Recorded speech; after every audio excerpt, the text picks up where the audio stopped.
A service of KIBMradio.com, the Internet's home for an all old-time radio.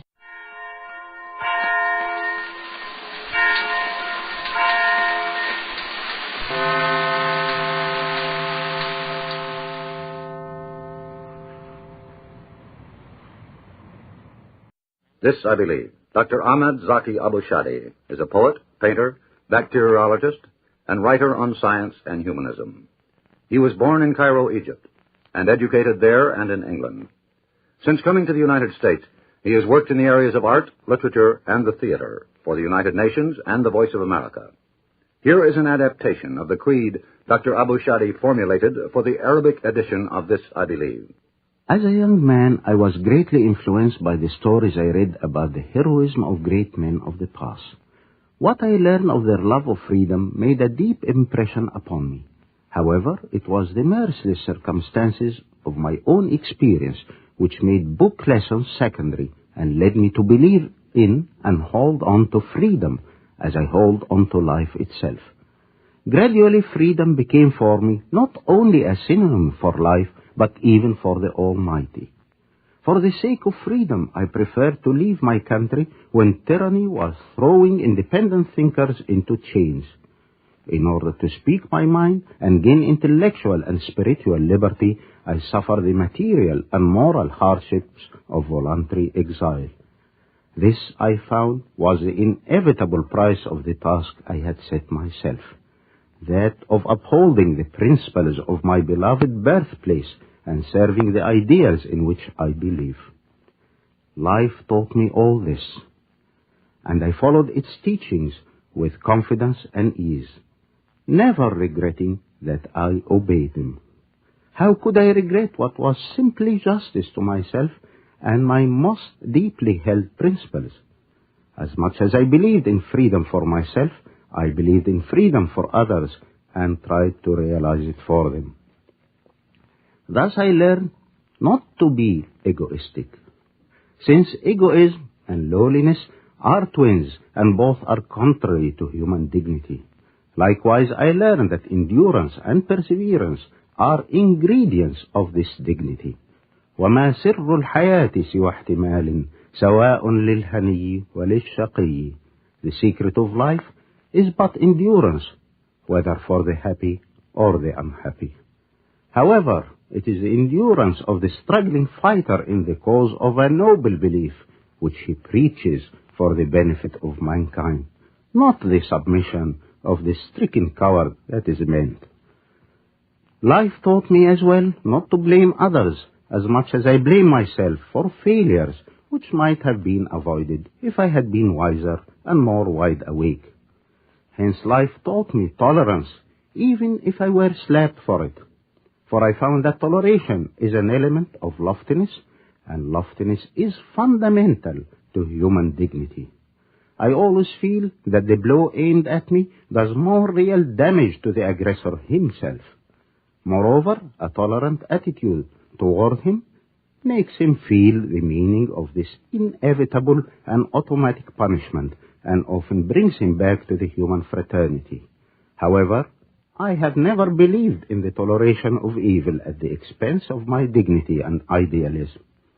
Finally, I leave it to time, the recorder, and to fate, the supervisor, to do justice to me and the principles in which I believe and for which I sacrifice. I know that justice will be done, though it may not come soon or ever be known. It is freedom which has made and sustained all that is worthwhile in me. It is a most precious treasure that life has granted me, to the extent that I have helped to preserve and enlarge it. I feel that I deserve life. That was Dr. Ahmed Zaki Abushadi, now an American citizen. He continues to contribute to Arabic culture. The Anchor Hocking Glass Corporation brings you Crime Photographer.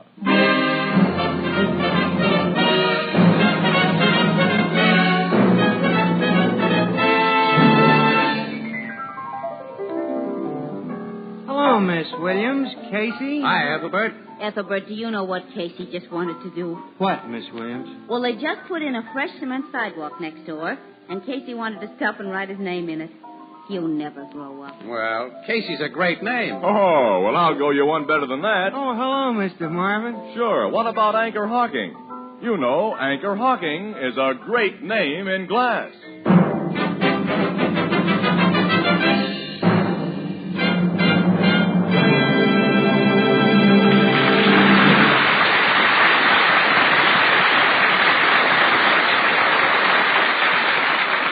Good evening, ladies and gentlemen. This is Tony Marvin. Every week at this time, the Anchor Hawking Glass Corporation of Lancaster, Ohio, and its more than 10,000 employees bring you another adventure of Casey, crime photographer, ace cameraman who covers the crime news of a great city. Written by Alonzo Dean Cole. Our adventure for tonight, The Demon Miner.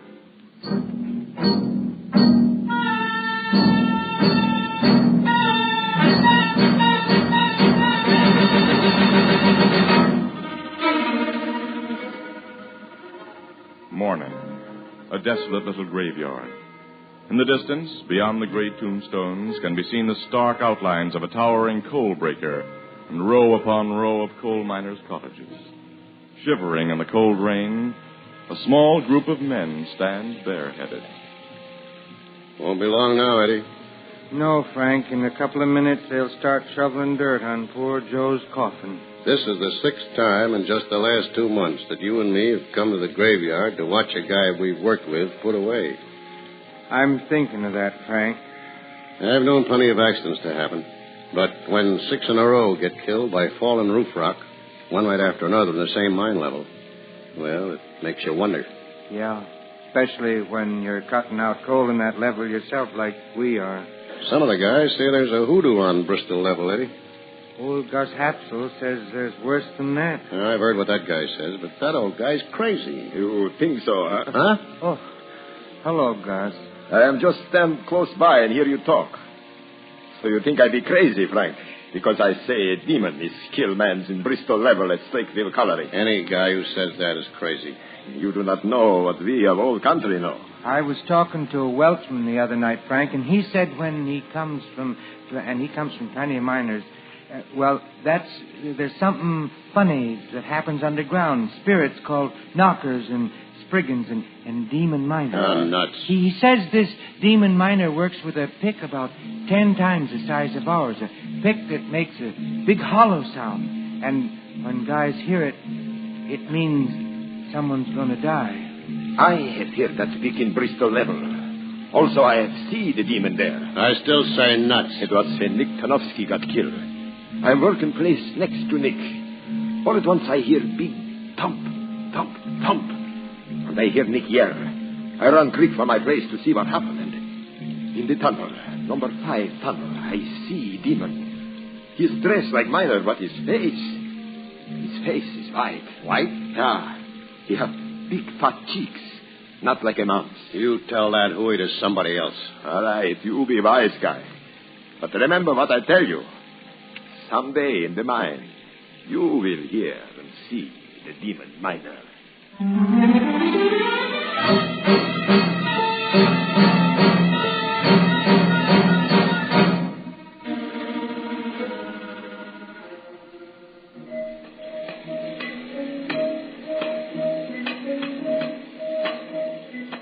Hand me some more tampon bags, Eddie. Here, Frank. I've only got one more charge to fix, and then we'll hook up to the firing box. You're putting in a lot of powder. 30 sticks. You know, we've got the old croaker working next to us today. Gus? Gloomy Gus. He's got 63 place. While you were out getting powder a while ago, he came in here to borrow my pick. Said he busted a handle of his. He's as crazy as a bat. He started right in about the evil spirits again.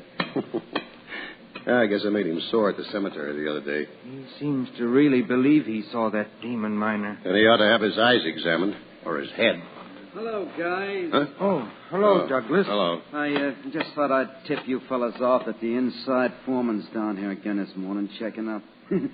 The big bosses don't like all the accidents that's been happening. That don't bother me and Eddie. Oh, I forgot, Frank. You're one of the best boss miners we got here. And, of course, you wouldn't let your little helper Eddie get careless. Now, look here, Douglas. You're supposed to be an electrician. All your cables and connections are out in the tunnel, not in here. Suppose you attend to them. Sociable guy, ain't you, Frank? With people I like. Okay. So long. So long, Douglas. Someday I'm going to poke that guy right in the nose. I'm no hypocrite. And I'd like you better, Eddie, if you had a little more guts, enough to tell him off. Well, Oh, I shouldn't have said that. I'm sorry, fella. it's okay. I know I'm kind of a soft. You're all right. And we'll have a couple of beers when we knock off. On me. Thanks, Frank. Well, everything is set here. I'll string these fuse wires to the box outside. Pick up those tools and come on. Yeah. The inside foreman spends most of his time in Bristol level these days. The accidents here have got him plenty worried. Mr. Travers is a nice guy. Too bad he wasn't made superintendent. And Travers would have made a good super. I guess he was plenty sore when Bill Jerome got the job. Oh, I'm all hooked up, Eddie. Sing out the warning. Okay.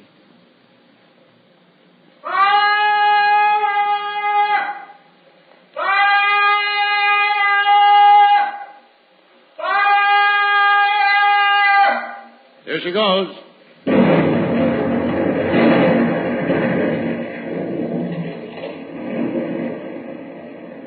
That'll kick up a lot of dust. It'll settle in a minute, and we can start loading the cars. Oh, just touch one off, Frank? Hey, Mr. Travers. How are you? I'm fine, thank you.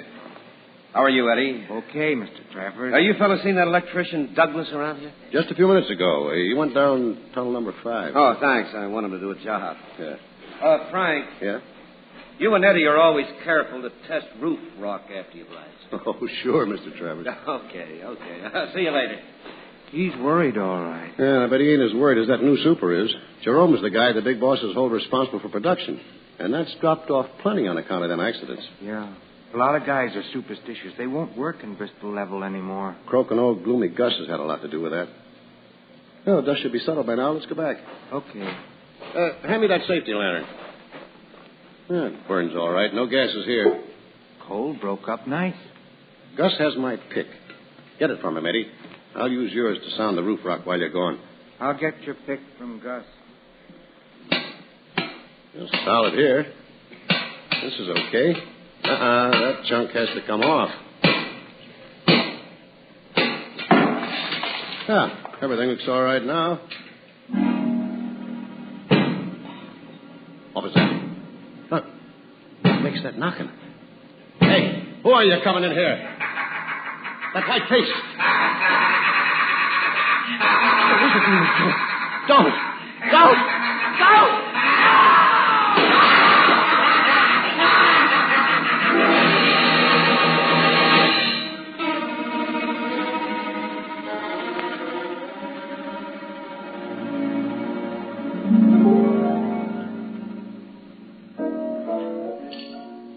There's been a 7th peculiar death in that Slateville coal mine, huh, Casey? Yeah, happened yesterday, Ethelbert. Miner named Frank Adams was killed.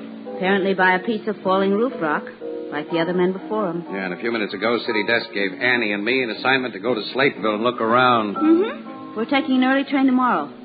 Want to come along, Ethelbert? Who, me? After last week, I've had enough excitement. Oh, you're a softy. Well, you write up the story, Miss Williams, and Casey will take pictures, huh? Oh, no, our assignment's a little bigger than that this time, Ethelbert. Yeah? The superintendent of the mine knows Casey. And while the state police have all the facts, he's asked the paper to have Casey do a little private investigating. You're going to Slateville as detectives, huh? Well, Bill Jerome, the super, knows about a couple of lucky breaks I've had working with the cops. Well, he's got an idea that I don't know. When I'm in the city here, I know my way around. I've got a lot of smart, friendly cops to back me up when I make a play, but, I don't know anything about coal mines. Afraid you won't do so good when you're on your own, huh? I think our boyfriend has a case of cold feet, Ethelbert. Huh? What? Mm-hmm. Yeah, I guess you're right, Annie. Look, I'll see you for later. Where are you going? Well, I'm going to the public library. I'm going to read up on coal mines. Yeah, when I see Bill Jerome tomorrow, I won't be altogether a dope.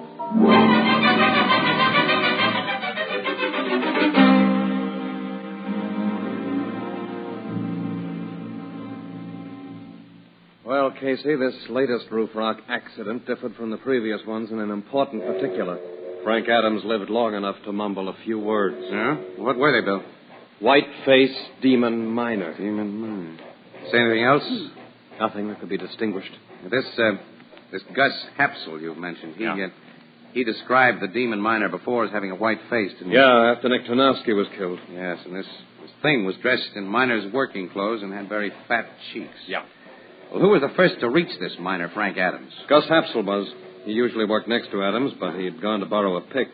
Gus says he heard Adams scream, and he hurried back. Yeah, was Eddie Bliss the second to reach Adams? Yeah. A few seconds later, he and Gus were joined by one of our electricians, a man named Douglas, and George Travers, our inside foreman. Gus claims that after the scream, he saw a shadowy figure disappear into a passage off number 5 tunnel. He's sure it was the demon miner. Where were the other two men? Douglas and Travers were in number 5 tunnel, too, but at a considerable distance from each other. Uh-huh. You've got to find out what's in back of this, Casey. The demon miner theory's ridiculous, of course, but it's ruined morale, cut production in half. Now that Adams' dying words apparently confirm the demon story, now we're in for further trouble. Yeah. Well, just one more question, Bill. Huh? Like on previous occasions, was a large piece of roof rock found near the dead man's head? Yeah. A slab of rock that'd take 3 or 4 big men to lift. 3 or 4? Yes, Miss Williams. As in the other cases, Adams' hard hat had been crushed and his skull fractured. What's a hard hat, Mr. Jerome? Well, it's the miner's name for the protective helmet he's required to wear, Annie. Oh. Yeah. I know a little bit about mines and miners. Library. Well, we'll go down to the mine, Bill, to Bristol level. Yeah, I'll arrange for it right away. My inside foreman's waiting in the other office. George, come in, please. Okay, Jerome. Miss Williams, Mr. Casey, this is Mr. Travis. How do you do, Mr. Travis? I don't know you. Nice to know you. I've told you about these friends of mine, George. They want to get acquainted with Bristol level. I'd like you to be their guide. Well, all right. Mr. Travis, what's your opinion of these accidents and the demon miner? Same as mine, Casey. Both are phony. Why don't you let me speak for myself, Jerome? What, George? I never went to college like you, but I grew up around mines. My father was a miner in England. He's told me about strange, unexplainable things that happened there, and... Well, I'm not sure that there aren't demon miners. What? You're not serious. You can quote me if you like. Miss Williams, Mr. Casey, I'll get you overalls, hard hats, and lamps. Huh. Travis is a nice fella, Casey, but he thought he should have had the job I got. I see. Yes. I want to become better acquainted with Travers. Yeah. Meet Douglas, Eddie Bliss, and old Gus.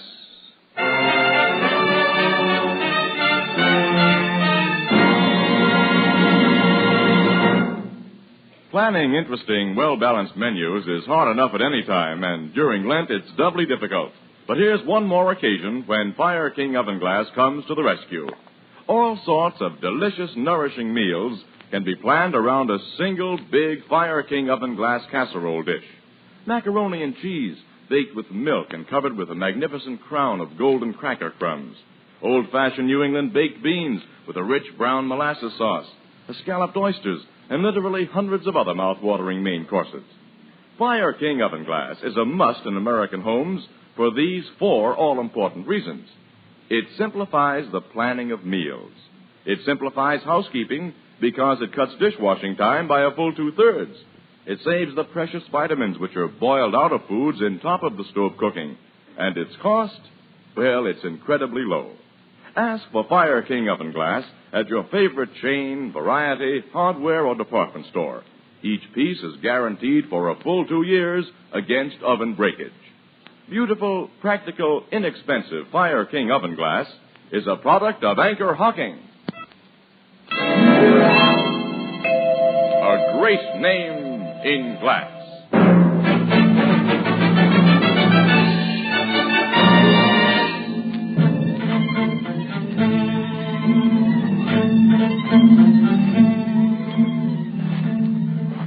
The place where Frank Adams was killed is only a few hundred feet ahead now, Mr. Casey. Ooh. Well, we've really been... Golly, I never dreamed that coal mines had telephones in them and electric lights. The lights aren't very bright. Well, that's because coal dust settles on them. Yeah. Well, where's the passage that Gus said this demon miner went into? Oh, over there. You can see it leading off just ahead. Oh? Frank's place is right here. In that dark hole? Yes, Miss Williams. You must depend on our cap lights alone when we go in there. Well, let's go in. Granny, I'll help you. It's kind of rough going. Okay, thanks.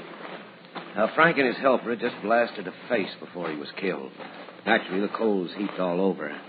Jerome gave orders not to let anything be touched. Here we are. Yeah. Show me where you found the dead guy. There. You can see the blood stain. This the slab of rock that's blamed for the death? Yes. Must weigh half a ton, Casey. Yeah, at least. That you in there, Travers? Yes, who? It's me, Douglas. Oh. Super phoned down for me to meet you here. Where's Eddie Bliss and old Gus? How should I know? They supposed to be here, too? Yeah. Oh, this is Miss Williams and Mr. Casey. Burke Douglas. How do you do, Mr. Douglas? Look, if you're a cop, Mr. Casey, I might as well tell you right now. I don't know anything about those accidents. You think they've been accidents, Douglas? Well, I certainly don't believe in that demon miner stuff. Maybe you have more sense if you do believe. Well, here's old gloomy Gus and helper Eddie. Hello, Mr. Travers. Hello, Douglas. Gus and I just got a message. Mr. Casey here and Miss Williams want to have a talk with all of you.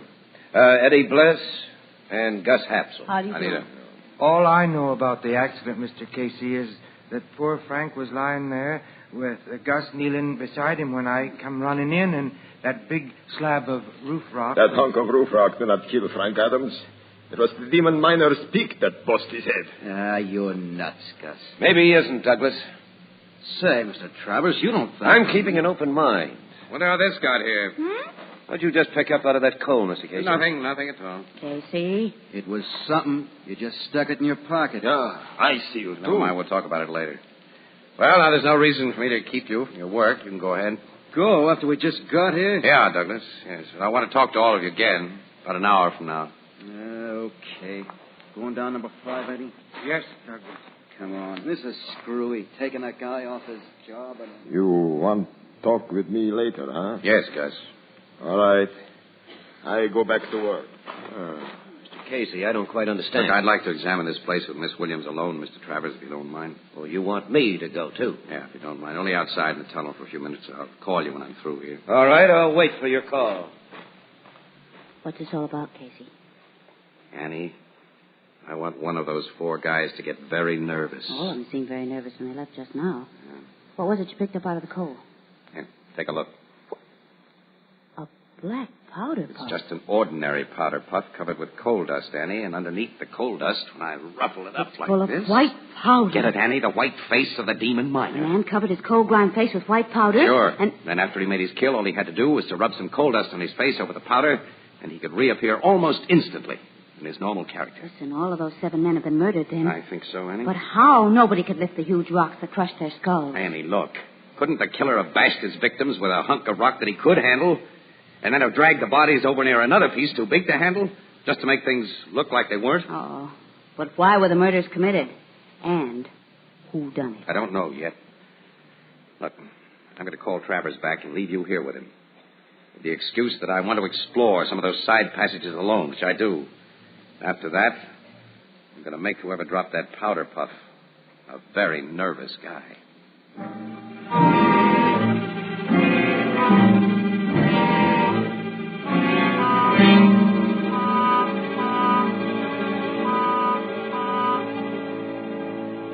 Oh, so you're back, Mr. Casey. Yes, sorry, Travers. I had to keep you and Miss Williams waiting over an Oh, the hour. time passed very quickly, Casey. Mr. Travers here has been furthering my education about coal mines. That's good. Mr. Travers, I'm going to throw a question at you.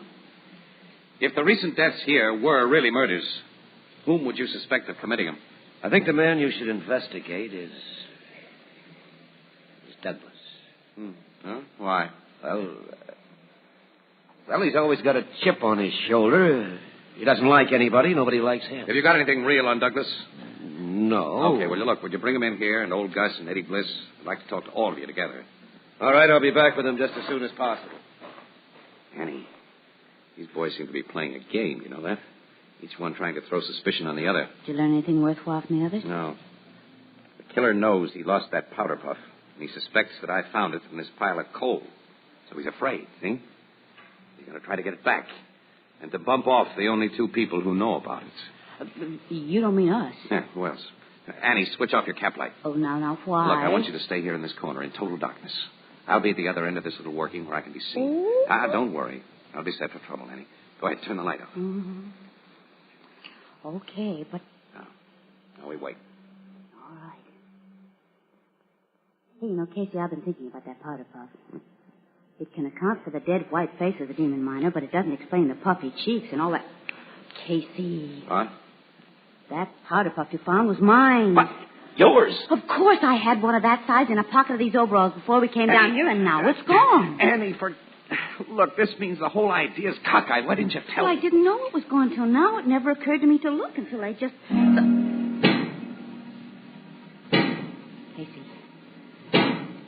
Casey, do you hear that knocking? I sure do. That is the sound of a giant pick. Annie, you stay here. Don't leave me, Casey. It's coming closer. Oh, Casey, that face! Listen, that thing isn't human. It is a demon. And look out, it's going to kill you. Oh, it's not! Casey! I'm okay, Annie. You only broke my cap light. Yeah, but I can't see. Annie, he's broken away from me. Turn on your light so I can see. Just a minute, I can't find the switch. Oh, there, I have it now. Where is he? Well, the thing seems to be going... Wait a minute. He ran back into the tunnel, Annie. I'm going after him. Don't leave me! You stay there. Oh, gee. All right.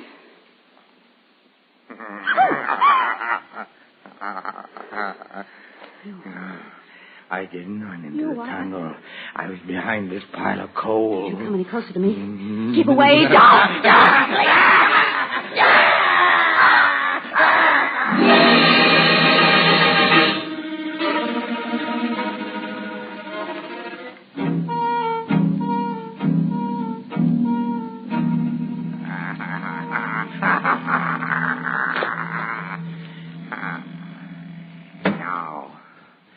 Now no one will find us. Oh. Did the lady faint? Or did my fingers press too tight on her throat? We'll switch on a cap light so we can see. What? The lady's afraid when she sees my face. Where have you brought me? To an old working of the mine that's boarded up. No one but me knows that the boards can be moved like a door. I fixed them that way. You're a man. You're not anything supernatural. Look at these big cheeks, this wide mouth. Your friend Casey was trying to trap me, but he won't trap me. And to pay him for his meddling, you are going to die. No. Yes, after you're dead, he'll feel the pick in his skull. Only it's not a pick I use. It's a heavy rock. Like this. Don't, please, don't. He won't. It's okay, kid. I got our demon miner right on the button. Spotted this place when I was snooping around a while ago. Casey, you got here just in time. Seems I did. Yeah, that rat's coming through. Let's have a look at it. Well, let me go. Casey, it's Eddie Bliss. Yeah, meek little Eddie. Yes. Meek little Eddie. The guy without gun. That's what some boys told me. 30 years I worked in mines as a helper. They wanted to keep me just a shoveler of coal. A helper. I've shown them what I can do now. Little bosses like Frank Adams and big bosses like the Super. I made guys afraid to work here. Yes. I've killed.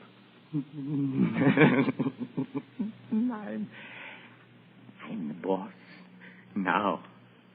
I'm the boss now. Casey, they never sent him to the jail. No, it's a squirrel's nest for Eddie. There are still a few things I don't understand about this. Well, I can explain them to you, kid, after I get a camera. I've got to take some pictures of this demon miner.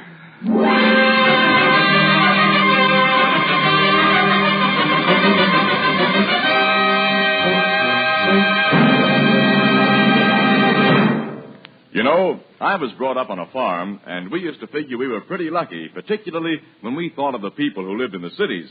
Why, all year round we enjoyed fresh food.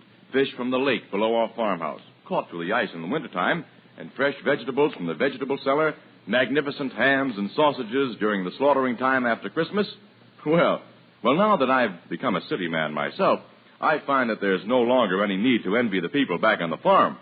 Crystal clear, sanitary anchor glass containers bring you all the products of orchard, field, and stream packed at the very peak of perfection 12 months a year. And then, too, glass lets you see exactly what you buy before you buy it.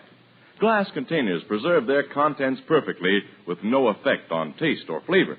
They're easy and safe to open and can be resealed to protect the unused portions.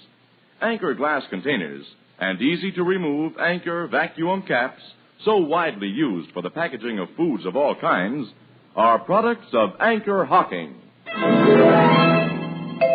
A great name in glass.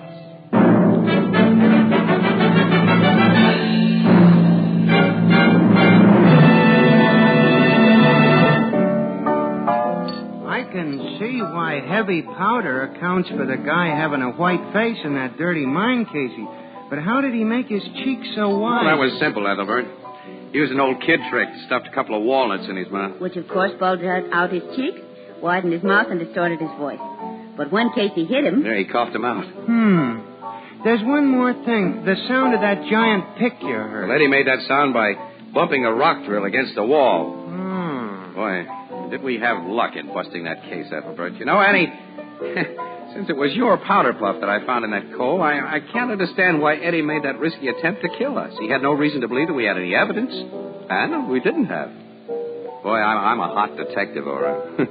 Everything that I did was based on that powder puff, you know? Casey.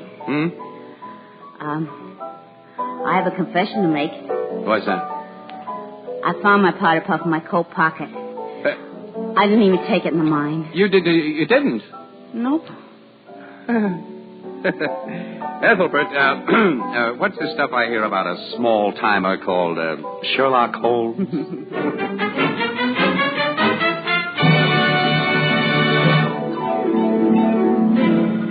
Crime Photographer, starring Stotts Cotsworth as Casey, is brought to you each Thursday by the Anchor Hocking Glass Corporation, makers of Fire King Oven Glass. Anchor glass containers, Anchor caps and closures. All products of the Anchor Hocking Glass Corporation. A great name in glass.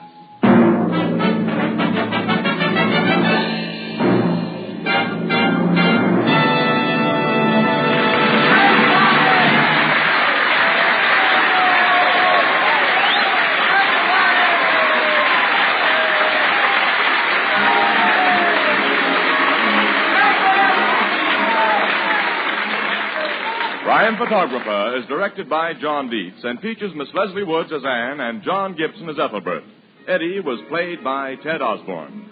Thursday night on CBS is the biggest show in town, so stay tuned for exciting dramatizations on Reader's Digest Radio Edition, which follows immediately over most of these stations. The Red Cross carries on for veterans, for military hospitals, and for all communities in time of disaster. You can help by giving generously now. This is Tony Marvin saying goodnight for the Anchor Hocking Glass Corporation of Lancaster, Ohio, the world's largest maker of household glass.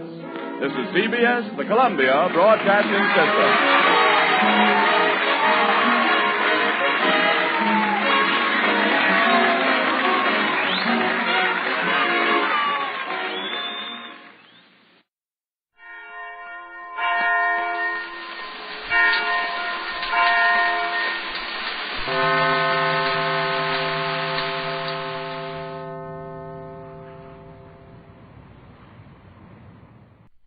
This, I believe. Alan Price Jones is the editor of the London Times Literary Supplement. He is himself a writer and has published several volumes of poetry and prose, including A Life of Beethoven. He has a particular knowledge and affection for France, the native country of his wife, and has translated many French literary works. Due to his wide cultural knowledge, He is a regular broadcaster on BBC programs dealing with the arts. Here now is Alan Price Jones. This series is called This I Believe. But I'm not sure I myself can go much beyond This I Generally Think. For I'm one of those people afflicted with a rebellious curiosity and an almost fatal gift for seeing both sides of a question. I've tried to turn these handicaps, for in every field they do handicap belief, into virtues, by telling myself that one only learns anything about life from an endless process of dialogue, dialogues with other people and dialogues with oneself. But to that there is one hitch. Dialogues ought to have a general sense of direction. If only I could feel, as many writers do, that writing, just writing, were an end in itself, I should be perfectly content. I should write as well as I could, enjoy myself as much as possible, and wait for death in the happy certainty of extinction. The trouble is that most of the time I don't feel that at all. An art, any art, writing for example, without dedication, seems to be not worth having. But dedication to what? I suppose the answer must be to a consistent idea of the world's purpose. I like to think of my own life, and everybody else's, as itself an art, with its varieties of colour and tempo, its gifts and pleasures, its disappointments and hopes, all to some extent under control.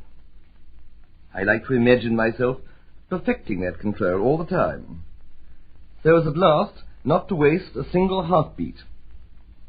And if I get what I want, I shall in the end have built a small castle of civilization, so to speak, and held it successfully against the enemies who besiege all of us night and day. But small castles aren't much good unless they are part of a general defensive system. And so I believe, and believe very strongly, that the civilized part of mankind ought to be guarding and extending its positions consciously and all the time. But even that isn't enough, because of the horrid uncertainty about what happens when we die. Suppose we even accept the possibility of continuing after that in some form. Then everything we do at this very moment affects us forever, and the art of living becomes, in the most literal sense, infinitely more complicated. And what does one do about that? Does one assume that truth is a little bit different for everybody, or that everybody ought to reach the same conclusions, more or less? I generally think, for as I've said, I find it hard to assert, I always believe, that the Christian tradition, as it has been defined by successive centuries, lies as near truth as we shall get in this world. It gives full scope for dialogue, it gives a meaning to writing and all the other arts, it enables the human race to participate in a coherent act of creation. And I like the Christian sense that we are still only on the threshold of history. At any rate, I like it better than the alternative notion, that our one function is to get and spend and make a few patterns in the sand until such time as the scientists have at last learned enough to blow us all sky high. That was Alan Price Jones, a British writer, who is the editor of the London Times Literary Supplement. Crime does not pay.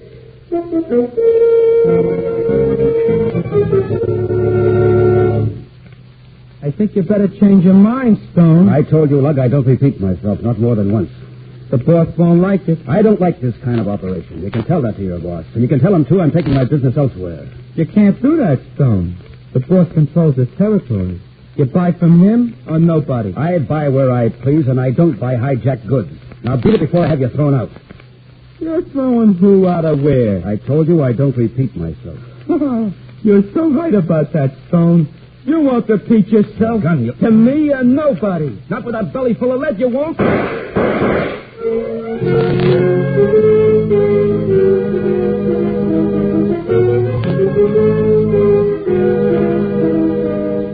In the interest of good citizenship and law enforcement, we present Crime Does Not Pay, based on the famous Metro-Goldwyn-Mayer series of short subjects.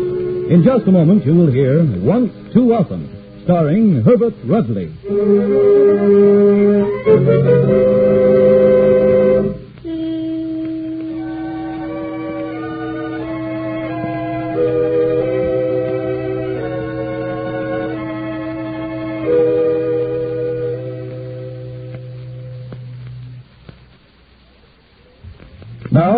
Crime Does Not Pay, starring Herbert Rudley as Ollie the Lug Barker in Once Too Often.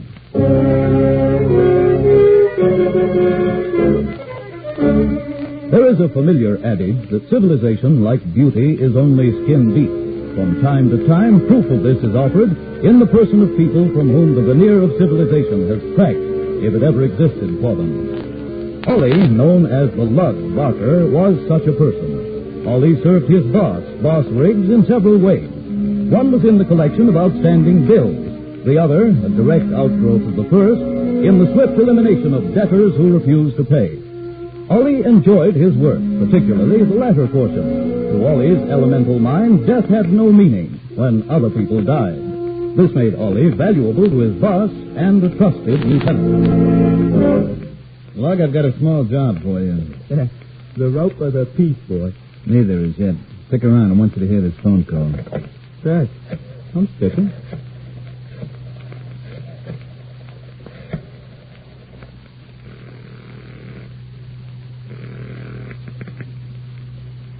Dave Stone speaking. Dave, this is Boss Riggs. Oh, hiya. Is it business or pleasure? Business. Can you use the shipment? What's in it? Mix, mostly scotch. A few cases of brandy, half dozen imported champagne. You're making tie-in sales these days, Riggs? I can have the scotch if I take the other stuff, huh? It all came off the pier together. Right off the boat and right under the long noses of the customs boys. How much? Legitimate, around 10 grand. This way you can have it for 5. That's a lot of liquor. You run a busy joint, you can use it. And more besides. Well informed, aren't you? In my business, I have to be. You want it, you can have it tonight. I haven't got the 5Gs floating around just now. Too many holdups. 2,500 when the lug delivers, the rest in 10 days. It's a deal. Send him over with the truck, around 3:30. He'll be there. You heard that, Lug? I heard. Deliver the load, pick up 2.5 Gs. What's this off the pier routine, boss? We hijacked that stuff night before last. It's hotter than a pistol. What Dave Stone don't know won't hurt him. And I want to unload. Hijacked liquor is unhealthy. Make the delivery, Lug, and be back here with the cash by 4 a.m. I'll wait for you.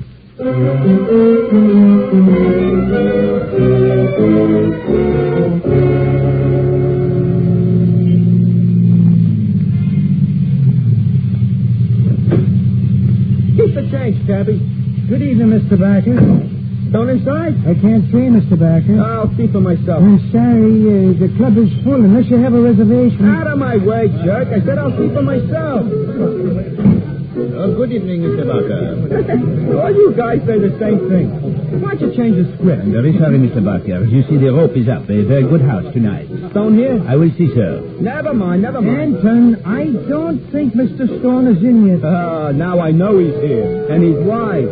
You wouldn't come off the street in those 50-cent tips if you didn't have orders. Please, Mr. Barker, disturbance is not necessary. Out of my way, square head. I'm seeing Stone before he gets a chance to land. And I know the way. I've been here before, remember? Mr. Barker, please, Mr. Barker.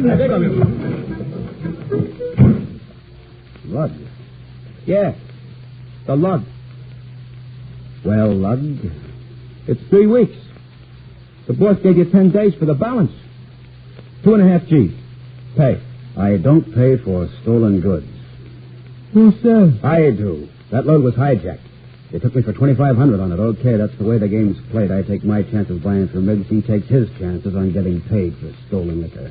The boss don't pay me for arguing. I want the dough. No more. Period. I think you better change your mind, Stone. I told you, Lug, I don't repeat myself. Not more than once. The boss won't like it. I don't like this kind of operation. You can tell that to your boss. You can tell him, too, that I'm taking my business elsewhere. You can't do that, Stone. The boss controls the territory. You buy from him or nobody. I buy where I please, and I don't buy hijacked goods. Now beat it before I have you thrown out. You're throwing who out of where? I told you I don't repeat myself. You're so right about that, Stone. You won't repeat yourself to me or nobody. Not with a belly full of lead, you won't.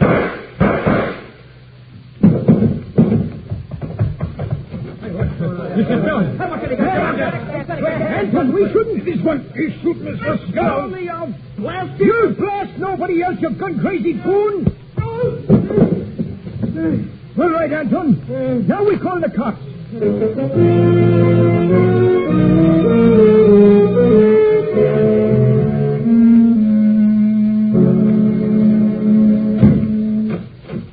down, Barker. I want to talk to you. Who are you? Assistant District Attorney. My name's Fulton. The one what invented the steamboat? Cut it out, Barker. You're in no spot to get fresh with me. Well, I'll get out of this rap. Just wait. Not a cent. 2 witnesses caught you at the scene with a gun in your hand. The boss will fix the rap.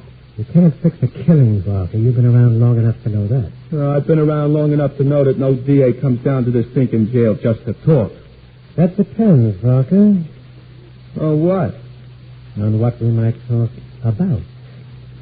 I thought you said the boss couldn't fix no killing.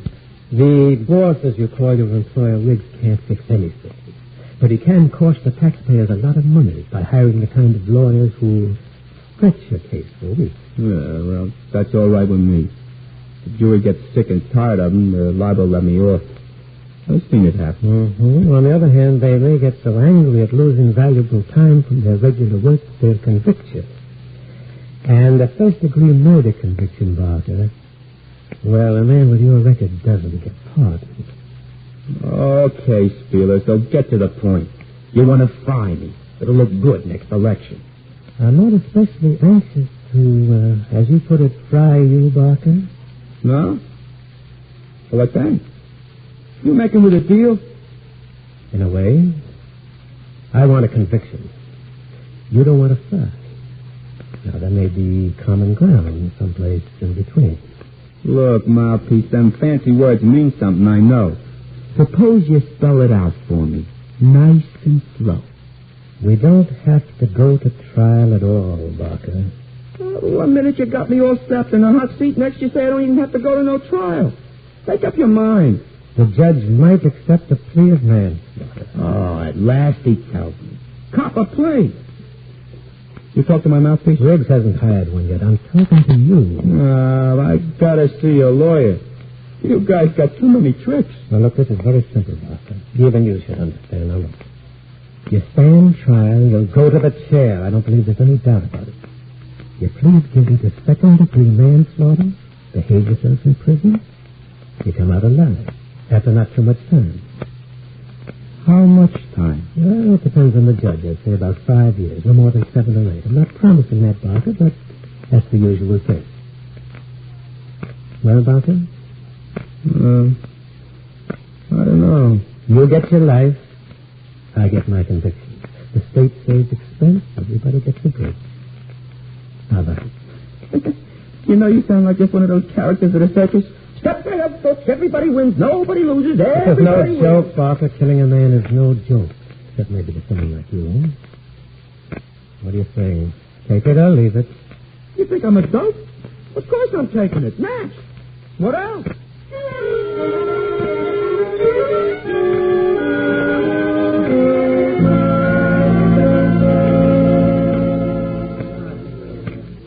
Well, Lug, I must say you look well. Big house seems to agree with you. You're putting on weight. Yeah. I'm being a good boy, like you said. I'm an assistant in the library. Next thing, I'll be babysitting for the warden and his missus. And your spirits are high. Good boy. Yeah. On visiting days, we always have dumplings. Lug, you're all right. Am I? What's cooking, boss? Progress. We're making progress. You've been saying that for almost 3 years. Progress. Never heard of it. Now, the parole commission is very touchy, especially in cases like yours. Too bad about them. They don't have to sit around this joint and say yes to the screws. They don't like deals in murder cases. Well, it was all legal and everything, wasn't it, boss? Worked out fine. Your friendly assistant DA made DA. Now he's on his way to Congress. Yeah. But where am I on my way to? Besides back to a cell. Just a little more time, Logan. I've been a good boy. I'm saying sir to my teeth. Easy, Logan. Take it easy. Just a little while more. I'm getting to the commission again next month, and I got a hunch you'll be out before you know it. Hey, boss. Can I come back to work for you like before? You'll be on the payroll again. And I'll find something for you to do. You know I always take care of my boys. Oh, sure, I know. But time's a wasting, boss. Get me out of here. I'm itching for action. Just get me out of here. You won't be sorry. I picked up a few new tricks from the fellas here. So wait till you see me in action again, boss. Oh, wait till you see me in action.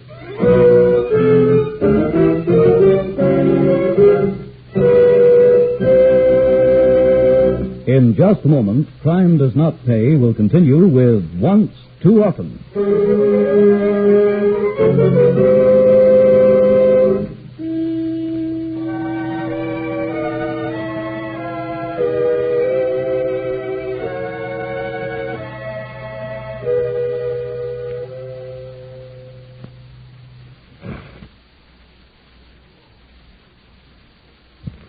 Now we continue with Crime Does Not Pay, starring Herbert Rudley as Ollie the Lug Barker in Once Too Often.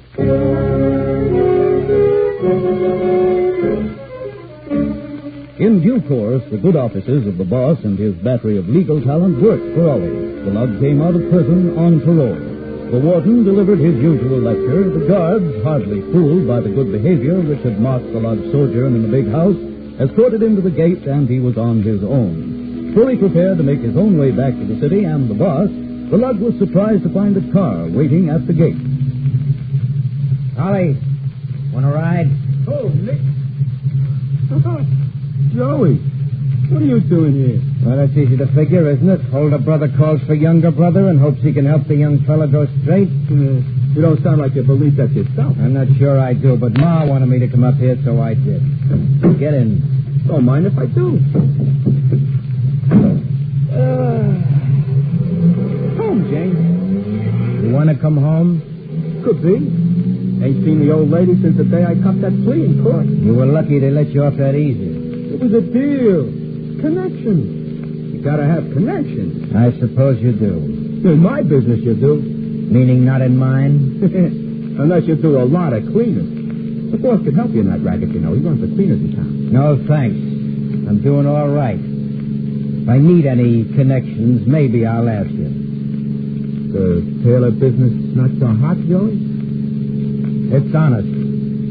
But not so hot. The kids are growing up honest. Like I didn't? Well, if you want to put it that way. I ain't no more dishonest than you. I do like I'm told. I get paid, I don't double-cross nobody, and I give what I get paid for.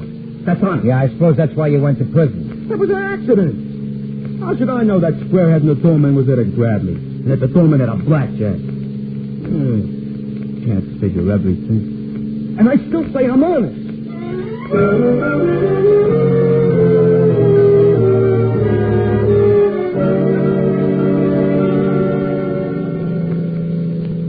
Come on, cut it out, Ollie. You've been sulking for an hour. Okay, I agree. In your way, you're honest. Okay, forget it. Well, cheer up, kid. We're almost home. Yeah, I ain't forgot the neighborhood. Even the same garbage cans like 10 years ago. Pon Ma could move, but Ma, well, you know how she is. Yeah, I know. I know about Pa, too. He's still coming home stiff on Saturday? He works hard. He's got a right to his relaxation. Even Ma says so. Now she says so. Boy, she used to smack him around plenty. You remember the night she wanted to jump on it with both feet? We had to hold it down? Yeah, well, they were both a lot younger then. She'd be glad to see you, Ollie. So, Pa. What'll she do? Pray over me because I knocked off a bum who should... Well, what if she does? Will it hurt you to please her? Okay. It was only acting. Just behave yourself. You get me? Look who's giving orders. Big brother. Yeah, and I can still take you anytime, any place, and I will if you make one crack in front of Ma. Hey, where do you think you're going? Out. They sure put traffic lights at perfect corners. Get back in. I'm blocking traffic. There's you. I gotta go into that store. Something I want to buy. See the sign? That's a hot shop, brother. Ma's expecting you. Tell her I'll be around. Tell her I gotta see my boss about getting my job back first. And tell her I stopped in the hot shop to get me some tools for my work. See you later, Joey. Come on, get going. You're blocking traffic. And thanks for the ride. Think that giraffe will hold together for another 4 blocks?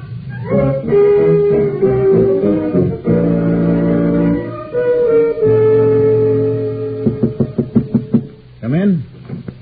Hiya, boy. The lug. Well, you made it fast. Yeah, my brother called for me.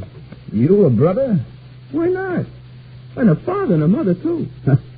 That's a switch. I thought you came into the world full grown. How come your brother was waiting at the gate? He wants me to come home. Well, maybe not him so much, but Ma does. You know, Lug, that might not be such a bad idea. Me? Living home? After 3 years in college? Oh, you kidding? There's nothing a probation officer likes quite as much as a parolee who's living with his mother and going straight. Oh, I get it. A cover-up. No, Lug. No cover-up. I mean it. I mean it straight. You mean you want me to go straight? I do. But look at the chance, boy. I live home like you and Ma want, see? Everybody thinks I'm doing okay. Maybe I even work for my brother to live in suits or something. And all the time I'm doing jobs for you and nobody knows the difference. Sorry, Lug. No deal. But you said... What did I say, Lug? You said I could have my old job back. I didn't say when. I ain't had no action. I'm burning up the... You didn't say when. Figure it a minute, will you, Lug?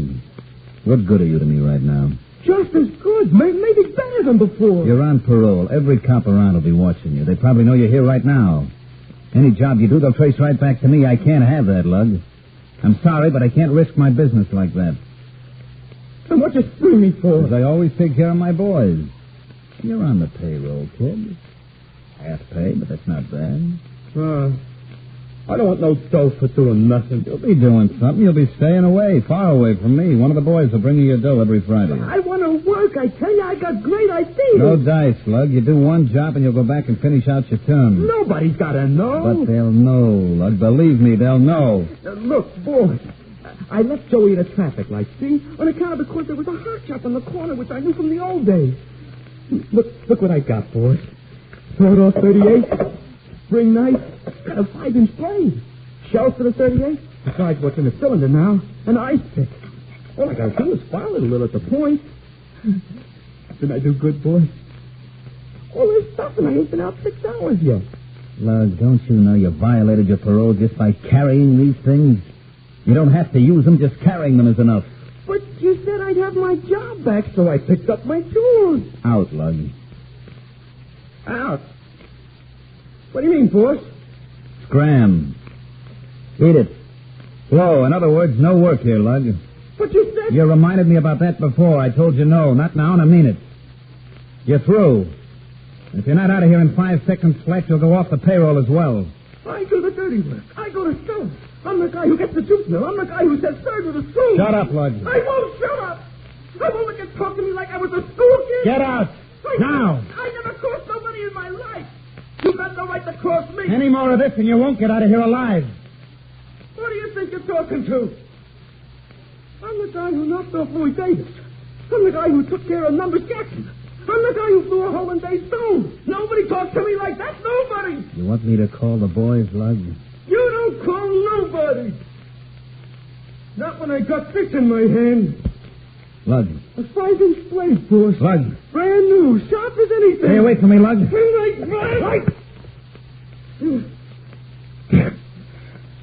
You cut me up. You cut me, you boss. You cut me. You bleed like anybody, boss. And all over the rug, too. That's not too bad. Does it hurt, boss? Does it hurt in the belly like that, huh? With a 5-inch blade? Does it?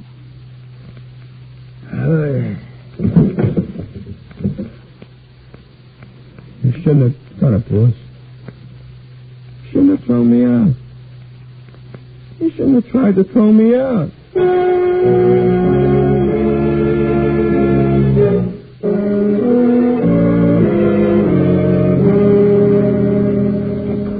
Hiya, Joey. See ya. And I want the tapes on the inside of the pants case, so they won't get all frayed so quick. Excuse me. Yeah, I'll be with you in a minute, Ollie. Anything else on the suit, sir? Could check the pockets for holes. Clean and fresh. Yes, and now, will next Tuesday be all right? Kind of wanted it for the weekend. Saturday afternoon, maybe? Well, I couldn't promise, sir. I'll do my best. How much? Take trouser cuff, check price, clean price. $2.50, sir.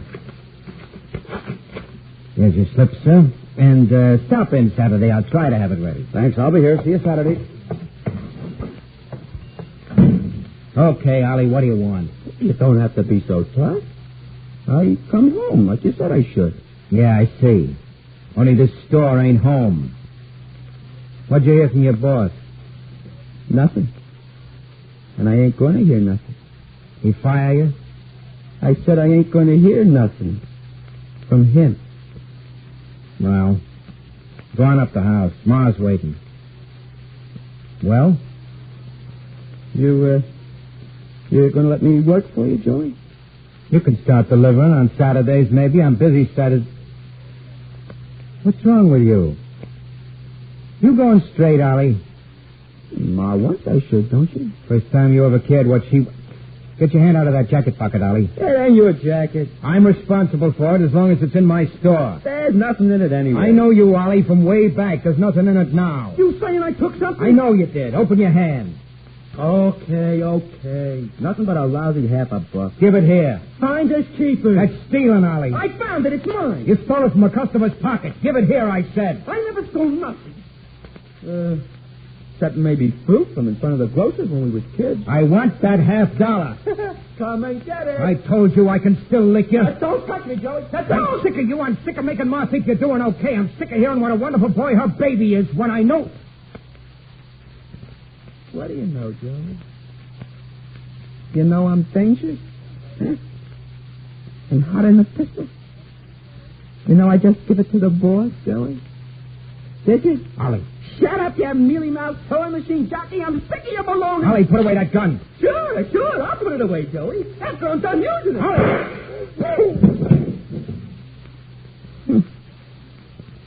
Wouldn't even let me have a lousy $50. Anything wrong in here, Joe? The folks next door think they heard a shot. Oh, no, you don't. I remember you, love. Break the other wrist with my nightstick, too. I didn't do nothing. Next to cop killers, Lug, we hate mugs who kill in their own families. Move, I said. This time you'll fry.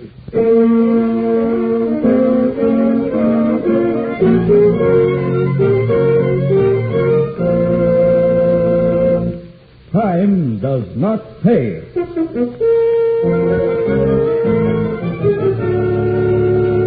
Herbert Rudley, who was starred as Ollie the Lug Barker in Once Too Often, will be back with you in just a moment.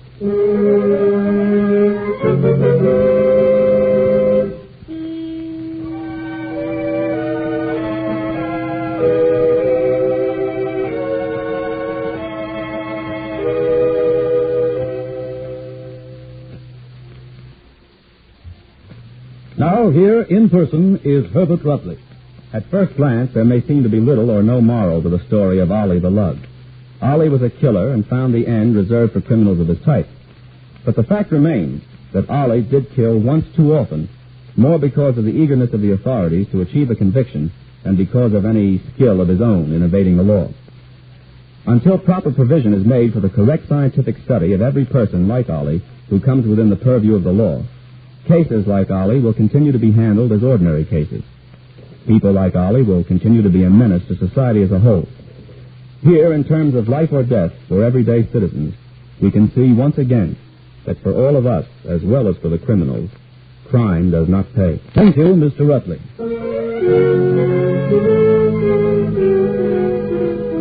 Crime Does Not Pay is written by Ira Merriam and directed by Mark D. Loeb, with music composed and conducted by John Gard. Technical consultant is Burton B. Turtis. The events, characters, and names used in the story you have just heard are fictitious. Any similarity is purely coincidental.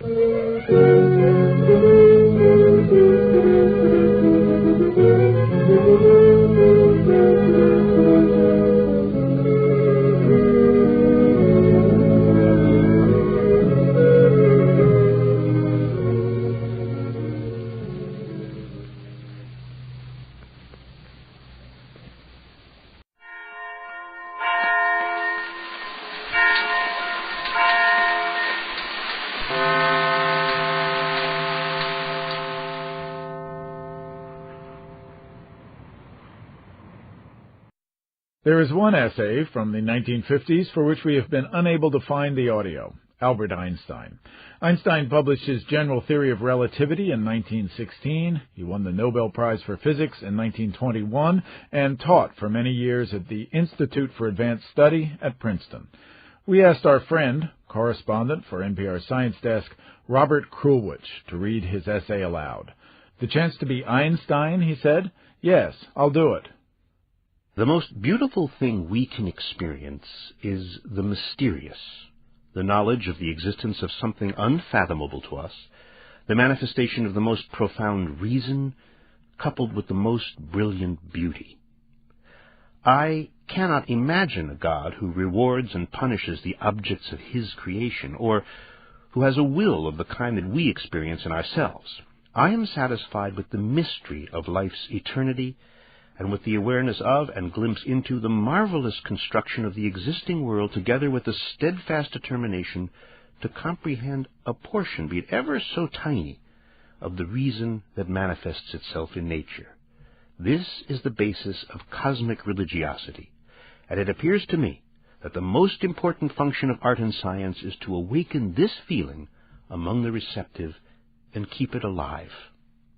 I sense that it is not the state that has intrinsic value in the machinery of mankind, but rather the creative, feeling individual, the personality alone, that creates the noble and sublime. Man's ethical behavior should be effectively grounded on compassion, nurture, and social bonds. What is moral is not the divine, but rather a purely human matter, albeit the most important of all human matters. In the course of history, the ideals pertaining to human beings' behavior toward each other, and pertaining to the preferred organization of their communities, have been espoused and taught by enlightened individuals.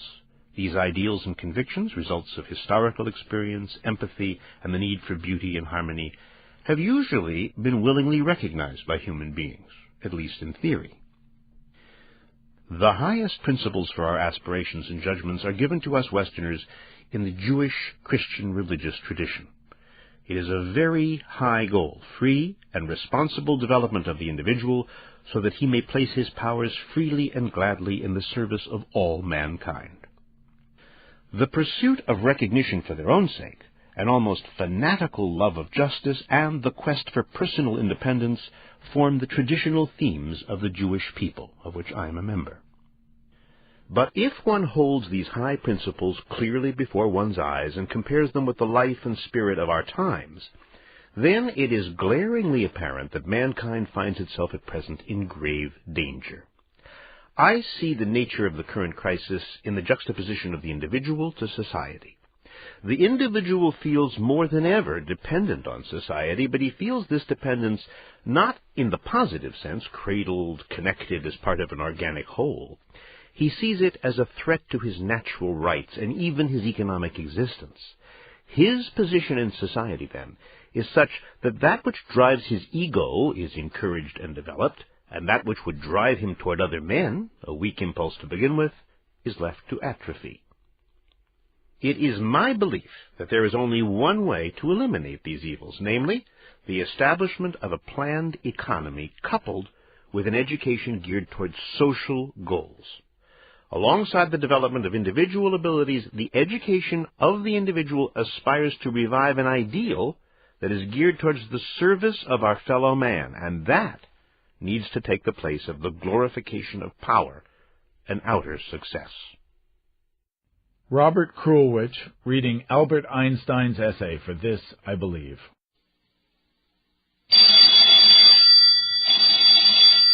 Calling all detectives. I've met a lot of frightened men, but I once had a client who was so terrified that he even had me searched. That is the situation on this page from my casebook, the casebook of Jerry Browning, private detective. Listening to these stories from my casebook, you may have the idea that I, Jerry Browning, private detective, solve every case I get. Far from it. Among my clients at one time or another, I've numbered some men who are pretty hard to get at. But when Hollis Redding phoned me to come and see him, and his secretary let me into an anteroom, I had the new experience of being frisked. I'm sorry, Mr. Browning, but Mr. Redding insists that every person be searched for concealed weapons before being admitted. You can go in now.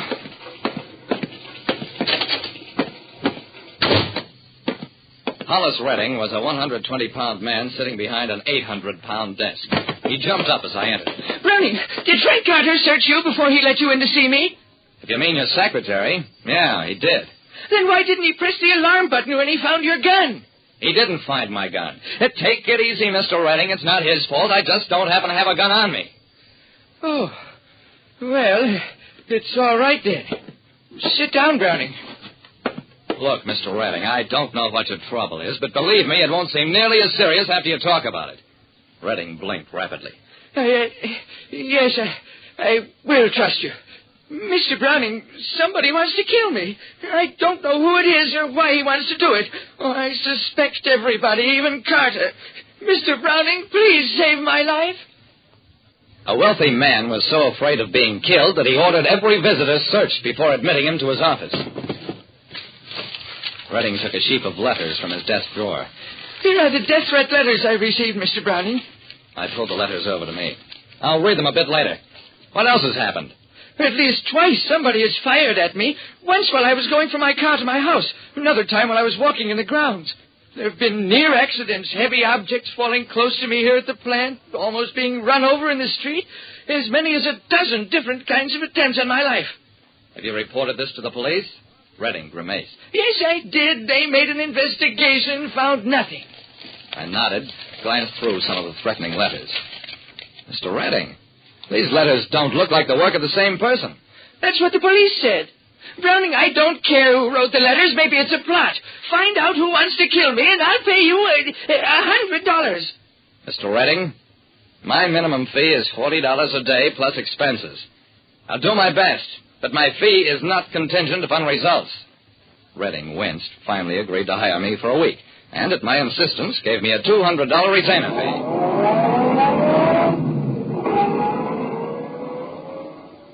Back at my office, I examined the death threat letters carefully. They made no sense whatever. There were over 30 of them on all kinds of stationery, bearing post office marks scattered over a wide area. Some letters typed, others in clumsily disguised handwriting, both masculine and feminine. A few letters even had mysterious designs crudely drawn on the paper. Late that afternoon, I telephoned Redding. I want a job in your plant, Mr. Redding. No, I don't want you to recommend me. Just tell me some department where you know they're short-handed and it doesn't require any special skill. The shipping room? Okay. You'll hear from me.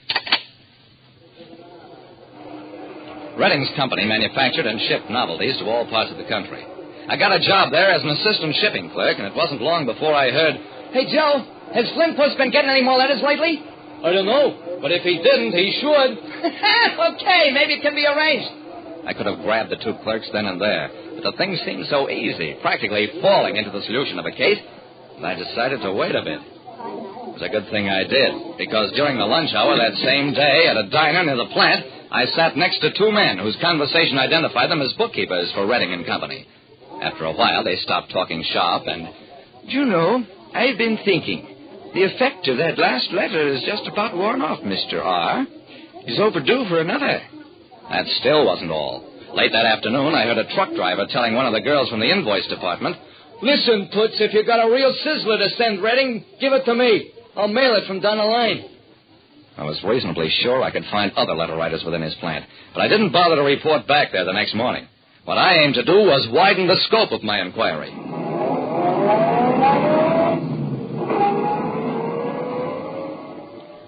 Yep, been gardener for Redding nigh into a full year. Longest anybody ever held a job. Meanest cuss who ever lived, that man. Well, sure I get a rifle. Shoot it at gophers and any other pests I happen to see around.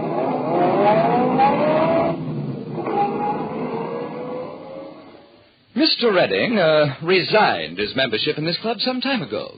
He felt that we were not compatible. He accused me of deliberately throwing a banana peel on the sidewalk before the club. Deliberately, mind you.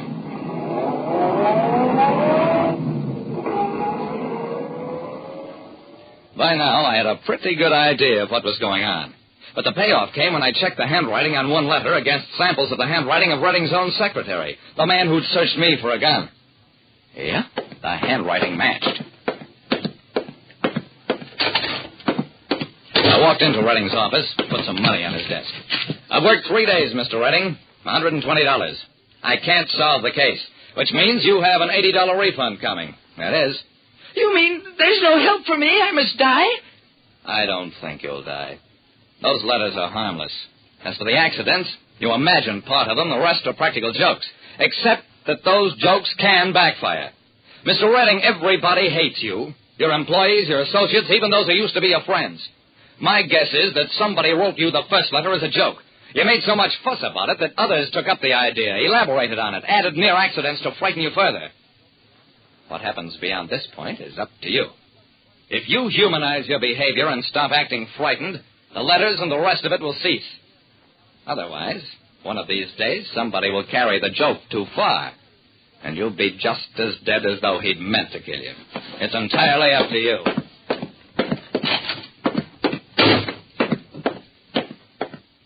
Well, that's a case I didn't solve, strictly speaking.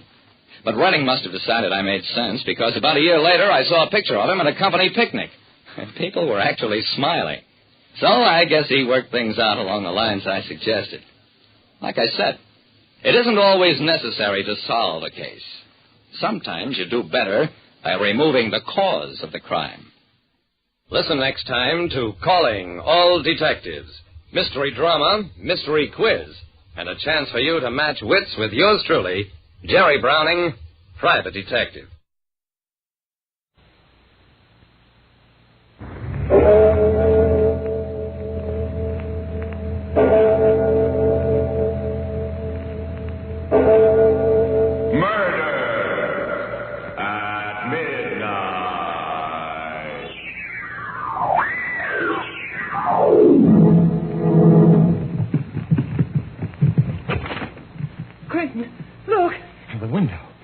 Torn out of its frame. No, they're on the floor. Sylvia. Good Lord. Her head twisted almost off, and her body looks as if every bone in it was broken.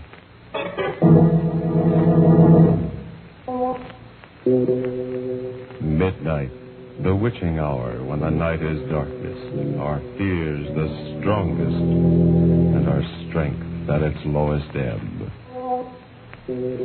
Midnight, when the graves gape open and death strikes. How? You'll learn the answer in just a moment in Death's Worshipper.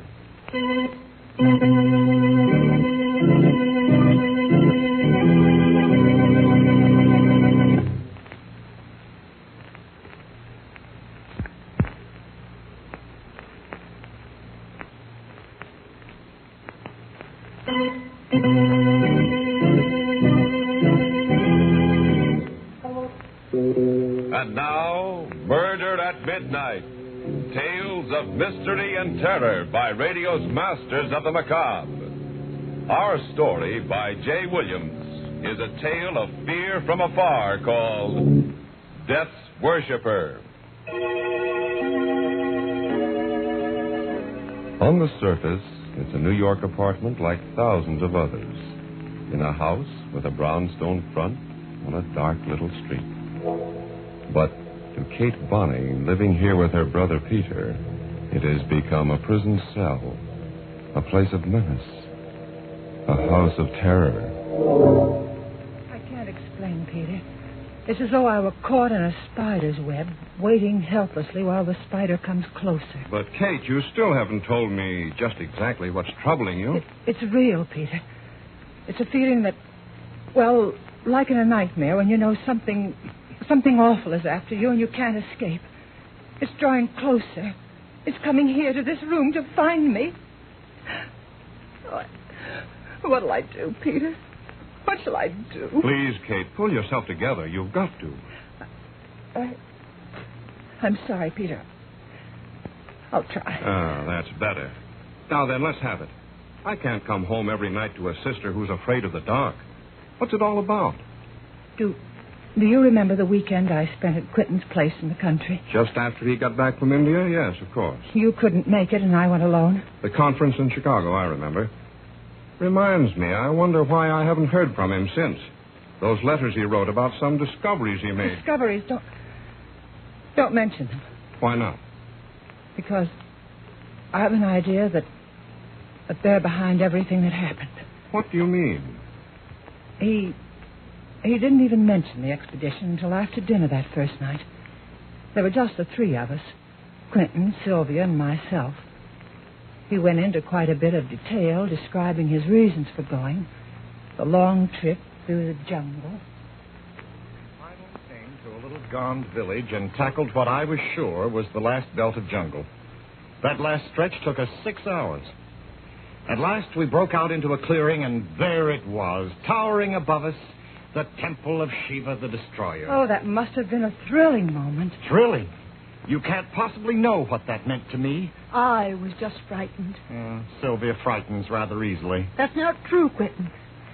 It's just that it looked like some kind of crouching beast with a single devil's horn. Rubbish. It was breathtaking, Kate. Imagine a great square block of stone set in a riot of jungle foliage. Out of it rises a tremendous three-cornered spire fully 100 feet high. Oh, that must have been magnificent. Yes, and the whole thing covered with a lace tracery of stone carving. And this is what you had set out to find? This was it. Oh. You see, the Hindu Trimurti, or Trinity, is composed of 3 deities. Brahma, the creator, Vishnu, the preserver, and Shiva, the destroyer. Yes.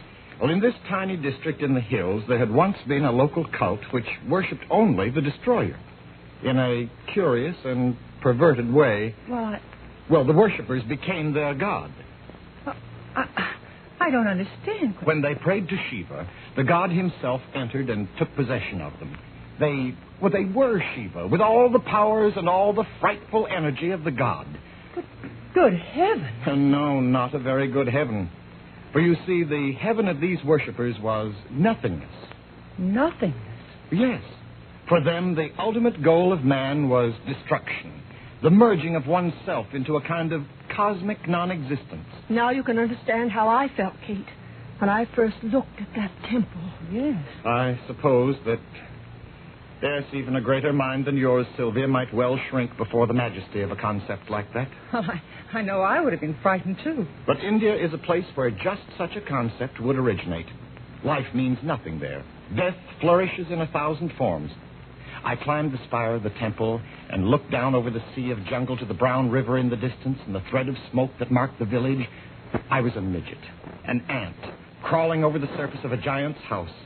Shiva is the giant, and humanity, we're so insignificant, so worthless. I wonder if they weren't right after all, those worshippers of the destroyer. Quentin. Perhaps death, nothingness, is the greatest goal. Stop it, Quentin. Stop it. Stop it. Do you hear? Sylvia. Oh, don't worry, Kate, and don't bother. Oh, but I don't... I'm all right. No. Sorry, Kate. I think I'd better go to bed. Yes, you're tired, Sylvia. I am tired. These wild ideas of yours. Of all this talk about Shiva, destruction. I wish you'd get those thoughts out of your head, Quentin. You haven't been the same man since... Good night, Sylvia. Sylvia, are you sure you're all right now? Yes. Yes, Kate. I'm fine. But she wasn't fine, Peter. And it wasn't just fatigue that was bothering her. She was frightened, I could see that. Frightened out of her wits by something. And Quentin was different. When Sylvia had left us, he sat looking at me silently for a long while. And when at last he spoke, it was on another note. You know, Kate, all this talk of nothingness and death makes me believe more firmly than ever that man must try for happiness while he's alive. I agree. At least it's a pleasanter subject than what we've just been talking about. I'm glad you think so. Because I'm not happy now, Kate.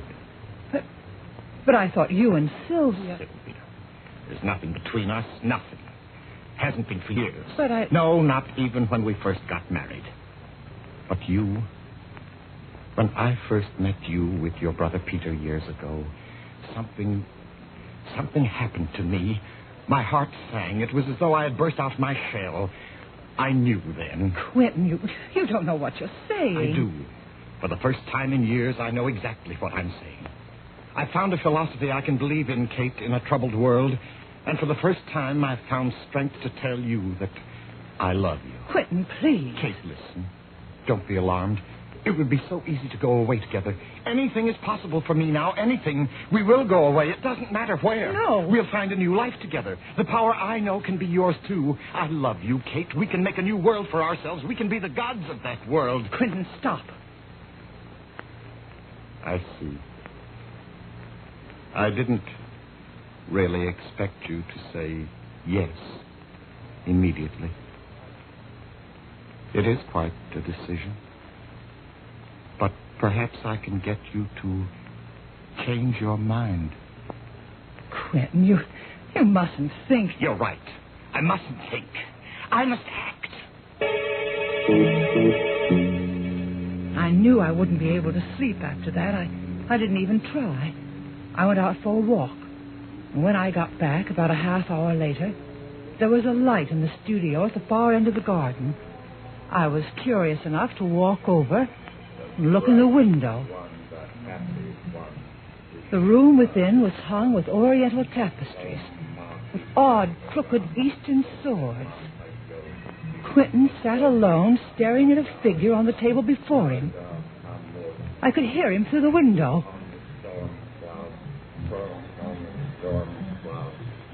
His face was set, wooden, expressionless, but his eyes seemed to shine in the candlelight like a cat's. And the figure before him, it was horrible. It was a bronze statuette with a serene but awful smile on his face, a smile of hellish triumph. A dozen arms sprang from each shoulder. It bore a club with a skull at its tip, and it seemed to dance upon the back of a crouching dwarf. And Quentin, staring at it, was speaking to it.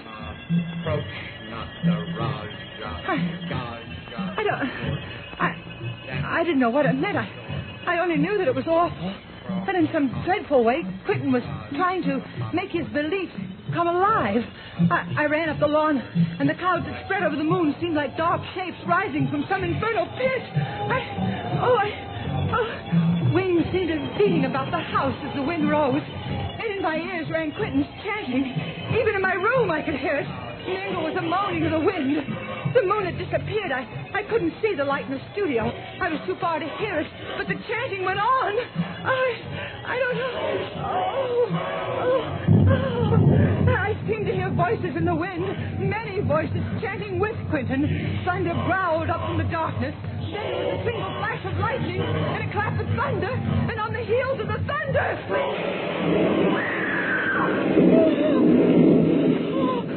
Oh, Sylvia! Sylvia, are you all right? Sylvia, what's the matter? Oh, Sylvia! Hey, Sylvia, what was that? Where are you, Quentin? Here. I was down in the garden. Did you hear? Yes, it sounded like it came from Sylvia's room. This way, quick. Oh. She must have been having a nightmare or something.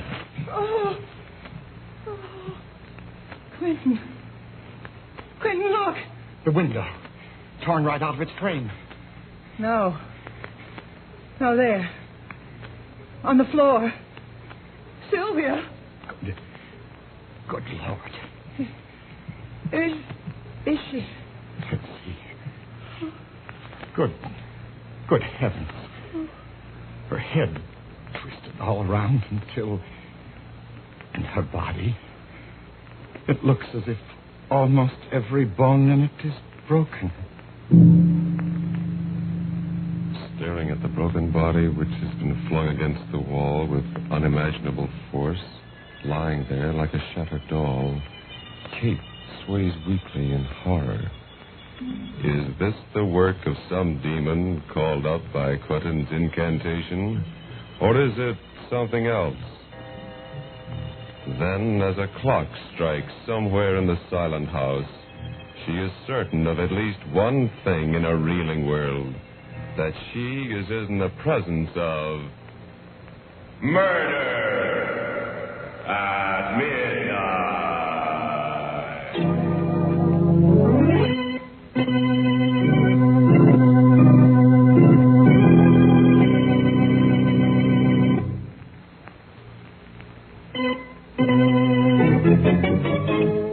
And now, back to Murder at Midnight and Death's Worshipper. Pale and shaking, Kate Bonney continues telling her story to her brother. It was though something with superhuman strength had twisted her head around and then just tossed her aside against the wall. Every bone in her body was broken. It must have been pretty ghastly, but surely you're not going to let the memory of that... It has nothing to do with memory. Something that's more than human. I don't know what killed Sylvia. And now it's after me. After you? Haven't you seen the papers in the last few days? No, you know I've been up to my neck in work. What's that got to do with it? Oh, look here. These clippings, I've been saving them. Let's see. Another unsolved murder. Police admit bafflement. No motive. Well? Go on. Read the rest of it. Middle-aged man, identified as J.D. Brathwaite, broker. Neck was wrung, apparently, by someone with tremendous physical strength. Yes, and this one. An unidentified woman, neck wrung and the body thrown against the wall. And this, and this, and this. All the same. Kate, darling, this is all perfectly ridiculous. No, look. Here's a map of our neighborhood. The first death took place up here. The next 2 blocks further south. Don't you see? One after the other, they're coming closer to this house. To me. Kate. Now listen, it's quite clear what's happened. You were upset by Sylvia's death, naturally. Just because of the coincidence of these crimes, you have an obsession that someone or something is haunting you. You've been working too hard. And I suppose you've been having nightmares, too. They're not nightmares. I'm going to run across the street to Dr. Sanford. No, Peter. You lie down and try to rest. I'll bring Sanford over and have him take a look at you. You're all run down. No, Peter, don't leave me. You don't know what Pour yourself a drink, Katie. I won't be a minute.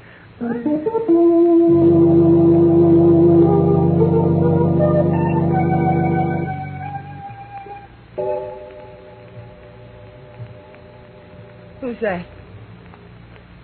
Peter. Is that you?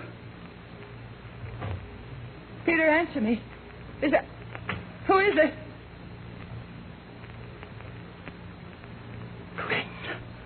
Hello, Kate. How are you? Don't come any closer. I'll call Peter.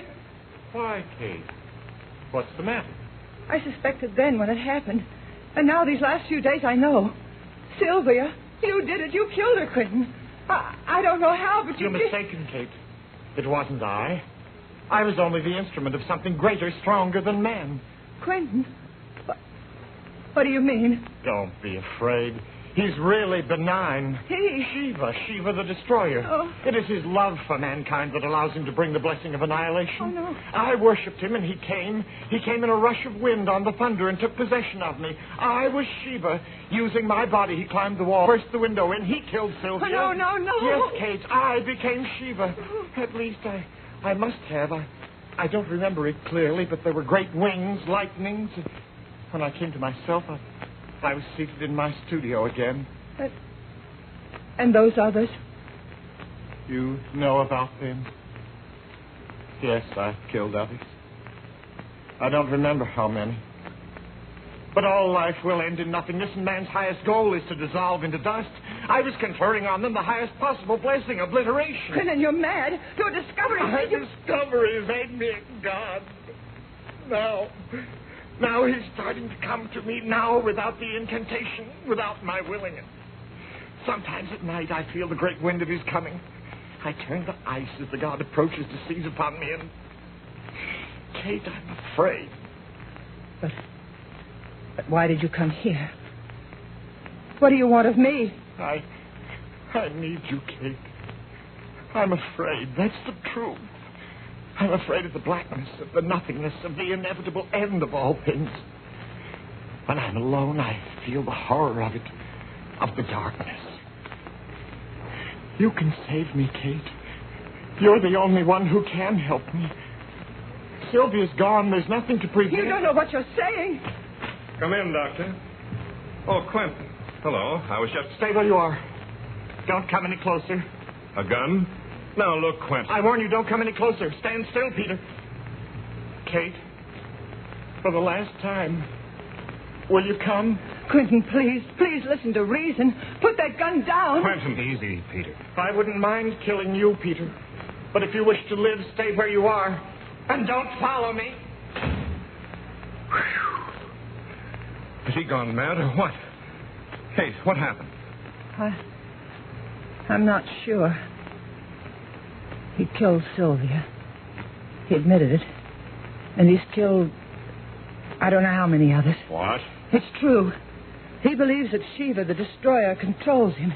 He believes that when he kills, he's granting a blessings to the one he destroys. But that's crazy. No, not so crazy, Peter. May I say something? Why, of course, Doctor. I thought there was something wrong with him the minute I saw him. His eyes, I think it's a case of self-hypnosis. Something like the Moros practice when they run amok. They believe that they're possessed by God, and while in this state, they can actually perform amazing feats of strength and endurance. A number of primitive peoples have the same belief. Dervishes, Indian fakirs. Your friend must induce this state by an incantation of some kind, or by concentrating on some object until the hypnotic state is induced. That's true. I heard him. I saw him praying to the image of Shiva. That's how he must do it. Well, if it is true, he's extremely dangerous. We'd better get the police. May I use the phone? Wait, I can't believe it. He certainly wasn't joking about that gun, Peter. And according to your sister, he's already killed several times. No, he mustn't do that. Peter's right. We're his friends. And he loves me. He said I was the only one who could help him. He really is afraid and alone. Of course, Kate. Doctor, Quint and I were kids together. If he's in trouble, we've got to do something to help him, not call the police down on him. Where do you think he's gone? I'm sure he's gone back to his house in the country. We could try there anyway. My car is just around the corner. I think we're taking an awful chance, but on the other hand... It's a chance we've got to take, Doctor. He told me that Shiva comes to him now without incantation. I'm terribly afraid of him and of what might happen. But I'm more afraid of what he may do now to himself or to someone else.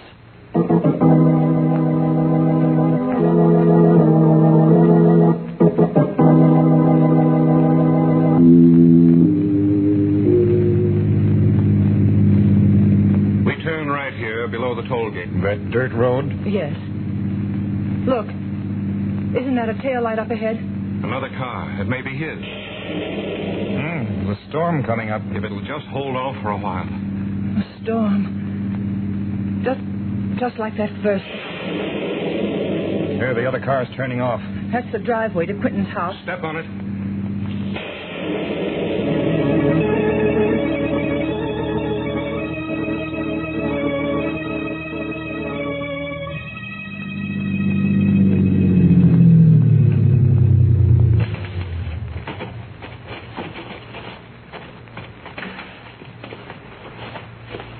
The house is dark. Perhaps we were wrong. No. I know where he is. This way around to the back.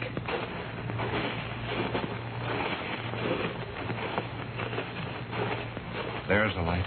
That's the studio. Quiet. Let's have a look first.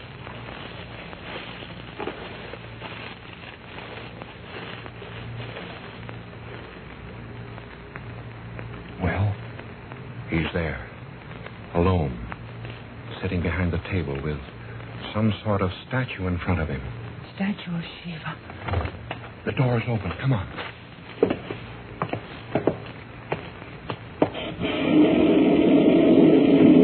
The bright one, the happy one, Ishtar Devata, Soma Vivesvara. Quentin, what are you doing? The incantation.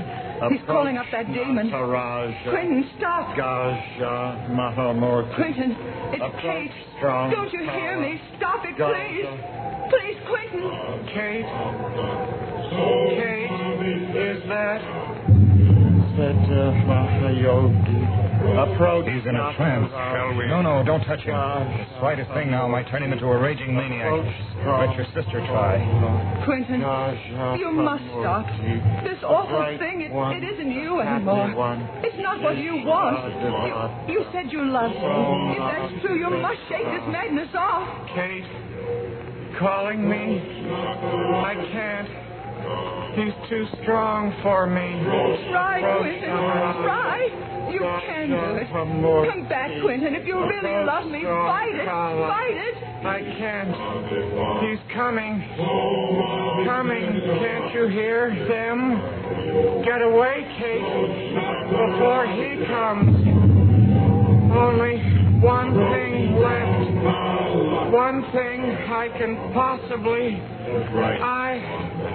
the statue.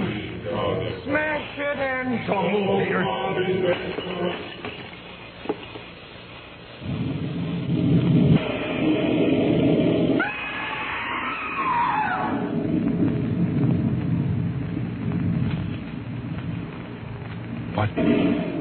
What was it? I can't see. That flash. Lightning. It must have struck. Quentin. Quentin. Let me look, Kate.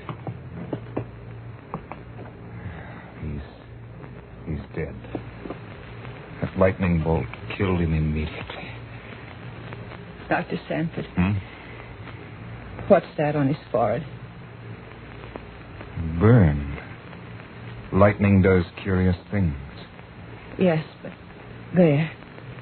The head of the statue he smashed. The same mark on its brow.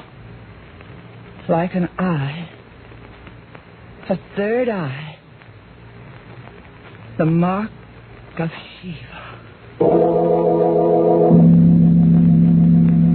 The vengeance of a thwarted god? Or coincidence? Kate and her brother look at each other, and then again at the contorted face with that inexplicable burn etched like the mark of Cain upon its forehead. And in the distance, from some far-off steeple, a clock begins to chime the hour. 12 strokes for... murder! At midnight!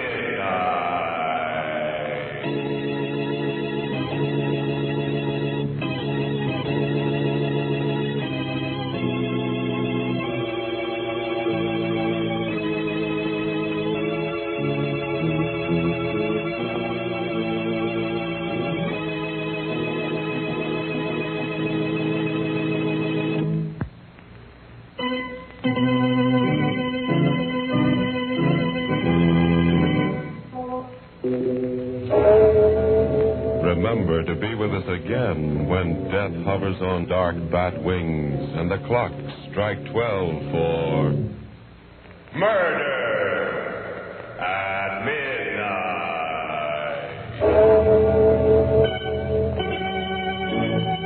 The part of Kate was played by Bess Johnson, and Carl Emery was Quentin. With music by Charles Paul, Murder at Midnight was directed by Anton M. Leader.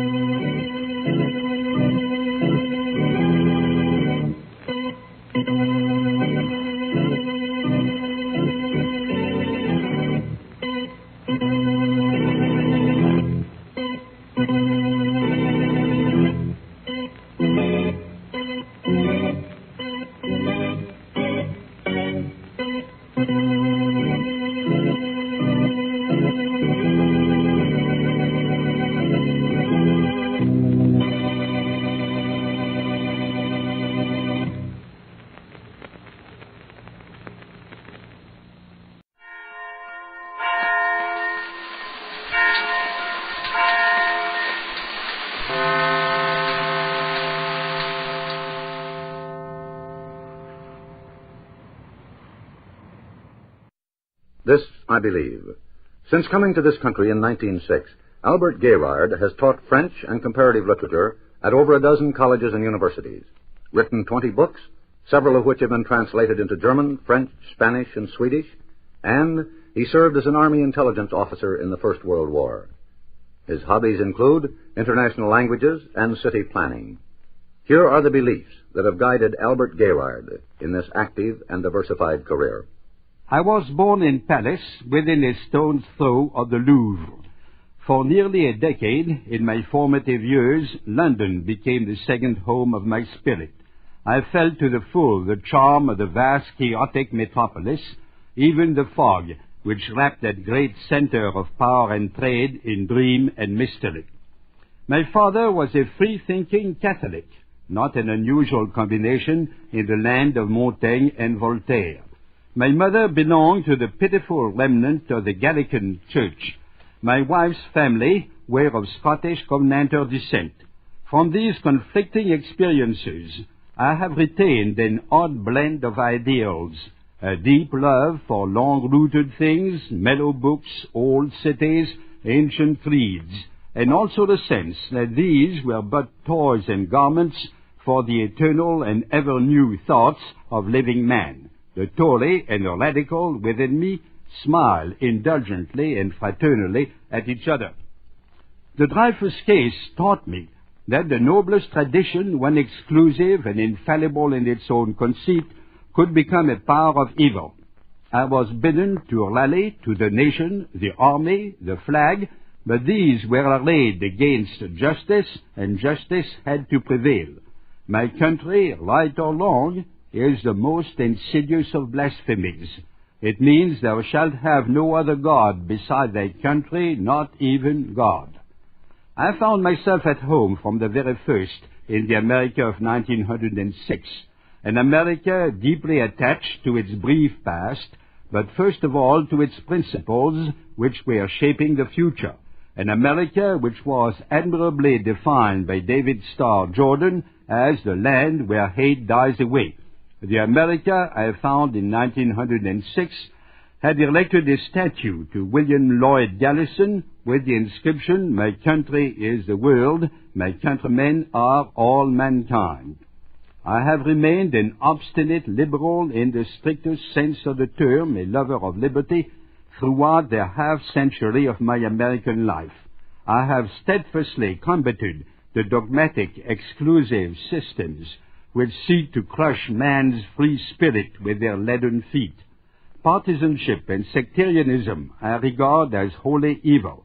They breed fanaticism and its blind, self-righteous cruelty. I call myself a rationalist within reason, and I strive to be a do-gooder with the critical spirit. Those who sneer at the desire to do right, those who believe that evil, force, pride, greed is a safer guide than good, those men may call themselves realists and win pitiful little victories, but in truth they are the militant atheists. They are hampering the slow ascent of mankind out of the primeval slime into a freer, gentler, more humane world. The key to the good is love, or in Christian terms, charity. My creed, against the materialists, the realists, and the doctrinaires, may be summed up in these words: faith is the hope that charity is not vain. That was Albert Gayrard of Stanford, California. He is a prolific and distinguished author, teacher, and scholar.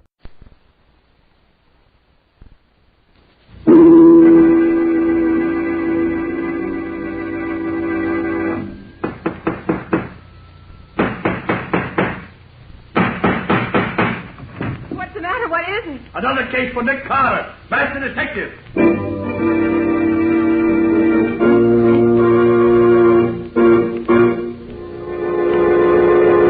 Yes, it's another case for that most famous of all manhunters, the detective whose ability at solving crime is unequaled in the history of detection fiction. Nick Carter, Master Detective.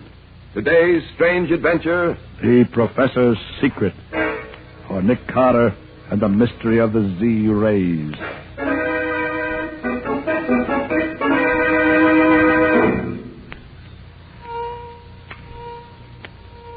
It's working, Dad. Why, that wound in the guinea pig's shoulder is healing.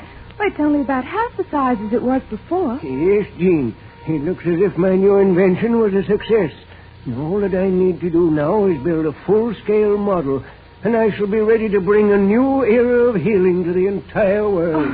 Don't move either. Yeah, What what is it? Just stand where you are and put your hands in the air. What do you want? We have no money. We don't want money. We want that Z-ray machine of yours. Shut it off. But you can't. Shut it off, I said. All right. Now fix that machine so we can take it with us. And no funny business either. Pack it up good, Pop. Better do it, Dad. These men mean business. Oh, very well, Jean. Just as you say. Hurry up, Pop. We got a long way to go. How did you know how to find this place? That's our business, lady. Ready, Pop? Yes, it's ready. But be careful of it. Don't worry. We'll take good care of it. All right, Bill, you and Jake take it out to the car. And treat it gentle. Okay, come on, Jake. What are you going to do with it? That machine heals cuts and bruises and things, don't it? Yes. If it'll do that, it'll heal holes made by guns, too. Save a lot of wear and tear on the boys. You mean you're going to use that wonderful machine to help your gangsters? Sure thing, kid. Now, you two get your hats and coats. You're going with us. But that's kidnapping. You can't do that. Get your hat, Pop. I ain't got all day. Come on, Dad.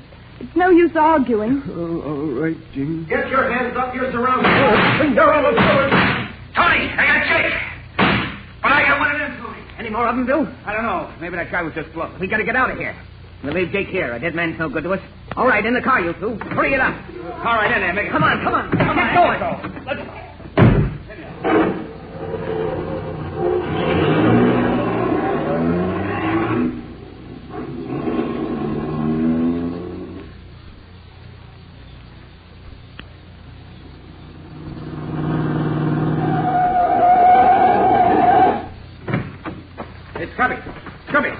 Scubby. Oh, there he is. Not dead, thank heaven. Nasty gash in his head, though. Come on, Scubby. Wake up, will you? Come on, Scubby. Oh. That you, Nick? Yes, Scubby, it's Nick. What happened? Oh. Well, you said to meet you here. You didn't get here. The gang started off with the machine and the prof and his daughter. I tried to stop them. One of them shot me. And I got one of them first, I think. Yes, you sure did, Scubby. They left his body here. You all right now? Yeah, I guess so. Good. Come on. Let's see if this dead gangster has any identifications on him. Probably not, but he might have. Let's see. No, doesn't seem to be a thing. Here. Wait a minute. He's wearing a money belt. Specially made. Made by Weaver Manufacturing Company, Brooklyn. Well, it's a special kind of belt. Maybe they know who they made it for. Yes, maybe. We'll find out anyway. Oh, another thing, Nick. I got a good look at one of the gang just before I went down. Good. His face was all covered with those peculiar dark-colored splotches that you told me about last winter, remember?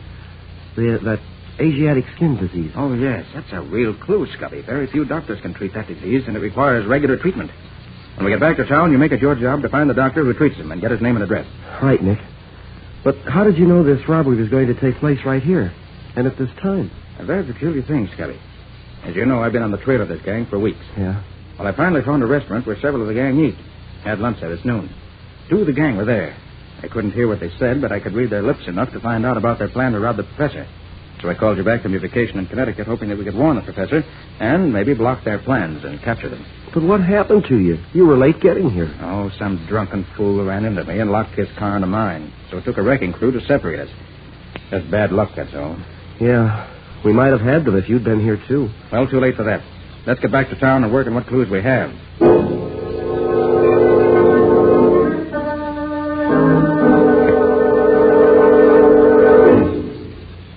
All right, Pop. Get that machine of yours going. I want to try it out and be sure it's okay. Shall I untie him, Tony? Sure. He's got to use his hands to make that thing work. But leave the girl tied up. Okay. There you are, Pop. I'll get busy. Gene, you think I'd better... Better do as they say, Dad. If you don't, they may kill us. The kid's right, Pop. Better do as we say and make it fast. Very well. Give me the machine. Yeah, Pop. Make it work. Why, I can't make it work. Huh? The main adjuster coil is missing. You mean it won't work without something that ain't there? As long as that coil is missing, I can't demonstrate it for you. It won't work. Look here, Pop. Are you trying to kid us? No, I assure you, I'm quite serious. That machine won't work without the coil. You still brought that thing down here just the way you gave it to him. You must have left it up there yourself. Perhaps I did. I was very nervous. Why, you old son of a dried-up mummy. I believe you did this on purpose. I believe you've tricked us. What's the diff, Tony? If he's got to have the coil, he's got to have the coil. If it ain't here, we got to get it. Yeah, you're right, I guess. What does it look like, you old dolt? It's a small coil of green-covered wire, about 4 inches across. Last time I saw it was lying on the bench near where the machine was. Take a couple of the boys, Bill, and get it. First thing in the morning. And, Pop, you better pray they find it.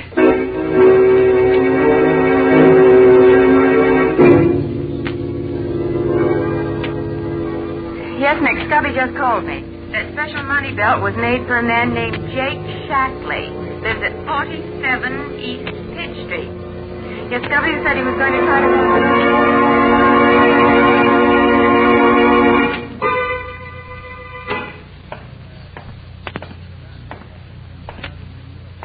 There it is.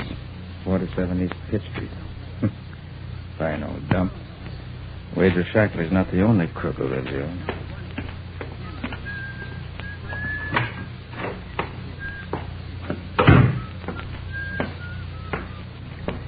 Oh, clerk. Yes, sir. What room's Jake Shackley in? Shackley? Oh, I don't know anybody by that See name. this, do you? Oh, yes, sir. Shackley lives in number 42, but he's out just now. Yes, I expect he is. I just want to look over his room. Any objections? Oh, no, sir. Go right ahead. It's on the 4th floor, sir. Stairs over there. You want the key? No, thank you. I've got one. I'll wait up there for a while. If anybody comes in looking for Shackley, send him up. I might like to talk to them.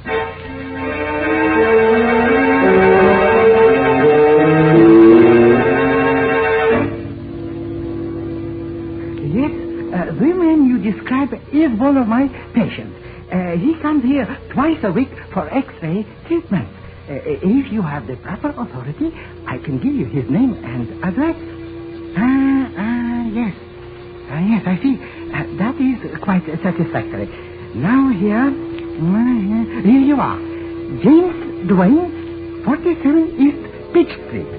Glad to help you. Good name.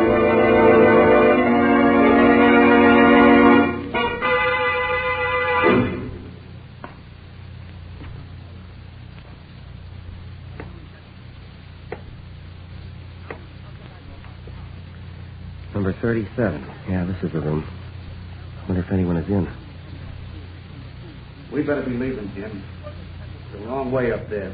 But, Bill, how come the coil wasn't with the rest of the stuff when you brought it down? That old fat-head of a professor left it behind on purpose. Oh, when do we leave? Just as soon as Trapp gets here. Do right now. Somebody else coming. Maybe I better get out of the... Looking for somebody, Bud? Oh, I was just trying to find room 9. I'm nearsighted. Go on inside. We'll talk about it there. Go on inside. Oh, sure. Hey, Trapp. Hey, where'd you get that guy?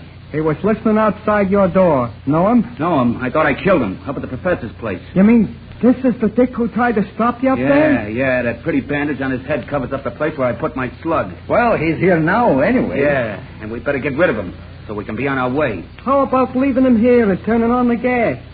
Simple and efficient. Not here. This is my room. But there is a small empty room across the hall. Only one window.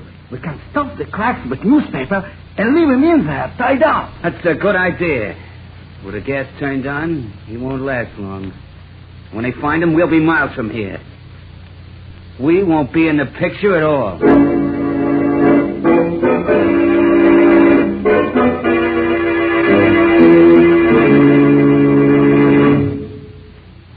Well, Nick, this clue certainly turned out to be a total loss. Not a thing in the room that's of use. Nobody dropped in. Well, Mr. Jake Shackley must have lived a very lonely and uninteresting life. Nick, you better try another lead. Let's start by walking down those 3 flights of stairs. I would pick a clue that leads me to a place without an elevator. Hey, wait. There's a strong smell of gas on this floor. Better look into this. It must be down this way. It smells stronger here. Yeah, this must be the room. Number 36. Didn't even lock the door when they left. Hope they don't take me for one of the uninvited. Might not like me. Scubby, what in the... Where's that gas jet? Now for the window. Hey, Scubby, come on, Scubby. Now he's out cold. Come on. He's all tied up. What's been going on here anyway? I'll have to get him out of this. You're heavier than I thought, old boy. There, that'll be all right. artificial respiration. 1, 2, 3. Relax. Rest. 1, 2, 3. Hey, what's going on here? I smell gas. Any trouble, Mr. Man overcome. Gas. Turns out to be a friend of mine. Oh, dear. Don't know what happened. Just got here. I think he's coming around now. Yeah. He's opening his eyes. Scubby, can you hear me? Scubby. Nick. Nick. Gang going back. Left something. Professor's house. Machine no good without it. Nick, hurry. Hurry, Nick. They can't get away. Passed out again. Burke, is our doctor around here? Yes. Right in the next room. Get him. Doc. Hey, Doc. Come on out. We wanted Doc. All right, he'll be all right now. You and the doc take care of him. When he's okay, send him to my office at 3rd and 5th. I'll get back there as soon as I can. I've got a job to do. They can't wait.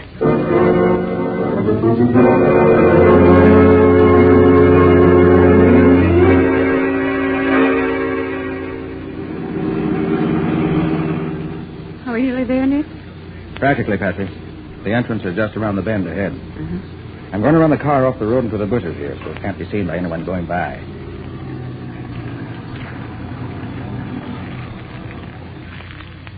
How far is the professor's house from here? About 100 yards through the woods there. You're going to wait here? No. I'm cutting across to see if the gang car's there yet. Where's that kit of mine? Now put it in the back, Nick. What's in it? Oh, a little gadget. You wait here for me. I'll be back as soon as I can. Oh, but, Nick, you're not going to try to catch the gang single-handed, are you? No, Patsy, I don't expect you, but you never can tell.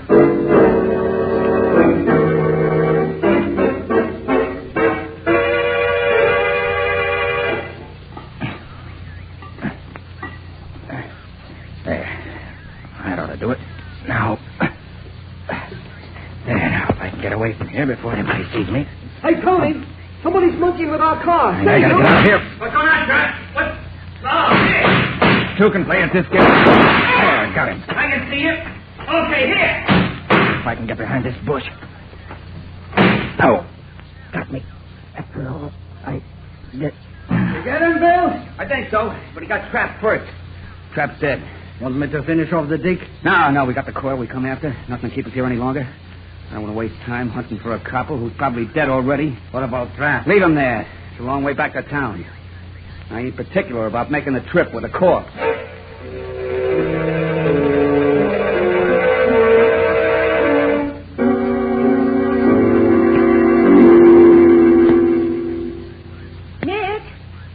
Nick, where are you? Oh, Patsy. Patsy. Yes, Over Nick? here. In the bush. Oh, Nick.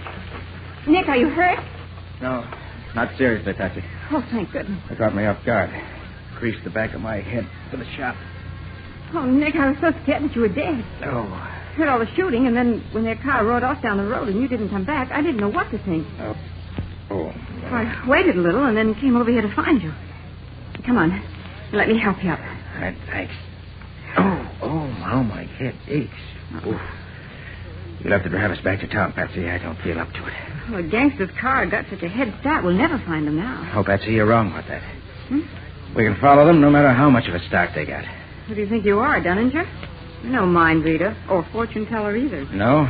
We'll see. Come on.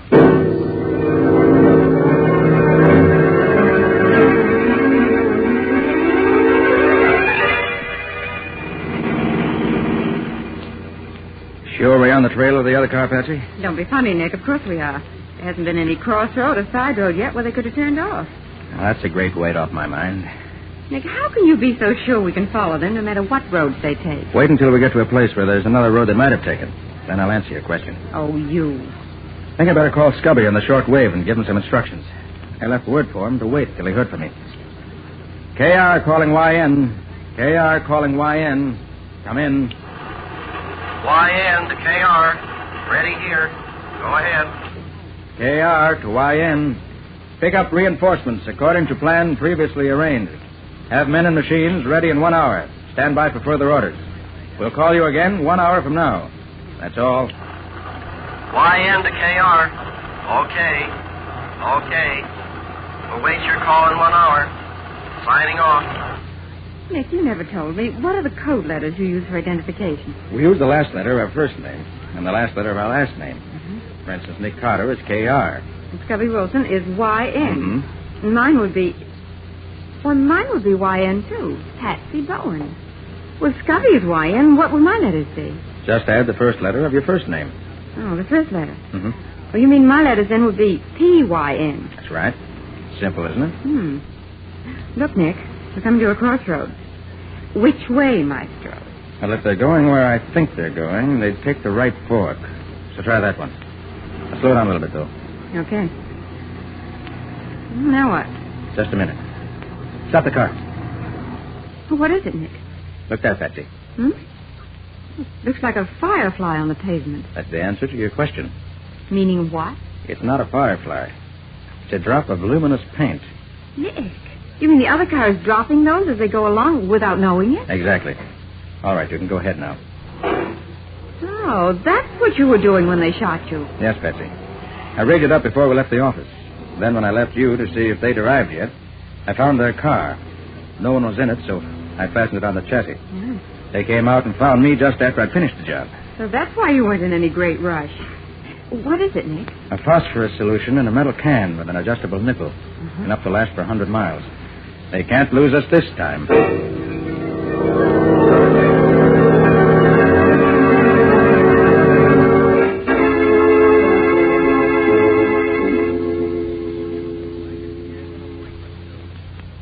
How much longer are you going to keep us here, tied up this way? Until my men bring back the missing coil, and it works.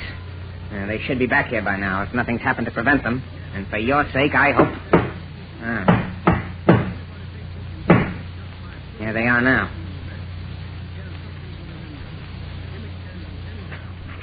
Oh, we got it. Where's Trap? We left him there. You had a fight? Yeah. Dick tried to put our car out of commission while we was in the lab. Trap spotted him. They shot it out.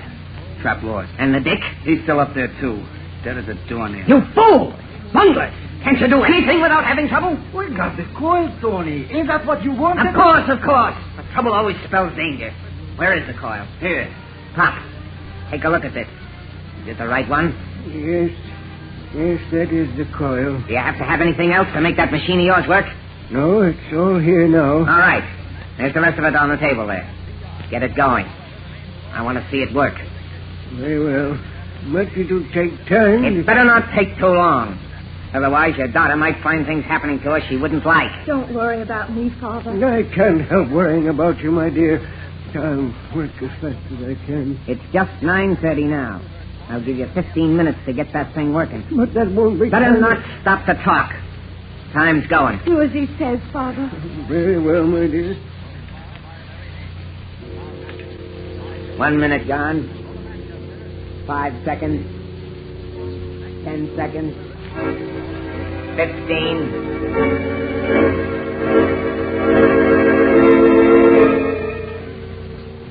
KR to YN. KR to YN. Come in.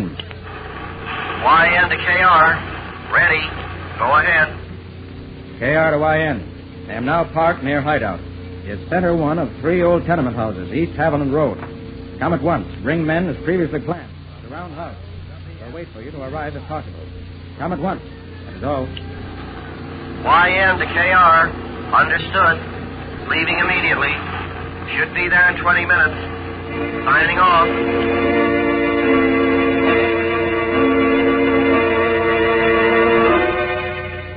55 seconds.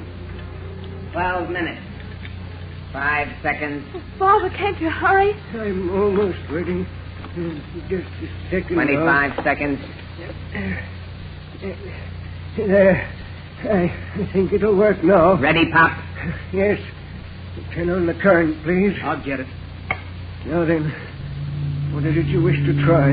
Try it on me, Tony. That dig got me in the shoulder. Very well. Try it on Jim's shoulder. Stand in front of the machine. No, a little closer. Bring your shoulder a little lower so as to be directly in front of the rays. This ain't going to hurt, is it? You want your shoulder fixed up, don't you? Sure. Shut up, then. Now, stay right there. Steady now. Gee, feels good. Hey, Tony, look. The shoulder looks better already. Yeah. This will make us the tops of any gang in the whole world. How long will it take to fix him up as good as new, Pop? Well, this is only a small demonstration machine. It'll take several hours to complete the healing process. With a larger output of the Z-ray, it'll be much quicker. Hey, Tony, what's that? Watch what? Them cars outside, did you hear them? Cars? Stopping here? Yeah, there was two of them. Pete? There they are. You fool! So you left that dick dead in the wood at the Prof's lab, did you? Tony, I was sure he was dead. So Debbie's tracked us right here to our own hideout. But Tony, Hey, boss, the cops, they surrounded the house. How many of them are there? No. We can take care of them. Bill, you and Jim go down and give the boys a hand. Right. Pilot's got to be a match for a dozen of them, but work fast. There may be more along in a minute. Yeah, sure, Tony. Come on, guys. Come on, let's go get them.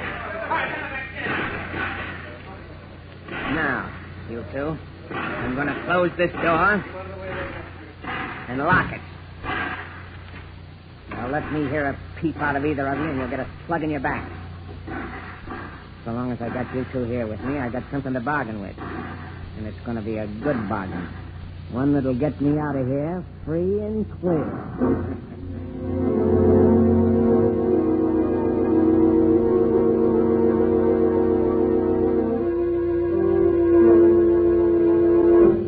They all accounted for, Scubby? Yeah, Nick. Crowley got them all. One dead and 4 wounded. Oh, what fools they are. So busy defending the front and back doors that they forgot that little side window. Yeah. Once we got a man in there, it was easy. Were they surprised to be attacked from the rear? Did you find out where the head of the gang is? No, Nick. We searched every room in the house except this one. He and the old man and his daughter must be in here. Well, I know they haven't gotten away. I watched the house from the time I called you until they got here. I'm positive nobody left the house. Now, let's find out. All right, you in there. You might as well come out. You can't get away. You think so, Mr. Carter? So you know me, do you? Yes, I know you. And you know that you can't get away. I think you're wrong about that, Carter. What do you mean? I have a proposition to make you. All right, what is it? If you let me go free and give me a half-hour start without trying to stop me, I won't harm either the old man or his daughter. But if you refuse, if you try to break down the door to get me, they'll both die before you can save them. Are they all right now? They are. How long they stay that way depends on you. Hey, what can we do, Nick? We can't let him kill the old man and the girl. I have a plan, Scubby. Yeah? Miss Pender, are you all right? I told you she was okay. I want to hear it from her own lips. Miss Pender, are you all right? Go ahead, kid. Tell him. Yes, Mr. Carter. We're all right. Professor Pender, are you all right? Oh, what's the idea of all the talk, Nick? Let's do something. Right, Scubby, I'm running it. Oh, okay, Nick, just as you say. Professor Pender, are you all right? Yes, Mr. Carter. Nothing's happened to me. Your invention, perfectly safe? Yes, it's quite safe at present. If you try to do anything except let me go, you'll find the machine wrecked and both of them dead. Is your father all right, Miss Pender? Nick, what in heaven's name are you trying to... Quiet. Miss Pender, is your father all right? Yes, he's all right. Well, Carter, now that you're sure everything's all right, are you going to accept my proposition or not? No, I'm not going to accept it. Then I'm afraid I'm going to have to kill both of you.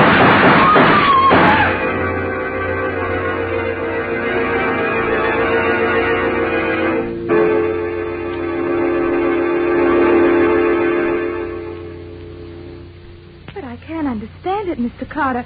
Why, you couldn't see him through the door, and yet you shot him dead. Yes, Mr. Carter, it's incredible.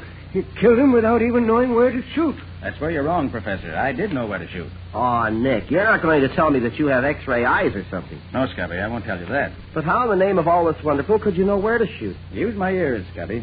Your ears? Yes. I made the 3 people in that room talk to me until I had a mental picture of just where each one of them was. Yeah. Then when I was sure in just what direction the crook's voice was coming from and was sure that neither the professor nor his daughter were near enough to be hurt, it was a simple matter to shoot right through the door at the crook's voice. And I was right. Sorry I had to kill him, but it was the only way I could see to get him without danger to either of them. Well, I'll be a monkey's uncle. So you shot him by the sound of his voice? Exactly, Scubby. If he'd kept his mouth shut, I'd have had to agree with his terms. But he talked. He talked himself right into the hereafter. And I wonder if he can talk himself out of whatever he finds waiting for him there.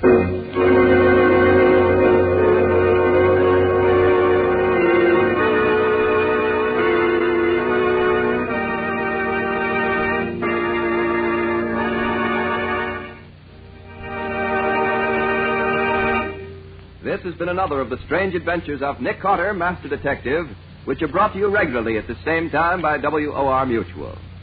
And now, let's ask Nick for a hint or two about a story for next week. How about it, Nick? Okay. Well, next week's strange adventure was strange indeed. Scubby started for Philadelphia to get some information I wanted. But he ended up in another city under another name and occupying a body that wasn't his. And then we found that somebody else had borrowed Scubby's body to kill a man. I'm afraid I'm getting confused. Well, that's nothing to what was happening to poor Scubby. He didn't know who he was or what he was doing. And yet all the time, he was perfectly sane. And it wasn't until this boss crook, who called himself the Mystic, tried the same thing on Nick that we really got anywhere at all. Well, it sounds like something out of the ordinary, to say the least. What do you call it? Murder by magic. Or the mystery of the missing identity. And that's all for now. So long. So long, everybody. And so long to you both, Nick and Patsy, until next week. In the strange adventure you have just heard, Nick Carter was impersonated by Lon Clark, Patsy by Helen Choate, Scubby by John Kane. Original music was played by Lou White. The entire production was written and directed by Jock McGregor.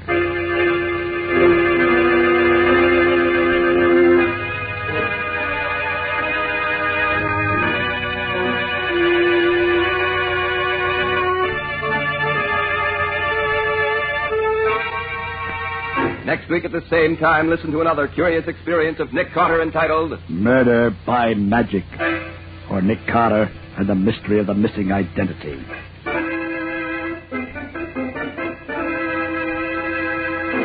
And now, a very special announcement. Beginning next week, the return of Nick Carter will be brought to you at a new time, 10:15 p.m. Eastern Wartime on Saturday evenings. Remember, beginning next Saturday, April 8th, the strange adventures of Nick Carter will come to you at 10:15 p.m. Eastern Wartime, and at that same time each week thereafter. And don't forget that the adventures of Nick's adopted son, Chick Carter, are broadcast over most of these stations Mondays through Fridays at 5:30 p.m. Eastern Wartime. This story is a copyrighted feature of Street and Smith Publications, Incorporated. The return of Nick Carter is produced in the studios of WOR. This is Mutual.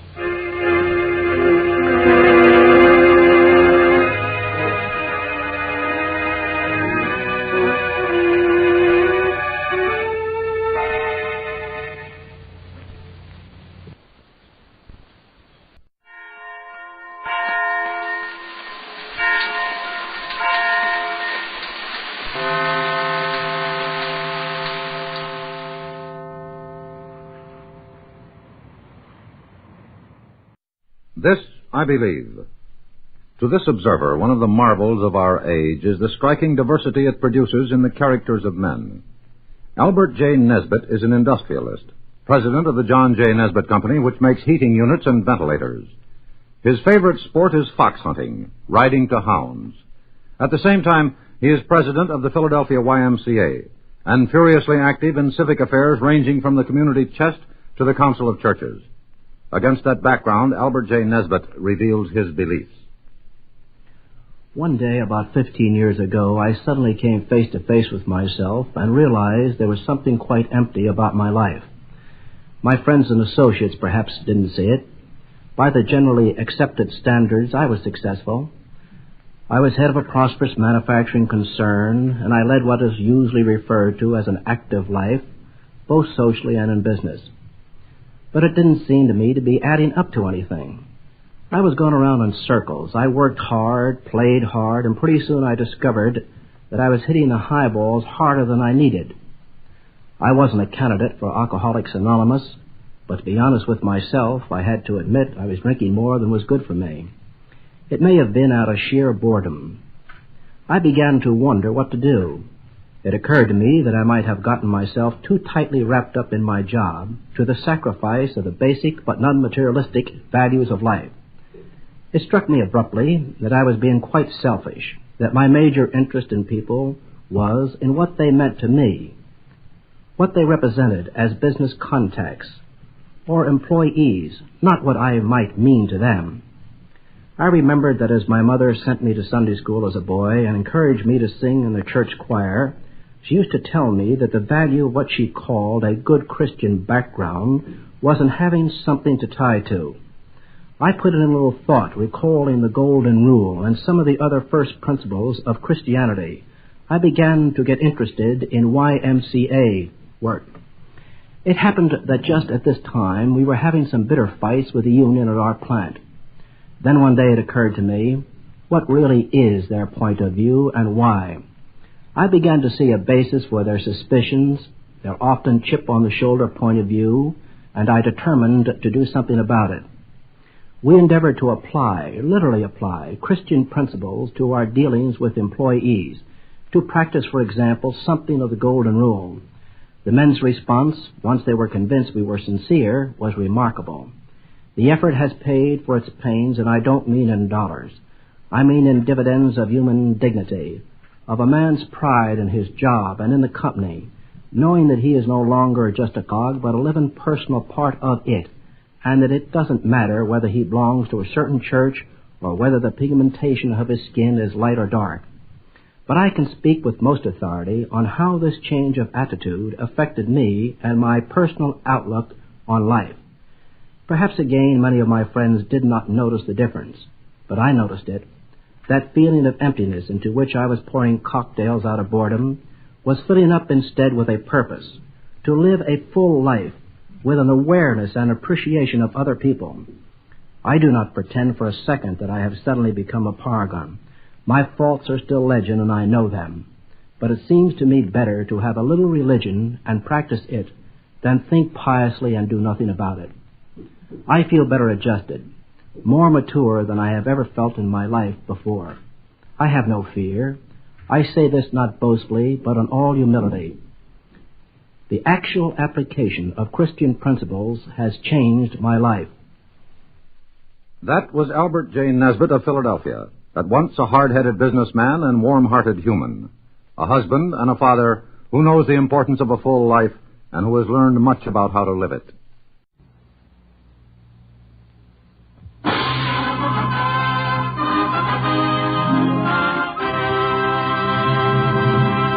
Wheaties Big Parade!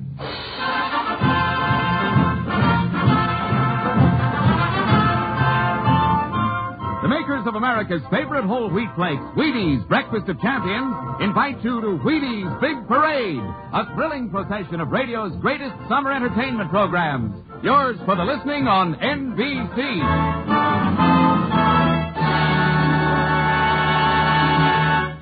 On stage tonight from Hollywood, the first of 65 exciting half-hour presentations. Nice beat.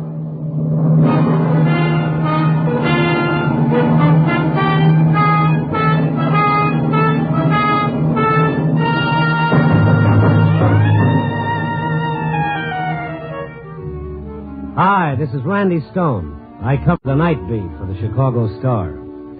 My stories start in many different ways.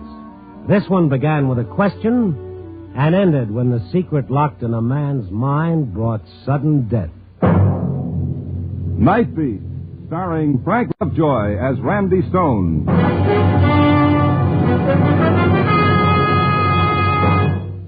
America's favorite whole wheat flakes.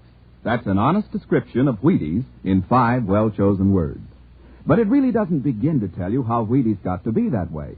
And if I expect you to pull up a bowl and spoon to a box of Wheaties tomorrow morning, there are at least 2 reasons I think I ought to mention. First of all, Wheaties taste good. They taste mighty good, either plain with a little milk or cream, or with your favorite fruit sprinkled on top. They're crisp, delicate, flavorful flakes, good right down to the bottom of the bowl.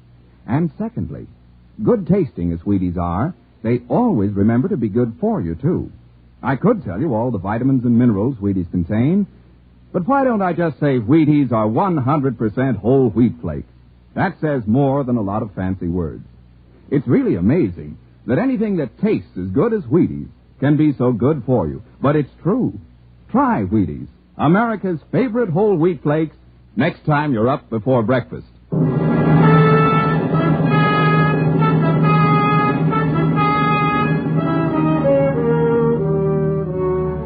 Tonight I had another story to write. Find it somewhere in the 3,000 square miles of Chicago, among the people who are Chicago. People. Ever get the feeling you'd like to forget that word? Close a mental door, snap a psychic lock, and boom, you're alone? Can't do it, pal, because maybe you're people, too. So tonight I watched them again. I wandered south on Western Avenue, crossed Addison, and there was Riverview Park. I walked around there, watching the people hurry themselves from one thing to another, each one trying to catch up with a couple of hours of fun. And then I saw a sign that read, Mentallo, the marvel of the age, knows everything. Admission 25 cents. Okay, I'm a sucker for any man who knows everything and freely admits it. He might even know what makes the world tick, like a time bomb. That'd be worth 2 bits of anybody's money. I went in. Mentallo was in the middle of his act. Battle of Waterloo proper was begun at 11:30 a.m. on June the 17th, 1815. The battle went through 5 distinct phases until the French were routed. That right, lady? Well, yes, it is. It sure is. Now, who's next? Who has the next question? You, sir. You just came in.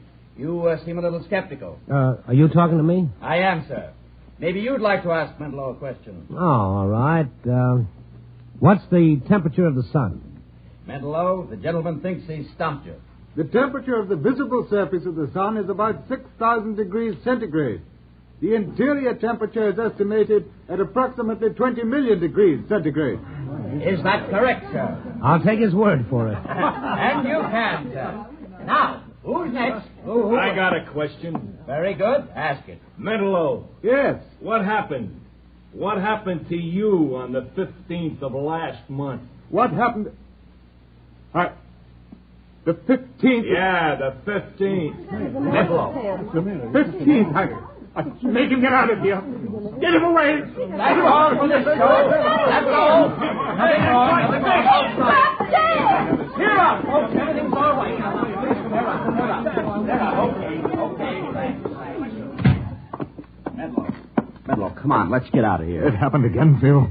Again? You want a doctor? Huh? Now, look, mister, I said everybody clear out. Yes, I know, but this man collapsed. He looks pretty beat. I said get out. But... Okay. And make it fast. Okay. Real fast. So I made it real fast, like the man said. But as I walked through the carnival grounds, that bird brain of mine that just won't let me grow old gracefully started working overtime. Why did Mentallo do a nosedive when that question was asked? What happened to him on the 15th of last month? Listen tomorrow at the very same time, and Just Plain Stone will tell you all about it. But then, just as I'd reached the edge of the carnival grounds, a voice pushed its way through my thoughts. Test your eye and your aim, folks. Knock down the ducks. It was the man who'd asked the question. I walked over to the shooting gallery and picked up one of the rifles. I say, here you are, mister. Test your eye and your aim. Why, sure, thank you. Well, that was close. Pretty close. I'll try to do better. Just a little more practice, that's all. A little practice. Yeah, like everything else. Well, that's better. By the way, what happened to you on the 15th of last month? I take your shots and beat it. Why did you ask that question? Give me the rifle, mister. I got 5 more shots coming. Not tonight. Give me it. I pays my quarter. It takes my shot. I said hand me the rifle. Okay, here. You want to see something? Watch.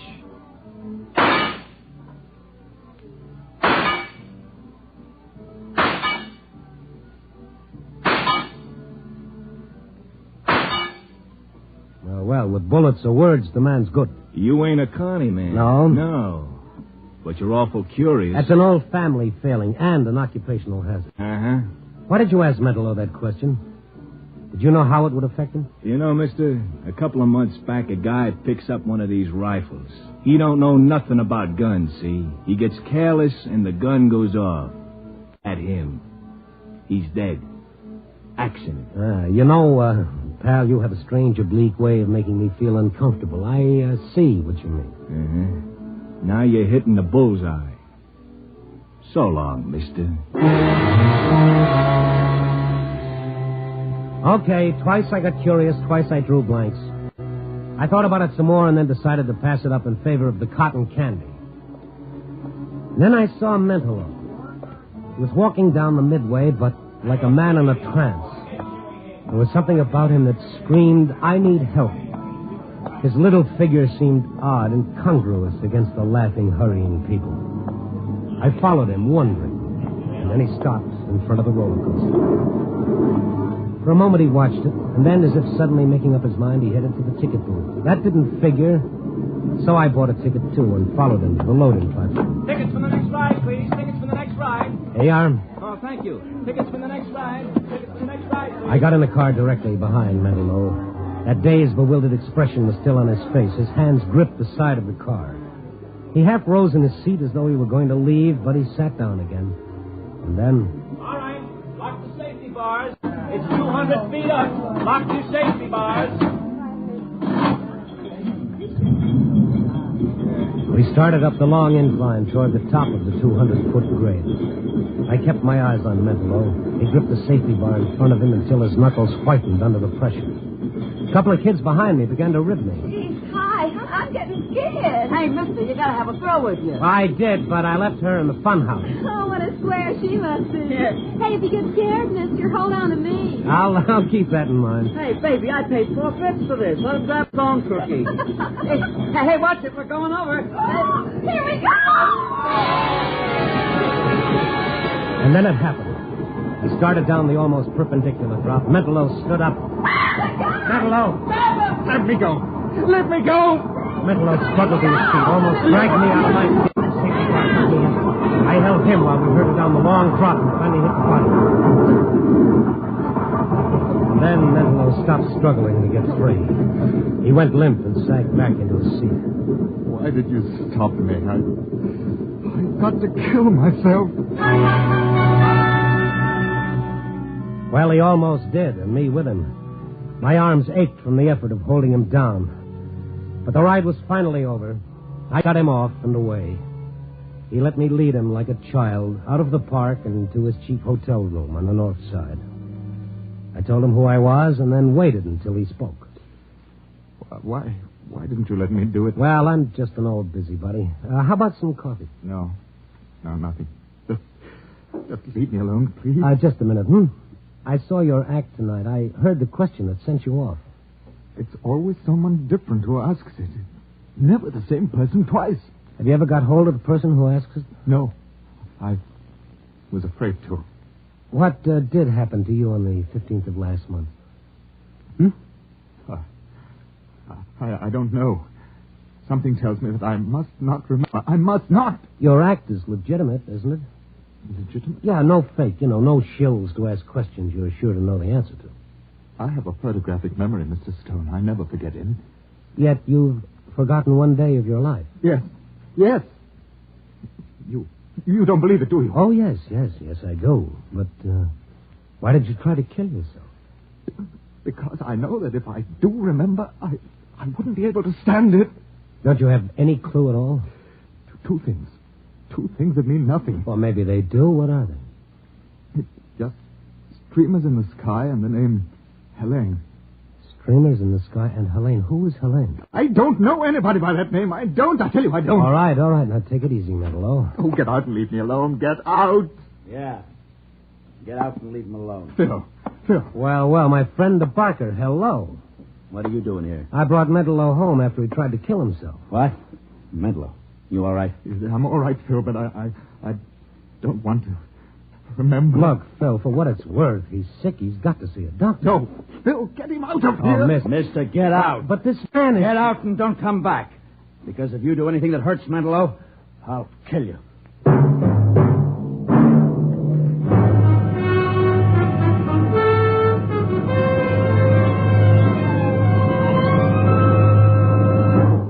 General Mills is bringing you Night Beat, starring Frank Lovejoy as Randy Stone.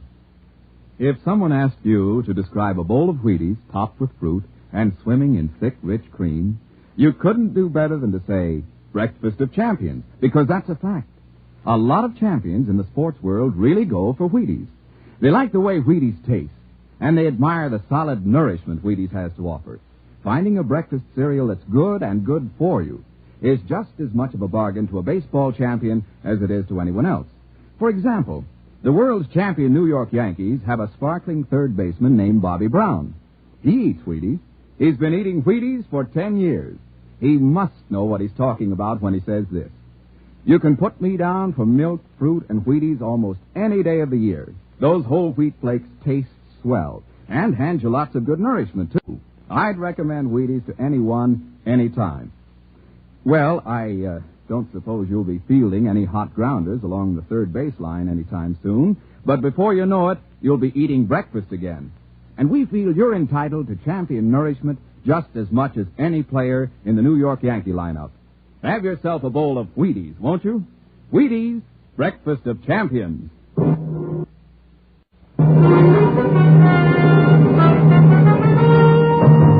And now back to Night Beat and Randy Stone. Like I said before, sometimes you'd like to seal off the rest of the world and forget it. Let 1,000 people die in a flood, we click our tongues and say, how terrible. And that's as far as it goes. But let one kid scratch himself on a nail and 87 people come running with the iodine. The human reality of what happens to a lot of people at once is too big for us. But what happens to one individual is something each of us can get hold of. I don't know, maybe that's what sent me to a friend of mine, a psychiatrist whom I dragged out of bed. But, Randy, what concern is Mentallo of yours? Oh, I don't know, Ken. Why'd you become a psychiatrist? Why? I see what you mean. Okay, you see what I mean. Now, what gives with Mentallo? Self-protection. His mind is protecting him. Whatever happened on the 15th of last month is suppressed. The memory is horrible enough to force a complete blackout. Yeah, but he remembers two things, Ken. Streamers in the sky and the name Helena. What do the streamers mean? Almost anything. This guy's symbol for something else. Yeah, he tried to kill himself tonight. Will he try it again? It's likely. Well, what'll set him off again? Hard telling. Question, object, anything. Was Mentallo upset when you left him? Upset? He was practically hysterical. I'd better go with you. Oh, you're worried too, huh? I'd feel better if I saw him. Let's go.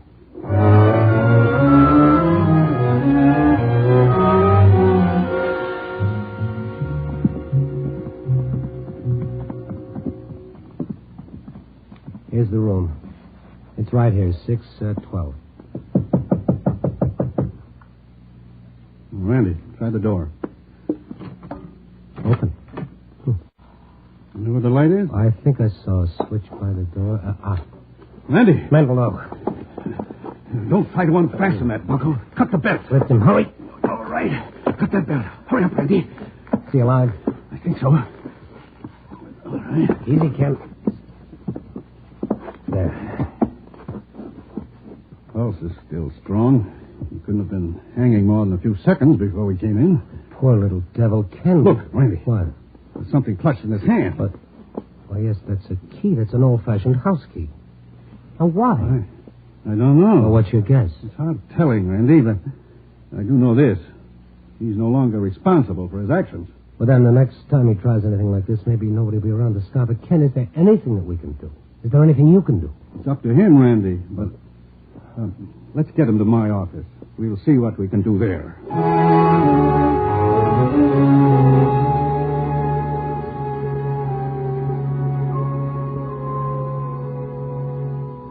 Feeling better, Mentallo? Yes, thank you. You know where you are? No. No, where's Phil? Oh, you're Barker? I don't know. Now listen to me, Mentallo. You tried to hang yourself. Do you remember that? Yes. After Phil left, I felt so hopeless. You had this in your hand, this key. Look at it.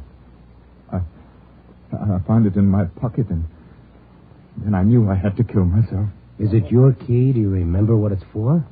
No. You won't remember that, Randy. Oh. Who are you? He's a friend of mine, and he's a doctor, Mentallo. Well, I don't want to... Now, look, twice tonight you tried to kill yourself. Once is enough to call in the police. No. Oh, don't worry. That's not what we want to do.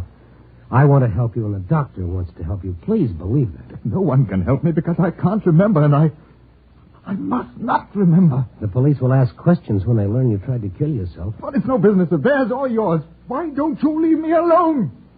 Why do you care? Oh, that's the same old question asked the same old way, and this time I've run out of answers. Make up one of your own. I don't know. I'm sorry. And I believe you do want to help. Yes, we do. Now, look. There'll be no need to call the police if you'll let us help you. You're sick. Do you know that? You're sick. Let us help you. All right. Good. Now, you trust Mr. Stone, don't you? Yes, I do. All right. You're going to sleep. When you feel this hypodermic needle, start counting backward from 100. Just a little sting. Then start counting backward from 100. Now. Mr. Stone. What, Mentallo? Stay near. Oh, yes, I'll stay. Start counting. 99. 99. 98. 95. 90. He knows your voice, Randy. He trusts you. You ask the question. Me, is it all right? Yes. Mentallo, can you hear me? Yeah? It's the 15th of last month. The 15th of last month. Streamers in the sky. What streamers? What are they? Where are they? The Aurora Borealis. The Northern Lights? Yes. Aurora. I went to Aurora. Aurora, Illinois? Yes. I was there. Now, you're in Aurora. Where did you go there? The house. Yes, I've got to open the door. The key. Here's the key. Unlock the door. She's going to be here. Helene. Who is Helene? I love her. She loves me. There's the room. The room. All right. Now, you're in the room. What did you do? I waited for her. And she came in. And then Helene!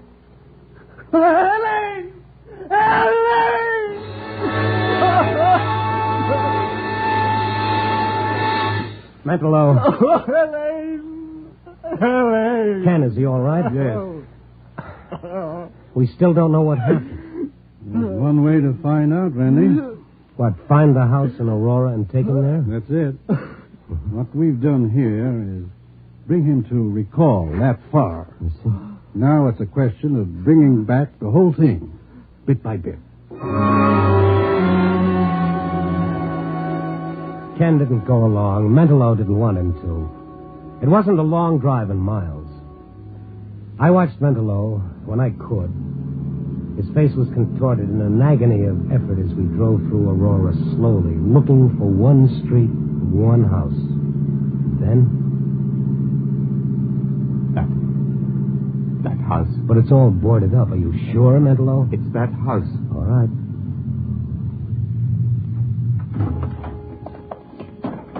The house set back from the street. The only light came from a street lamp half a block away.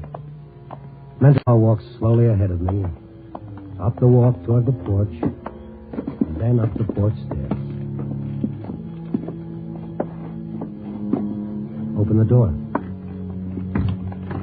Locked. It was locked that day, too. Well, unlock it. You've got the key. Yeah, the key. Where's the light switch? No light. All right. We'll use the flashlight.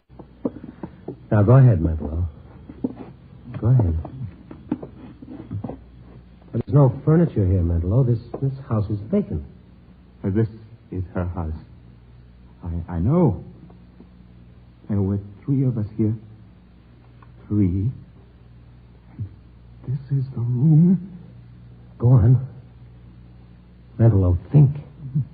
Well, you've got to think. It's the only way you'll remember what happened.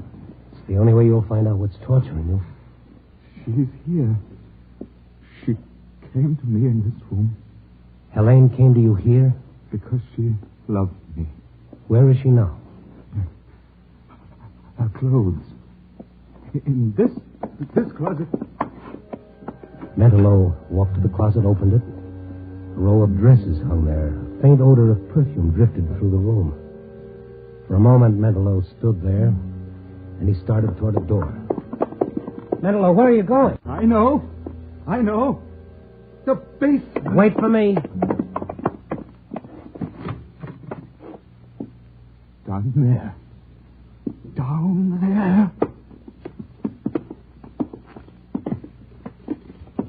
There's no one here, Mentallo. No one at all. The basement's empty. Not empty. She... Under the earth where I put her. Under the earth. Get it out. Come on, get a hold of yourself. What are you talking about? I killed her. She came to me because we loved each other. And I was holding her in my arms when I killed her. Now she's down here. Under our feet. I killed her. Who was she? I killed her. You're satisfied now? You're satisfied? Bill! What are you doing here? You had to stick your nose in. You had to make him tell, didn't you? Mentallo, are you sure? Are you sure? Yeah, he's sure. And so am I, because I helped him put it here. He'd never known if you didn't make him remember. Who was Helene? You're never going to know. Helene. You had to go and make him remember. It was all over. Nobody would have known because we traveled with the yak. Yes, but somebody did know. Because somebody asked him tonight what happened on the 15th. Somebody always asked that question. Why? And who was Helene? Helene? Helene was his wife. What? He was jealous because she never loved him. She loved me. Then how could you have killed her, Mentallo? Listen to me. You only think you killed her. Because if she hadn't come here, she wouldn't have been killed. You blamed yourself. That's what it was. And then you forgot. The shock made you forget. Don't listen to him, Mentallo. Don't listen. No, I remember now. I remember. You killed her. Made me believe. But you're not going to tell anybody else about it. Both of you are going to stay here. I'm not afraid anymore, Phil. Because I know now I didn't kill her.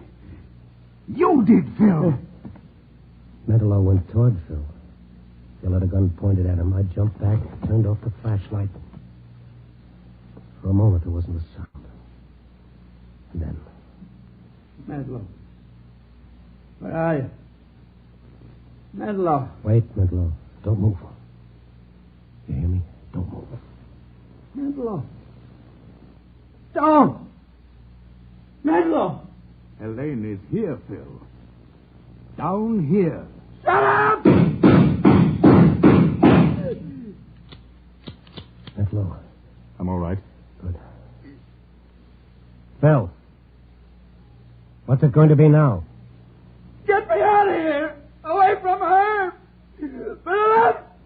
Get me out of here!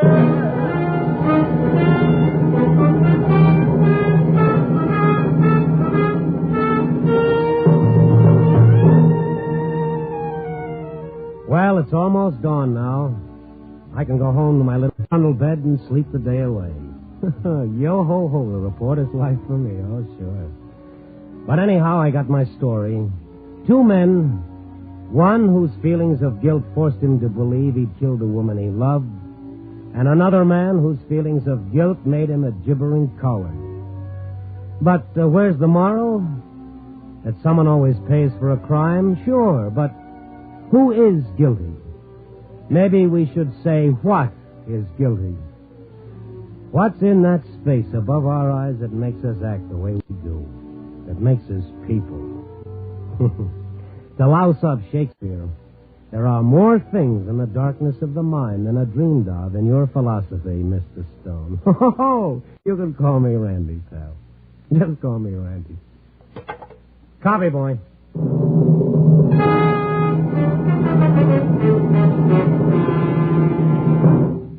Night Beat, first on the Wheaties Big Parade, stars Frank Lovejoy as Randy Stone. Here again is Frank Lovejoy. Stepping out of the role of Randy Stone, I'd like to make a very important request of you and your family. Pick up the May issue of Reader's Digest. and turn to page 73 and read the short article called, What Do You Eat for Breakfast?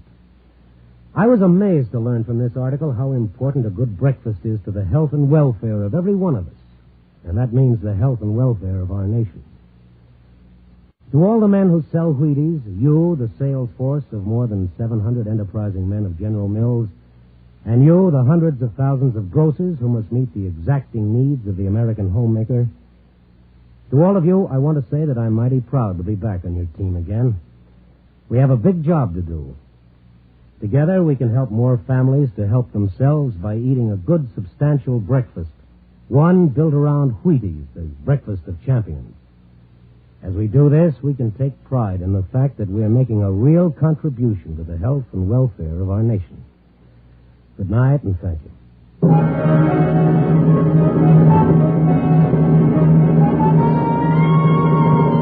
Night Beat, starring Frank Lovejoy, is produced and directed by Warren Lewis and edited by Larry Marcus. Tonight's script was written by Russell Hughes, with music by Frank Worth.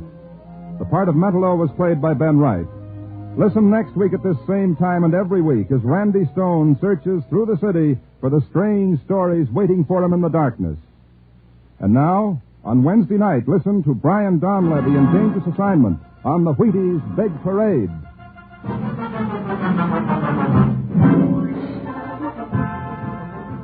Night Beat came to you from Hollywood. Stay tuned for a special all-star broadcast on NBC.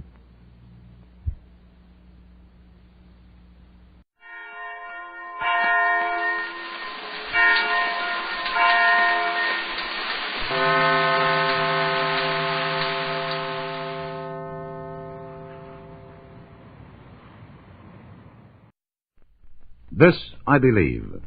Albert R. Science of New Haven, Connecticut, is a veteran of World War II. He came back from service in Europe with a new sense of his responsibilities as an American, which he puts into practice by energetic participation in civic affairs. He is particularly active in the American Veterans Committee. This is Al Science's creed. As a young boy, I was an active sports enthusiast. Winning a game was a very important thing to me. At the same time, I learned that each game had rules which had to be obeyed. My elders often pointed out that this was good training for life. Rules have to be observed in life, too, they said. It took me many years and much soul-searching to realize that there was something more important than winning a ball game, and many more years to learn that the rules of this game of life are sometimes not clear. As I grew older, I began to see that these rules are not necessarily spelled out on paper. They are conceptions of what is in harmony with that whispering of the conscience, which we humans are so often likely to drown out by either feverish activity or loud acclaim. I have come to believe very deeply that if I am to be at peace with myself, I must listen to this still, small voice. Not to do so means that I must try to convince myself of something which is simply not true, namely, that I am somehow infallible, not fallible like other men, and that unaided I can deal with all the forces with which one has to cope during his lifetime. To be very truthful, it is hard to admit that this is what I believe. Every time I do a thing which does not seem clearly to advance my personal fortune, there is a kind of conditioned urge to apologize and explain that I do really have a selfish motive. Most completely overlooked is the fact that doing what I believe to be right is a source of deep satisfaction to me personally, regardless of whether anyone else knows about it or not. After all, the person with whom I spend all my time is myself. But I have heard it said so often, that is all well and good, but where does it get you? Sure, everybody likes and respects you, but where does it get you? After all, you have to be practical. This is a practical world, which judges people by certain standards: the job he holds, where he lives, who his friends are, how much money he has. Well, I have to confess that these are pretty powerful arguments, because I happen to have no particular aversion to these things. And to a degree, I have had them, and I know them to be worthwhile, just as I got a real satisfaction out of winning ball games. But I know also that how I get them is very important to me. For along with getting them, I must, to enjoy them, feel that no one can say that I haven't earned them or that the getting them has denied them to others. It might be nice for a while to forget about what is right and just concentrate on reaching certain goals. The trouble is that these goals seem somehow to be tied up with the way we reach them. I remember that as a boy I used to think that if I got a certain toy or would be able to go somewhere that seemed attractive, my happiness would be beyond measure. When I had got these things, I realized that they were not nearly as desirable as I had been in my imagination. And so I came to realize that the things of real importance are intangibles, and remembering that, I can go on from day to day, enjoying whatever luxuries come my way in the course of doing what I believe to be right. And what I believe to be right is what I can tell myself is right when no one else is around. That was Albert R. Science, a responsible young veteran of World War II who lives in New Haven, Connecticut, where he is employed by the Bridgeport-Lycoming Division of the Avco Manufacturing Corporation.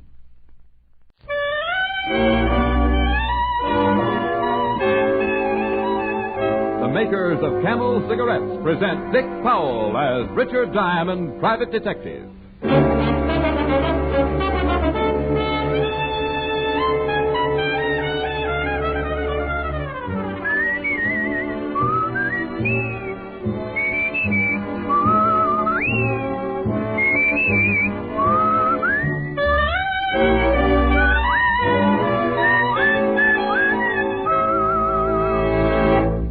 How will camels get along with your throat? Listen. In a coast-to-coast test, hundreds of people with normal throats smoked only Camels for 30 days. Noted throat specialists made weekly throat examinations of those smokers and reported not one single case of throat irritation due to smoking Camels. Make your own 30-day Camel test. Smoke only Camels for the next 30 days. You'll see how well Camels agree with your throat, pack after pack, week after week.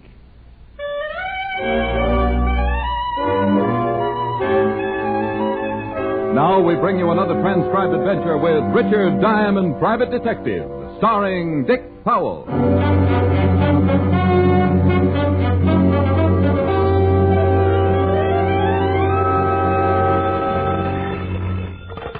Diamond Detective Agency, you spent the dime, you name the crime. Oh, no. Hi, Helen. Hi. Rick, what kind of a slogan is that? You spent the dime, you name the crime. Well, it only applies to people calling from phone booths, dear. Well, I'm not calling from a phone booth. Then you have no right to judge the merits of my slogan. This is logic? Dear, you worry about your millions and I'll worry about my slogans. How is your bulging little bank account these days? Healthy, which is more than I am. I have a cold. Why, you poor kid. Cheer up, I'll let you take me to dinner tonight. That should make you feel better. Yeah, maybe. But, I seem to remember a past generation where the men took the women to dinner. I suppose you never heard of that arrangement. No, but it does sound novel. Shall we try it? Love to. Good. I have 2 cents in my pocket. Beat me in front of the corner drugstore and I'll blow you to a stick of gum. Oh, Rick. On second thought, we'll split a stick of gum and save the other penny for entertainment. All right. I'll take you to dinner. Well, if you insist. I'll meet you and your wallet at 7, dear. Bring your own cough drops. We'll have a... Wow. I do believe a living creature has wandered into my emporium. Client? I think I put it more elegantly, but why quibble? See you at 7. Bye. Bye. Diamond? That's right. I'm Eddie Burke. Glad to know you, Mr. Burke. Eddie Burke. That's me. You said that before. Well? Well, what? Diamond, you know why I'm here. Don't stall. Sorry, pal, but I can't seem to remember who you are or why you're here. Should I? What is this, a game? Just hand over the package. You've been paid. I have?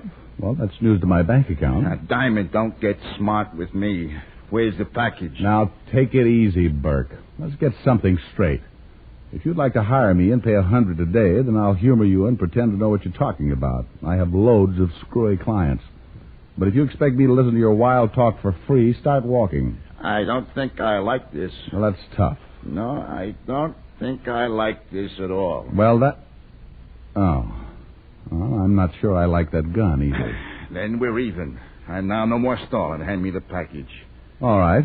Only first you tell me where I find it. Okay, so you play it cozy. You plan to cash in on it yourself, huh? Burke, either this is someone's idea of a bad joke or you're a pretty mixed-up guy. What makes you think I should have a package that belongs to you? Casey got scared. Casey? Yeah, she decided the package would be safer with a private cop. She says she'd pay you $1,000 to keep it till I came for it. Well, all I can say is that Casey should never go near a lie detector. I never heard of her. Or you or your package. So put that gun back in your pocket and beat it, huh? You're pretty cool, Diamond. Only Casey don't lie. You open the package. You know what it's worth. Pal, you're so Stand up. Oh. Up, Diamond. Oh, suit yourself. Diamond, I'm not going to kill you unless I have to. Glad to hear it. Now, suppose you... Don't talk big. You'll be seeing me again real soon, only next time I contact you, you won't get off so easy. When you come to, if you're smart, you'll get that package and have it waiting for me. Now, keep your hands up. Hi. Burke, you're making a big...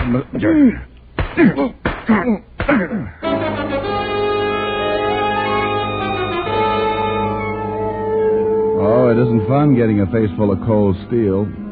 Your eyes seem to fly back into your head, and by the time they bounce into position again, you're not seeing out of them. But in my business, things like this happen so often, I go to the blood bank once a week for a refill. I don't know how long I was out, but when I came to, I made the mistake of dragging myself to the wash basin and looking in the mirror. Oh. I looked like a bad dream trying to qualify as a nightmare. And then I got mad. I decided I wouldn't wait for Eddie Burke to come and see me. I'd rather find him first. I put my hat on what was left of my head, picked up my car from the garage, and headed downtown to the 5th Precinct and Lieutenant Walt Levinson. Hi, Fancy Pants. How's it? Wow. What happened to your kisser? That's a new disguise, Walt. I'm posing as a pound of hamburger. Nice work. You even got the ketchup.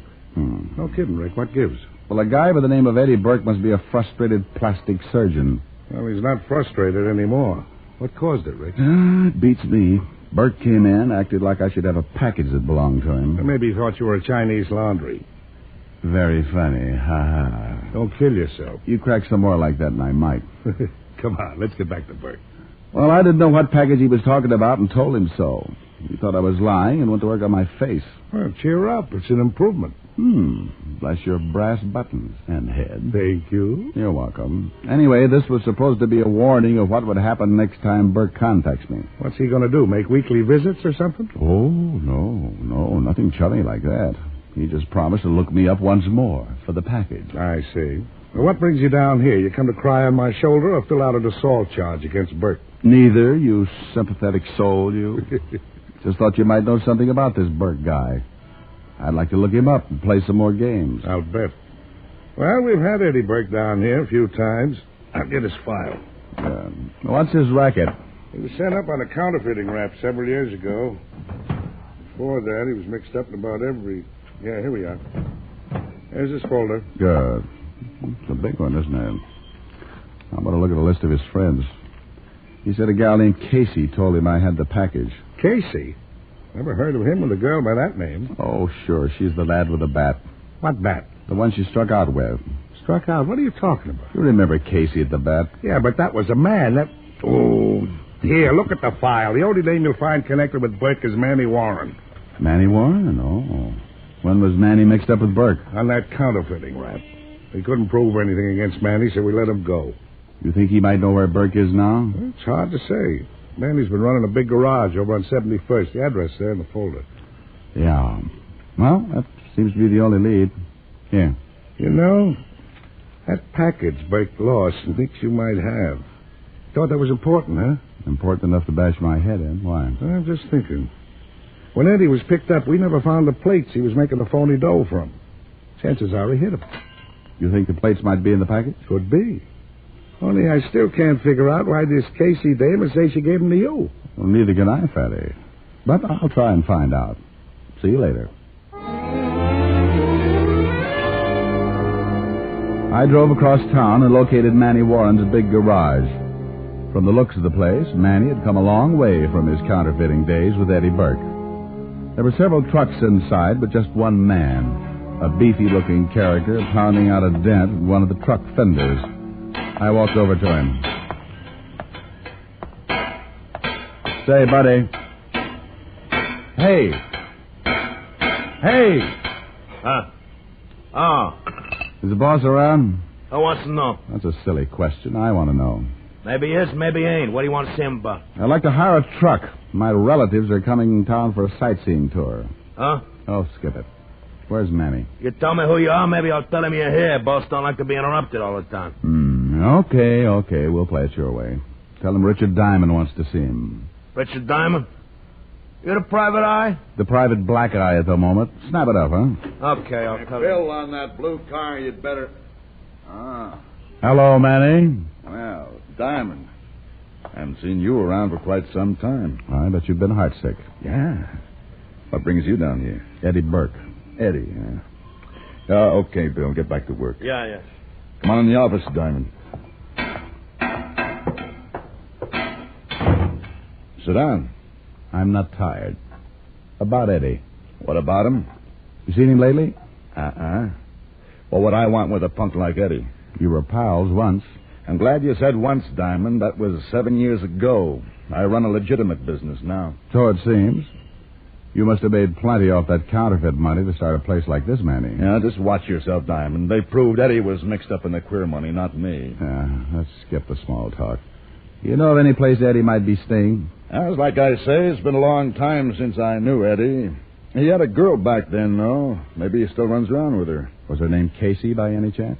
Yeah, that was it. Nancy Casey. She might be listed in the phone book. She might be. I'll take a look anyway. I'm sorry that's all the help I can give you, Shamus. You look it. Yeah, don't I? I'll drop around again sometime, though. Always glad to see a familiar face. I left Manny's garage and headed for a phone booth. In the book, I found a listing for a Miss Nancy Casey. The address turned out to be a rundown apartment building on the west side. But there was nothing rundown about the girl who answered my knock. She stood in the doorway with her head tilted as if to say, "What can I do for you?" Only the hard look in her eyes seemed to say, "Don't get ideas, bud." And her mouth? All it said was, Well? "Are you Nancy Casey?" Nancy's out. I'm a roommate. Do you expect her back soon? Yeah, she shouldn't be long. Who are you? Well, just a friend of hers. Mind if I come in and wait? I guess not. Oh, thanks. I was just making some coffee. Well, it smells good. Sit down, I'll get you a cup. Cream and sugar? Oh, yes, thank you. Tell me, do you, know many of Nancy's friends? A few. Why? Well, Nancy and I have a mutual friend. I'd like to get in touch with him. Oh. Here's your coffee. Thanks. The friend's name is Eddie Burke. Oh, yeah. I heard Nancy speak of him. Your coffee all right? Huh? Yeah, fine. Yeah, Nancy talks about this Burke guy a lot. You ever come up to see her? Oh, once or twice. I was always out, though. Nancy should have been here before this. You have a date with her? Oh, not exactly. She goes out with a lot of guys. Me, I like to stay home. Read a lot. Well, to each his own. Do you read a lot? Only bubble gum wrappers. I read heavy stuff. Historical novels. Good for you. You want some more coffee? No, that's plenty. It's sort of hot in here, isn't it? Is it? Yeah. Real hot. It'll get hotter, Mr. Diamond. Diamond? How did you know my name? Oh, your picture's been in the paper. Like I say, I read a lot. You getting tired? Yeah, Oh, no. Oh, yes. The coffee. Shouldn't take long. You dropped your cup, Mr. Diamond. Oh, you shouldn't try and get up. That drug takes effect fast. You just tire yourself. You Casey? That's right. I'm Nancy Casey. Find it hard to stay on your feet, Diamond? My head, You what? You can't even stand straight. The big, strong detective.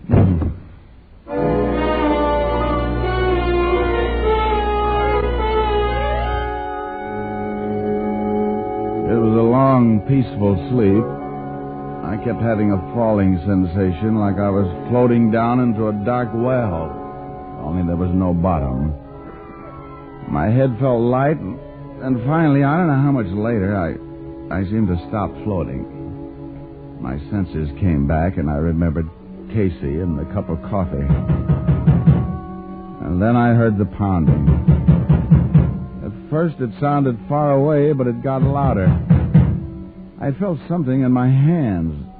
I tried to focus on it as the pounding continued. It was my gun. Then I heard the voice. Open up! Police! Open up! I looked across the room, but I didn't like what I saw. Eddie Burke was propped up in a chair, and there were 2 bullet holes in his head. And chances were the bullets had come from my gun. Come on, open up, Rizza. It's the police!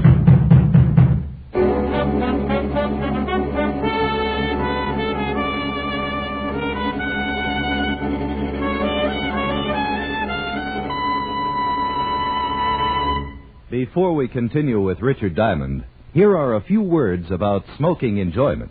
Try the one sensible test of cigarette mildness. Try the 30-day Camel test. Smoke only Camels for 30 days. Enjoy Camel's rich, full flavor, pack after pack. Through steady smoking, the only sensible way to judge a cigarette. You'll see for yourself how well Camels agree with your throat. In a coast-to-coast test, hundreds of smokers with normal throats smoked only Camels for 30 days. Noted throat specialists made careful weekly examinations of the throats of those smokers and reported not one single case of throat irritation due to smoking Camels. That's proof of Camel mildness, the kind of proof no other cigarette gives you. Tonight, start your own 30-day Camel test. Make Camels your steady smoke for the next 30 days, and you'll discover why Camel is America's most popular cigarette by billions. How mild can a cigarette be? Make the Camel 30-day test, and you'll see. Smoke Camels and see. And now, back to Richard Diamond, Private Detective, starring Dick Powell.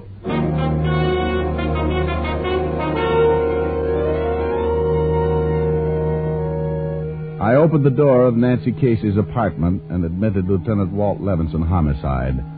And he had good reason to be there, for Eddie Burke was certainly a case for homicide. I brought Walt up to date, told him about Casey drugging me and my finding the gun in my hand. It's a good thing Walt was my friend. He believed me. Well, Rick, it's been quite a day. Slugging, drugging. Now it looks like somebody's trying to frame you, but good. Yeah. What brought you here anyway, Walt? Anonymous phone call. Rick, somebody went to a lot of trouble to make it look like you killed Burke. Who was it, Casey dame? Yeah, but I don't think she's in this alone. Who else? Manny Warren. Oh, Joe Legit, huh? How do you figure him in? When I got here, Nancy Casey was expecting me. I was watching her when she fixed that coffee. I didn't see her slip in the drug. That means the drug was already in the cup. Well, what's that got to do with... Oh, you think Mandy tipped her off that you were coming over, huh? Well, who else? Besides you, he's the only one who knew I was looking for her. Well, what are we waiting for? Come on, let's have a talk with Warren. No. You let me do it, Walt. You'll be busy here for a while anyway, and we'll have to prove Manny did it, not just accuse him. Okay, you can give it a try. Only look, Bright Eyes, until you find out why Burke was killed and just how those characters all fit together, you're going to be on the spot. I still have to report it was your gun that killed Burke. Commissioner might not be happy when he hears I let you go. Well, you hold off the commissioner, Walt. You should be used to that by now.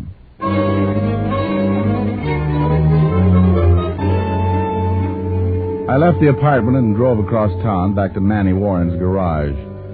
But I still couldn't figure the tie-in. Nancy Casey had lied to Burke, told him I had the package he was looking for. Then she drugs me and Burke is killed. And somewhere in this mess, Manny Warren was involved. But how? I quit thinking about that as I parked in front of the garage and went inside. Bill, the beefy character, was still the only man around. Oh, you back again? Well, either I am or you've got bad eyes. Tell Manny I want to see him. He ain't here. Besides, it's closing time. Beat it. Now, look, pal, don't make with the runaround. Where's Manny? I said he ain't here. You got no right coming in here after closing time. I got half a mind to throw you out. You try it, and I'll scatter your half mind all over this floor. What? Now, where's Manny Warren? Let go. Let go of me. You're choking me. Manny ain't here, I tell you. Maybe he's home. Where's home? I don't know. Now, where's home? I don't know, I tell you. Maybe that's him now. Okay. Enter the office and answer it. And if it is Manny, ask him where he is. And don't try anything, or I'll make you look like I feel. Manny ain't gonna like it. Oh, shut up. Just answer that phone and hold the receiver up so I can hear, too. Hello? Bill, this is Casey. Is Manny there? No, he ain't.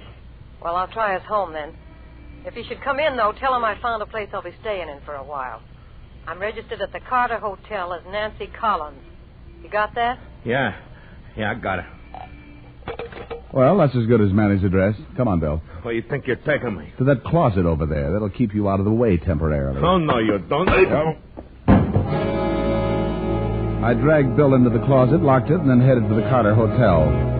Nancy Casey could clear up a lot of questions, and I was in a good mood to play quizmaster. She was in room 312, and I took the elevator to the third floor. Then I reached her room, but before I could knock, I tried the door. It was locked. I threw my weight against it. I tried again, and the door flew open. No, it was quite a sight. Nancy Casey was writhing on the floor with a knife in her back. There was an open window, and climbing out of it onto the fire escape was Manny Warren. I scrambled after him. I was too close, and Manny knew it. He didn't try and run. Instead, he aimed a kick at my face as I climbed onto the fire escape. Diamond, I'll kill you. I'll kill you. Diamond, I'll... Manny Warren took a long trip down. I went back into the room. Nancy Casey was in a bad way, and I phoned for an ambulance. Oh, it hurts, Diamond. It hurts. Take it easy, honey. Tried to kill me, too. I hadn't expected that. Why, Casey? What's it all about? Plates. Those counterfeit plates. All this over the stinking plates. The package Eddie Burke thought I had? Yeah. Eddie left it with me for safekeeping. I turned them over to Manny. He told me we'd clean up and leave town by the time Eddie got out. Only we didn't. Eddie came to me. Wanted the plates. So you lied and said you'd give them to me. I needed time. Time to talk to Manny. He decided how to get rid of Eddie. When you came along, he told me to drug you. He'd handle the rest. Then I came here. I phoned him at home. Told him where I was. He didn't waste any time getting here. Well, those stinking plates. They meant more to him than I did. And he didn't trust me. This way nobody knew about the plates but him. He didn't trust me. Well, in his business, you don't trust anyone. Now, Oh, I better keep quiet and lie still. no. No, I gotta talk. Talking keeps my mind off the pain. Talk to me. Talk to me, Diamond. Talk. All right, Nancy, I'll talk to you. You swim, Diamond. I used to like swimming. It's a lot of fun. Yeah, it's fun. Lie still. Pain. I never could stand pain.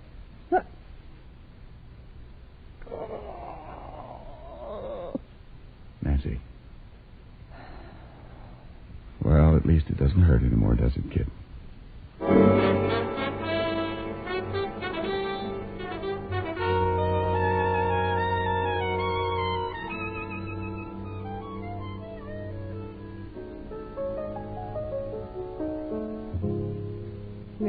Yes, Helen, dear? You sure I can't get something to help your face? Not unless you have an old gas mask handy. You poor boy, I can't stand to see you all beaten up like this. You can't stand it. Honey, it's my face. When it's present form, I wouldn't brag about that. Oh, now that's what I like, a gal to cheer you up after a hard day's work. Hard day's work. Pistol whipped, drugged, framed. What a business. And what do you get out of it? Oh, 100 a day and a very high mercurochrome belt. Oh, I'm serious, Rick.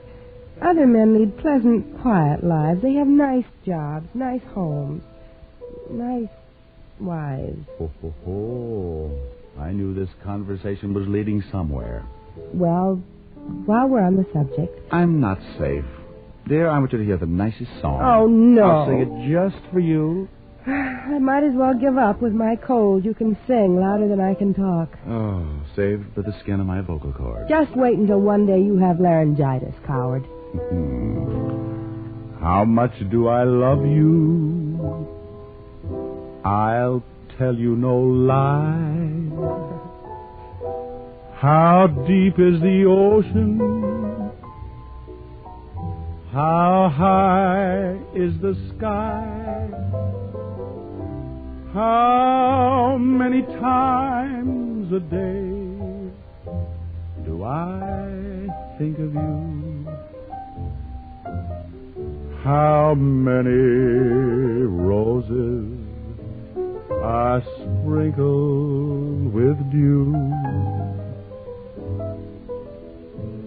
How far would I travel to be where you are? How far is the journey from here to a star? And if I ever lost you, how much would I cry? How deep is the ocean? How high is the sky? Oh, very nice. Well, thank you, dear. Only somehow that sweet song doesn't go with that battered face of yours. No? It's like Frankenstein whistling Mother McCree. Oh, clever. You know, I could take my bruises and leave. Why don't you just snap off the lamp and then I won't notice them? Helen, at times you are endowed with genius. Come here. And have you catch my cold? Not in your life. Oh, then let's turn the lights back on, dear. I can't stand to see all this darkness going to waste.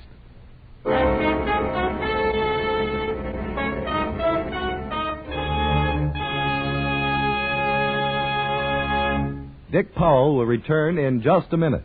Here's a very special way to remember your Valentine next Thursday. Give a carton of Camels, a special carton that's all dressed up in happy Valentine colors.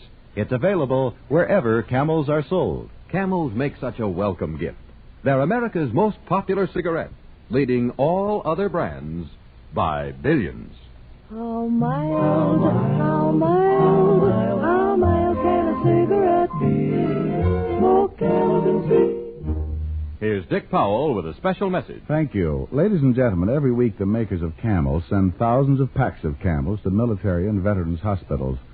That's to help show the hospitalized men and women of our armed forces that the folks at home haven't forgotten their sacrifices. This week, the gift Camels go to Veterans Hospitals, Northport, New York, and Madison, Wisconsin, U.S. Army Station Hospital, Camp Breckenridge, Kentucky, to all overseas hospitals operated by the Northeast Command of the U.S. Air Force. Now, until next week, enjoy Camels. I always do.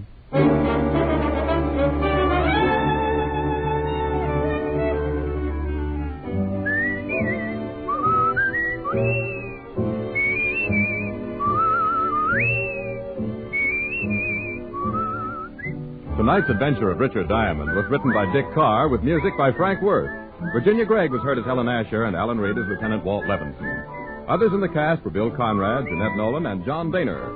Richard Diamond, Private Detective, is transcribed in Hollywood by Jaime Del Valle.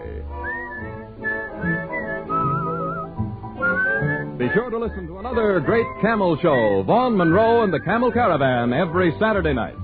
Want to know why you should pack your pipe with PA? The bite is out and the pleasure's in when you smoke Prince Albert. It's specially treated not to bite your tongue. The bite is out and the pleasure's in. So, if you smoke a pipe and want the fine flavor of choice tobacco with rich, natural tobacco fragrance, pack your pipe with Prince Albert, the National Joy Smoke.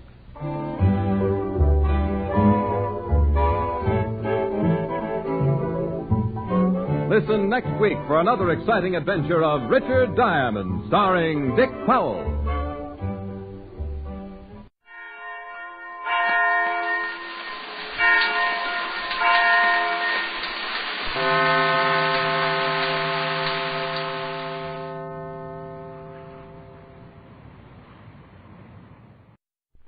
This, I believe. Aldo Ray is a young motion picture actor. The son of immigrant Italian parents, he and his brothers and sisters grew up on the so-called wrong side of the tracks.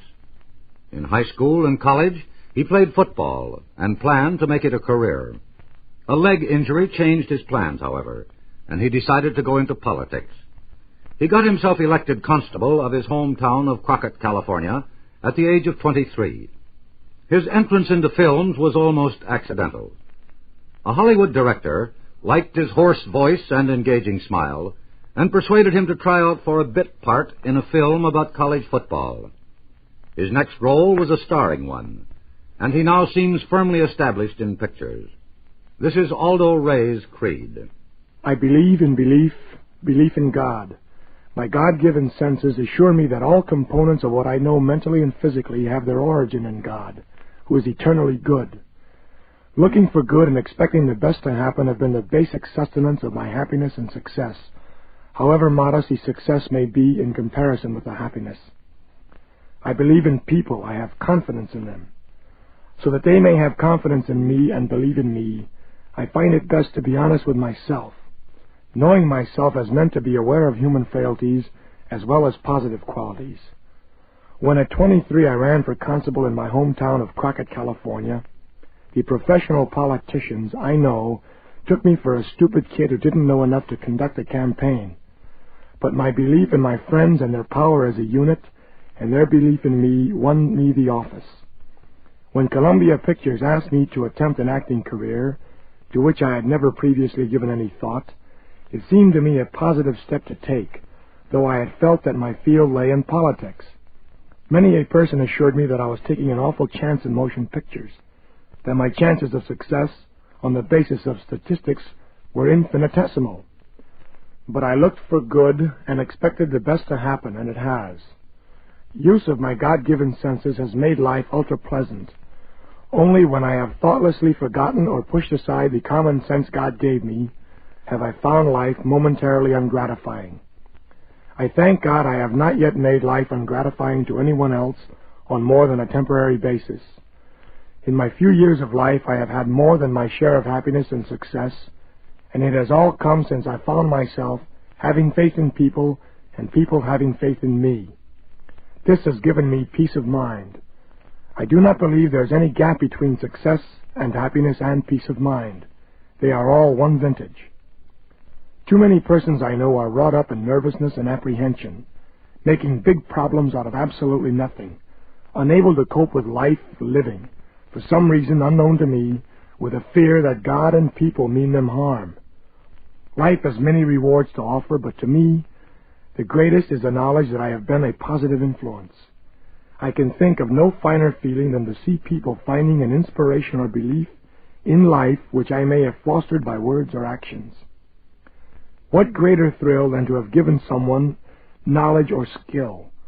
Teaching a child to swim, or even teaching an adult how to keep a box score, or how to do any number of things has kept my heart from being heavy. I'm sure we all have knowledge or skills which, properly used, would make so many other people's lives happier and more complete. Life has given me so much more than I have yet given it. I feel I have a long and wonderful road ahead of me. I want to give as much as I can, fulfilling my obligation to foster success and happiness wherever and whenever possible. The success and happiness which women, children, men and God have given so much of to me. This I believe. They're the beliefs of Aldo Ray, a young Hollywood star with a fresh, unconventional outlook on life. Mr. District Attorney, starring David Bryan. Mr. District Attorney, champion of the people, defender of truth, guardian of our fundamental rights to life, liberty, and the pursuit of happiness.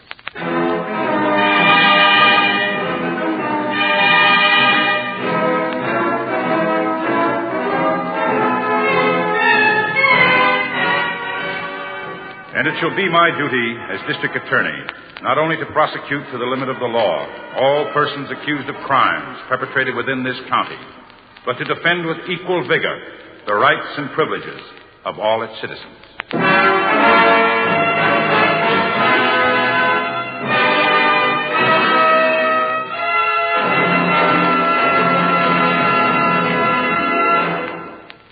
This is David Bryan. In a moment, we'll bring you another case from the files of Mr. District Attorney. But first, a word from our sponsor.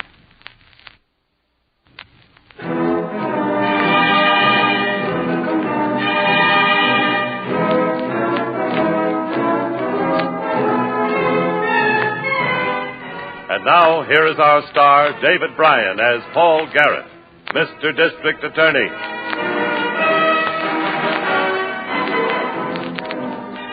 A district attorney knows that murder can strike any place in his county, at any time.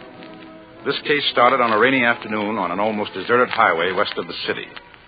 A man is sitting in a stalled car. His face brightens as a tow truck pulls off the road beside him. Painted on the door of the truck are the words, Joe's Garage. Hello. Oh, you having trouble? Yeah, wires got soaked coming through that low spot back there. She chugged and spluttered a ways and then conked out on me. Well, I guess we can get you started again. Get the squirt gun, Rusty. Okay, Joe, you want the tarp, too? Yeah. Raise his hood and then tent the tarp over it so the rain can't beat in while we're working. I'll give you a hand. You just stay there and keep dry, mister. I'll have her perking in a minute. I'm sure grateful to you. What are you going to do? Squirt a little carbon tetrachloride on the ignition wires. Better release your hood. Oh, yeah. Okay, Rusty. Lift her up. You handle it all right? Sure. You fellas sure you know what you're doing? What do you mean? Well, I can't see how you can get them wires dry by squirting them wetter. It's a mechanic's trick. Squirt them with carbon tet. Carbon tet cuts through the water and runs it off, and the carbon tet evaporates, and there you go. Dry wires. Well, it's okay with me if you say so. Don't worry. When it rains like this, I do more business along the highway than I do at the shop. Wires are all sprayed, Joe. Okay, close the hood. Okay to try it now? No, you give it a second to dry out good. Oh, boy. A couple of drops of water running down my neck. Oh, it's only a mile up the road to Wally's Cafe. We'll stop and warm up after this fella gets moving. Good. I think I'll stop up there myself. I've been sitting here for more than an hour. Only other car that came through barreled right past. Where are you bound for? Just back to town. I'm a real estate agent. Just closed the sale on a piece of property up at Hilldale. Hey, that thing ought to be ready to go now, huh, Joe? Yeah. You can try starting her now. Oh, good. Here's hoping.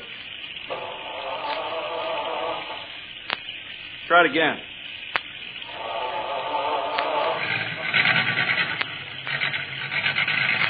Well, that trick of yours really works, doesn't it? Never missed yet. You may splutter a little while until you get moving, but watch the puddles. You'll be okay. I sure wish there was some way of thanking you fellas. Well, that won't be hard to do. Charge is $15. $15? We don't stand out in the rain for fun, mister. You were stuck, weren't you? Yeah, I was stuck, but $15 seems like a lot of money for 3 minutes' work. Now, look, I've got a nice warm garage where the prices are regular, but working out here is a little bit different. Charge is $15. I haven't got $15. What are you, a wise guy? You told us you just sold a piece of property. $5 is all I have on me that's my own. The real estate money belongs to somebody else. Well, then you can borrow it until you get home. All right. But don't think I'm not going to report this to the sheriff's office. You report it any place you want. You just pay me. Except for the 5, all the money I've got's in hundreds. You got change?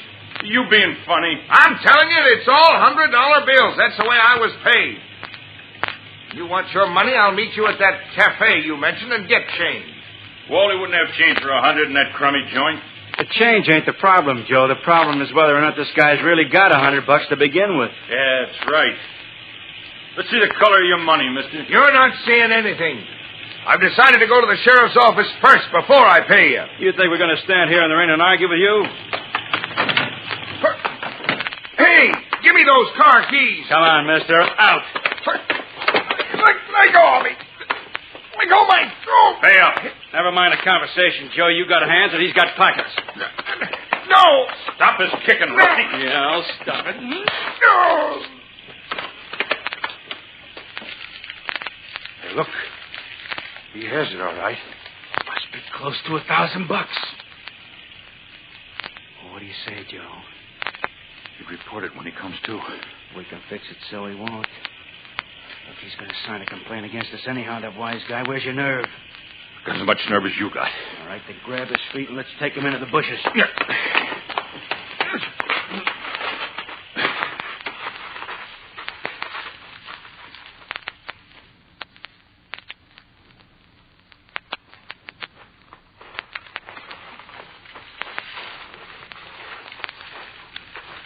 Still mighty wet from that rain yesterday, Chief. Yes, muddy, Harrington. You should have taken those boots Corbett offered you. Yeah, I'm all right. Well, here's the body. I thought you should see it before it was moved into town. You checked the body for identification? Mm-hmm. License description fits. Name's William McShane. He was a realtor. What are you looking at? What's left of those footprints around the body? Oh, the lab says they're puddled up too much to help. Rain washed the edges away. He was carried in here by 2 men. Oh, walked in with one. No, Harrington, he was carried. If he walked, there'd have been some mud on the soles of his shoes, especially at the joining of the heel. His feet never touched the ground after he left the pavement. The ignition keys to his car were lying right there beside him. Good thing the state trooper investigated when he found the car abandoned this morning. Any sign of a weapon around? There must have been one, with his head the way it is. Well, the lab boys figured it was a large rock they found over there. Some indications of blood on it. It was almost washed clean by the rain, though. They didn't want to leave it here, so they wrapped it up and took it in for examination. It doesn't sound like it'll help much. Some of the blood might have held, but the prints won't. Now, let's get back to the car. All right. There it is. Just the way the trooper found it. Door on the driver's side open. Seat and steering wheel soaked with rain. Well, he might have gotten out to fix something. Tires are all okay. Well, if he did, he finished it before he was killed, because the car runs. I checked it. He stopped for something. Pull the hood release. Let's have a look at the motor.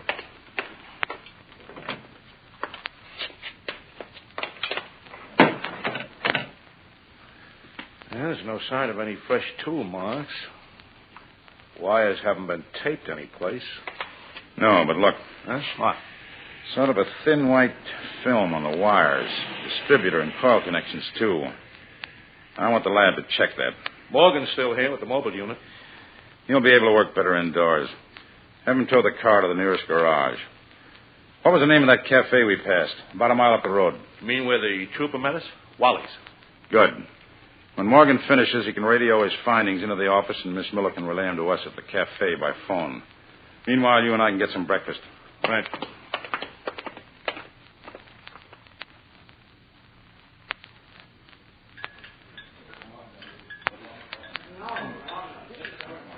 Well, what'll you have, gents? How about ham and Chief? Sounds good. Not to me, I'm out. You settled for bacon? Yeah, sure. Okay with you, Chief? Fine. Excuse me a second. Never mind. I'll take it. We're expecting a call here. Hello? Hello, is there a Mr. Garrett or a Mr. Harrington there, please? This is Harrington, Miss Miller. Oh, I just called to tell you that Morgan is taking the car to a place in Hooperville, about 2 miles closer in, Joe's garage. Okay. We may be in there before he's through. The medical examiner's report just came in, too. He says McShane was killed sometime yesterday afternoon. It's a long time. Okay, Miss Miller. I'll tell the chief. Thanks. Bye. Bye. Anything? Yeah. Medical examiner says McShane's been dead since yesterday afternoon. Not long. So he says. That car was standing out on the highway for a long time then. I think somebody would have stopped seeing the door open in that downpour. Yeah, you know how people are sometimes. Everybody's in a hurry. Yeah. How about the car? Morgan is towing it to Hooperville. 2 miles. Place called Joe's Garage. Here you are, gents. Say, did I hear you mention Joe's Garage? Huh? Oh, yeah. You going in there for anything? Possibly. Why? Mind doing me a favor if you do? Sure. What?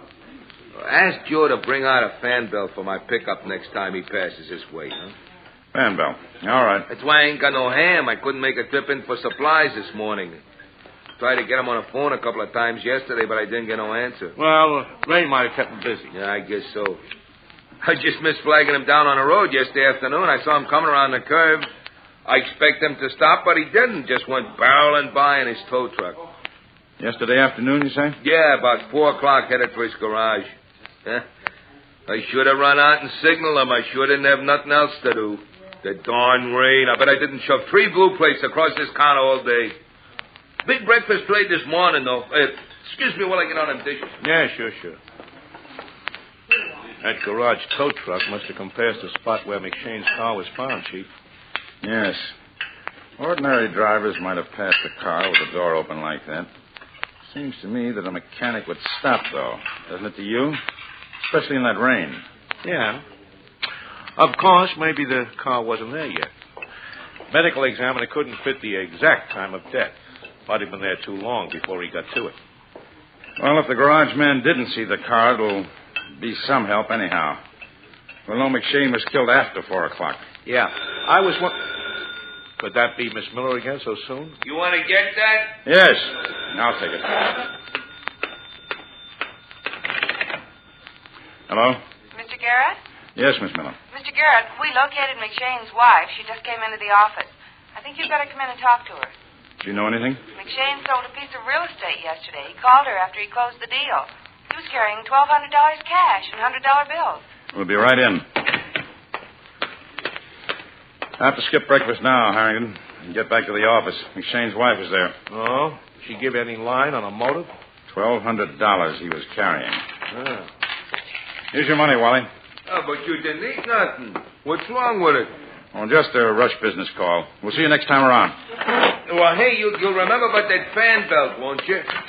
You better try reaching the garage on the phone again. We're not stopping there after all. Oh, well, thanks anyhow. Hurry back.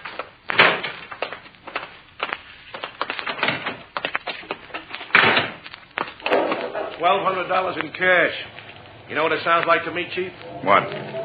Somebody who knew he had that money followed him and forced him off the road. Yes. That's the way it's beginning to look to me, too.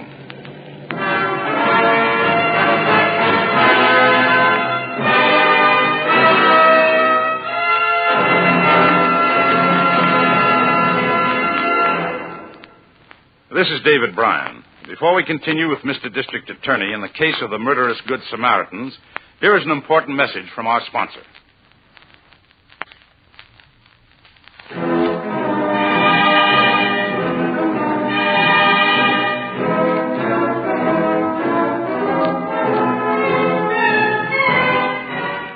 And now back to David Bryan, starring as Paul Garrett, Mr. District Attorney.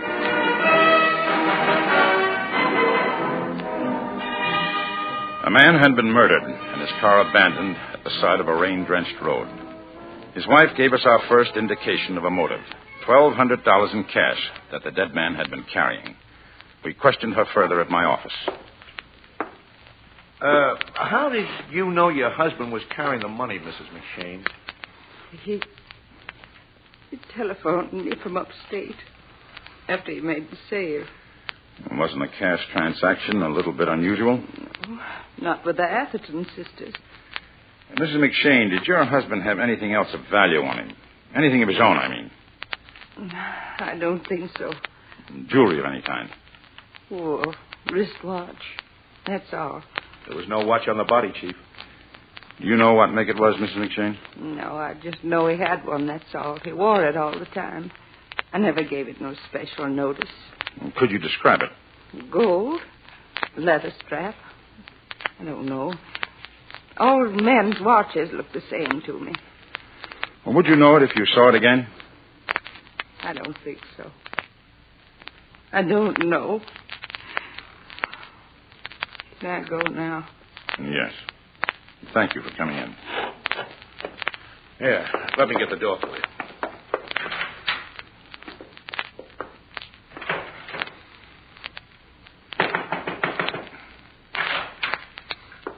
Oh, Miss Miller.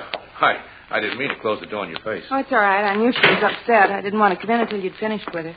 What is it? Morgan just called about McShane's car, that film on the ignition wires. And what was it? He said carbon tetrachloride residue. You have any ideas how it got on there? Yes, sir. He said the car must have been stalled with wet wires and the carbon tet was sprayed on to dry them off. Where would he get carbon tetrachloride on a highway? Was there any in the car? Did he carry a fire extinguisher or anything like that? Morgan said no. He said somebody must have helped McShane spray the wires, somebody who had the equipment like a mechanic. Chief, that guy at the roadside cafe, Wally, he said... I know. The tow truck from Joe's garage. Go to the teletype room. Get out that query to the Atherton sisters on the serial numbers of those bills. And then meet me down at the motor pool in the basement. We're going to visit a guy named Joe.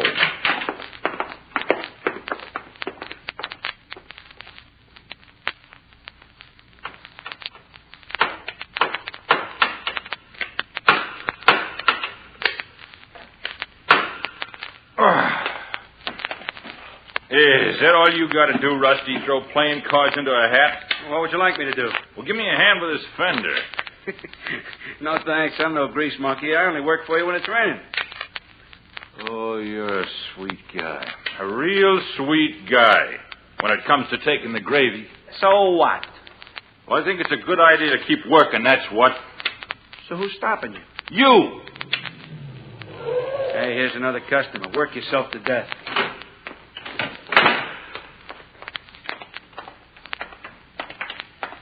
Which one of you is Joe? Me. What can I do for you? County Lab brought a car in here this morning. Oh. Yeah. That's it over in the corner. Gray sedan. I know. My name is Paul Garrett. I'm the district attorney. Sometime late yesterday afternoon, during the rain, that car was parked off the road about a mile past Wally's Cafe out on State Highway 27. It was stalled with wet ignition wires. Somebody fixed it with tetrachloride spray. Wally said he saw your tow truck pass out that way at about 4 o'clock. Yeah, I guess he did. Did you see that car out on the highway yesterday?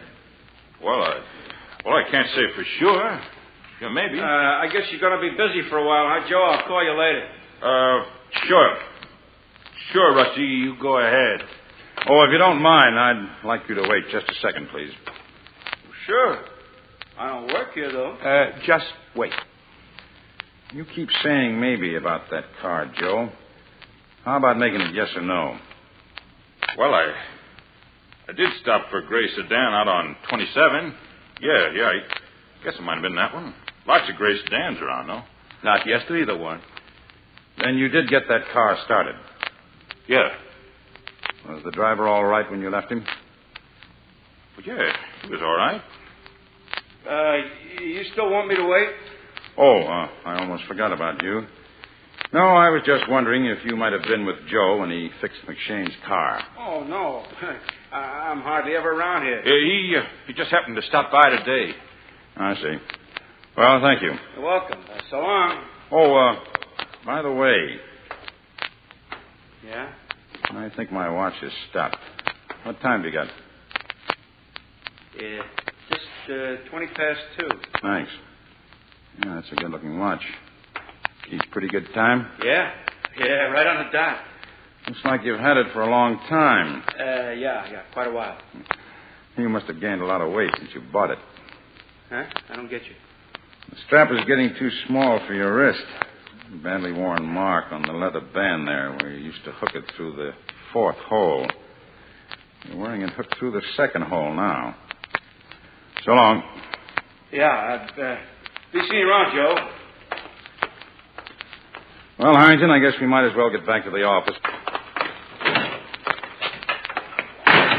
So long, Joe.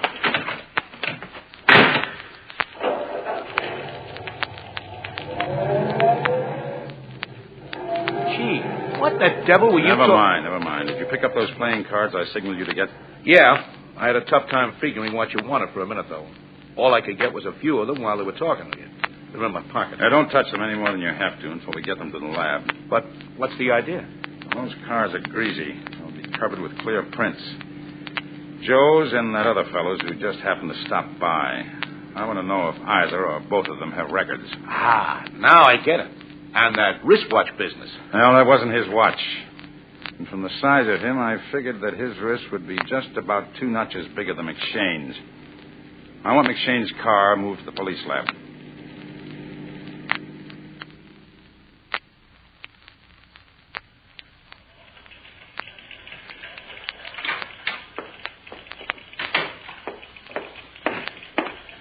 Well, how you making out, Chief? Prints on the playing cards were good. They're running the codes through the machines now to see if we can match them. Car in yet? Yeah. Morgan's got it down in the garage in the basement. No, here comes Miss Miller. She has a couple of identification cards, all right. Here they are, Mr. Garrett. Both men have done time, all right. Good mugshots, too. Robert, Rusty, Allison, and Joe Fowler there. Good. Get these down to Morgan in the basement garage right away. See if he's getting anything like these from under the hood rim of McShane's car. Especially Rusty Allison's prints. Yes, sir. Oh, Chief, what about the serial numbers on the currency? Here. The Atherton sisters had a complete list, much to my surprise. Has that gone out yet? To every bank and store in the city, and all the transportation companies, in case anybody decides to run. Let's go up to the office and wait for Morgan's report.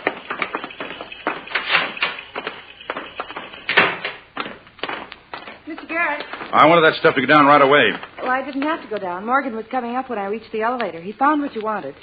Rusty Allison's prints on McShane's car? Yes, sir. Right where you told him to look. The rim of the motor hood. Well, that does it, Chief. Yes. What time is it? It's only 4:35. Why? I just wanted to be sure we could get to Joe's garage before he closes. Tonight we'll close him for good.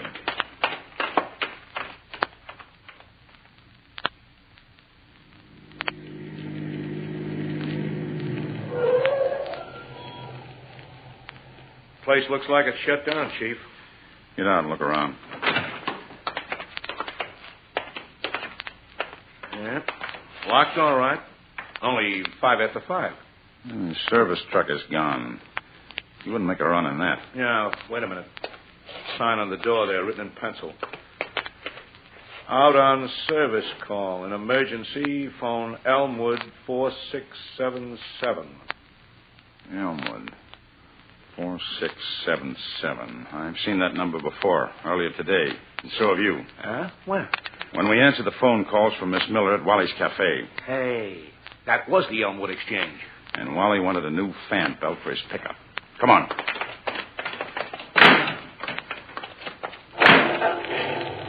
I hope he's still there. I hope more than that. I hope Rusty is with him.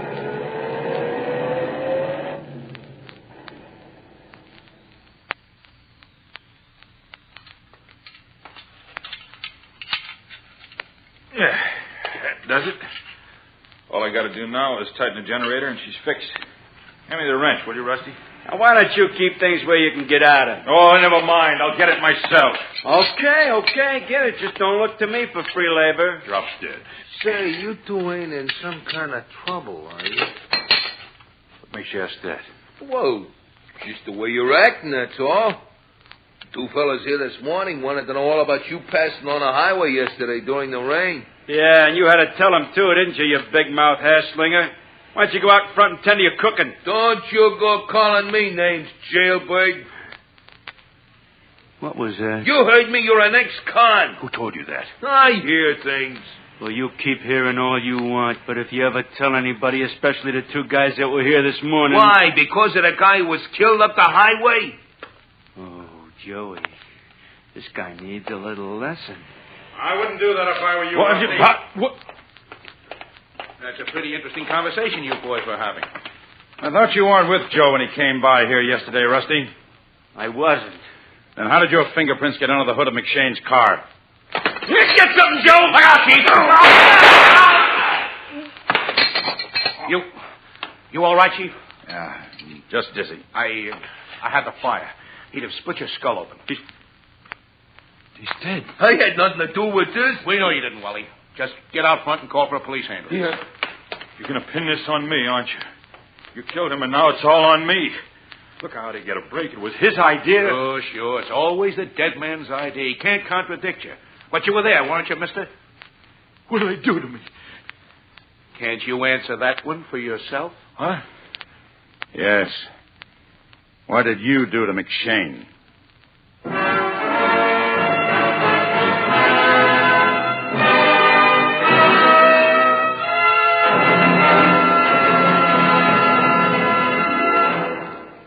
This is David Bryan again. I hope you've enjoyed this case from the file of Mr. District Attorney. I'll be back in just a moment after this message from our sponsor.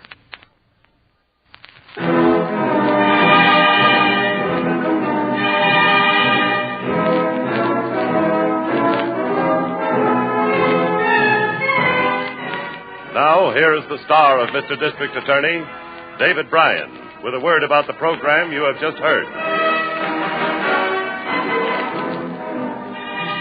With Robert Rusty Allison dead, Joe Follidaire made a complete statement and agreed to enter a plea of guilty to a charge of murder in the second degree. He was sentenced to prison for the rest of his natural life. And now this is David Bryan inviting you to join us when we present our next case based on the facts of crime from the file of Mr. District Attorney. Mr. District Attorney was originated by Phillips H. Lord.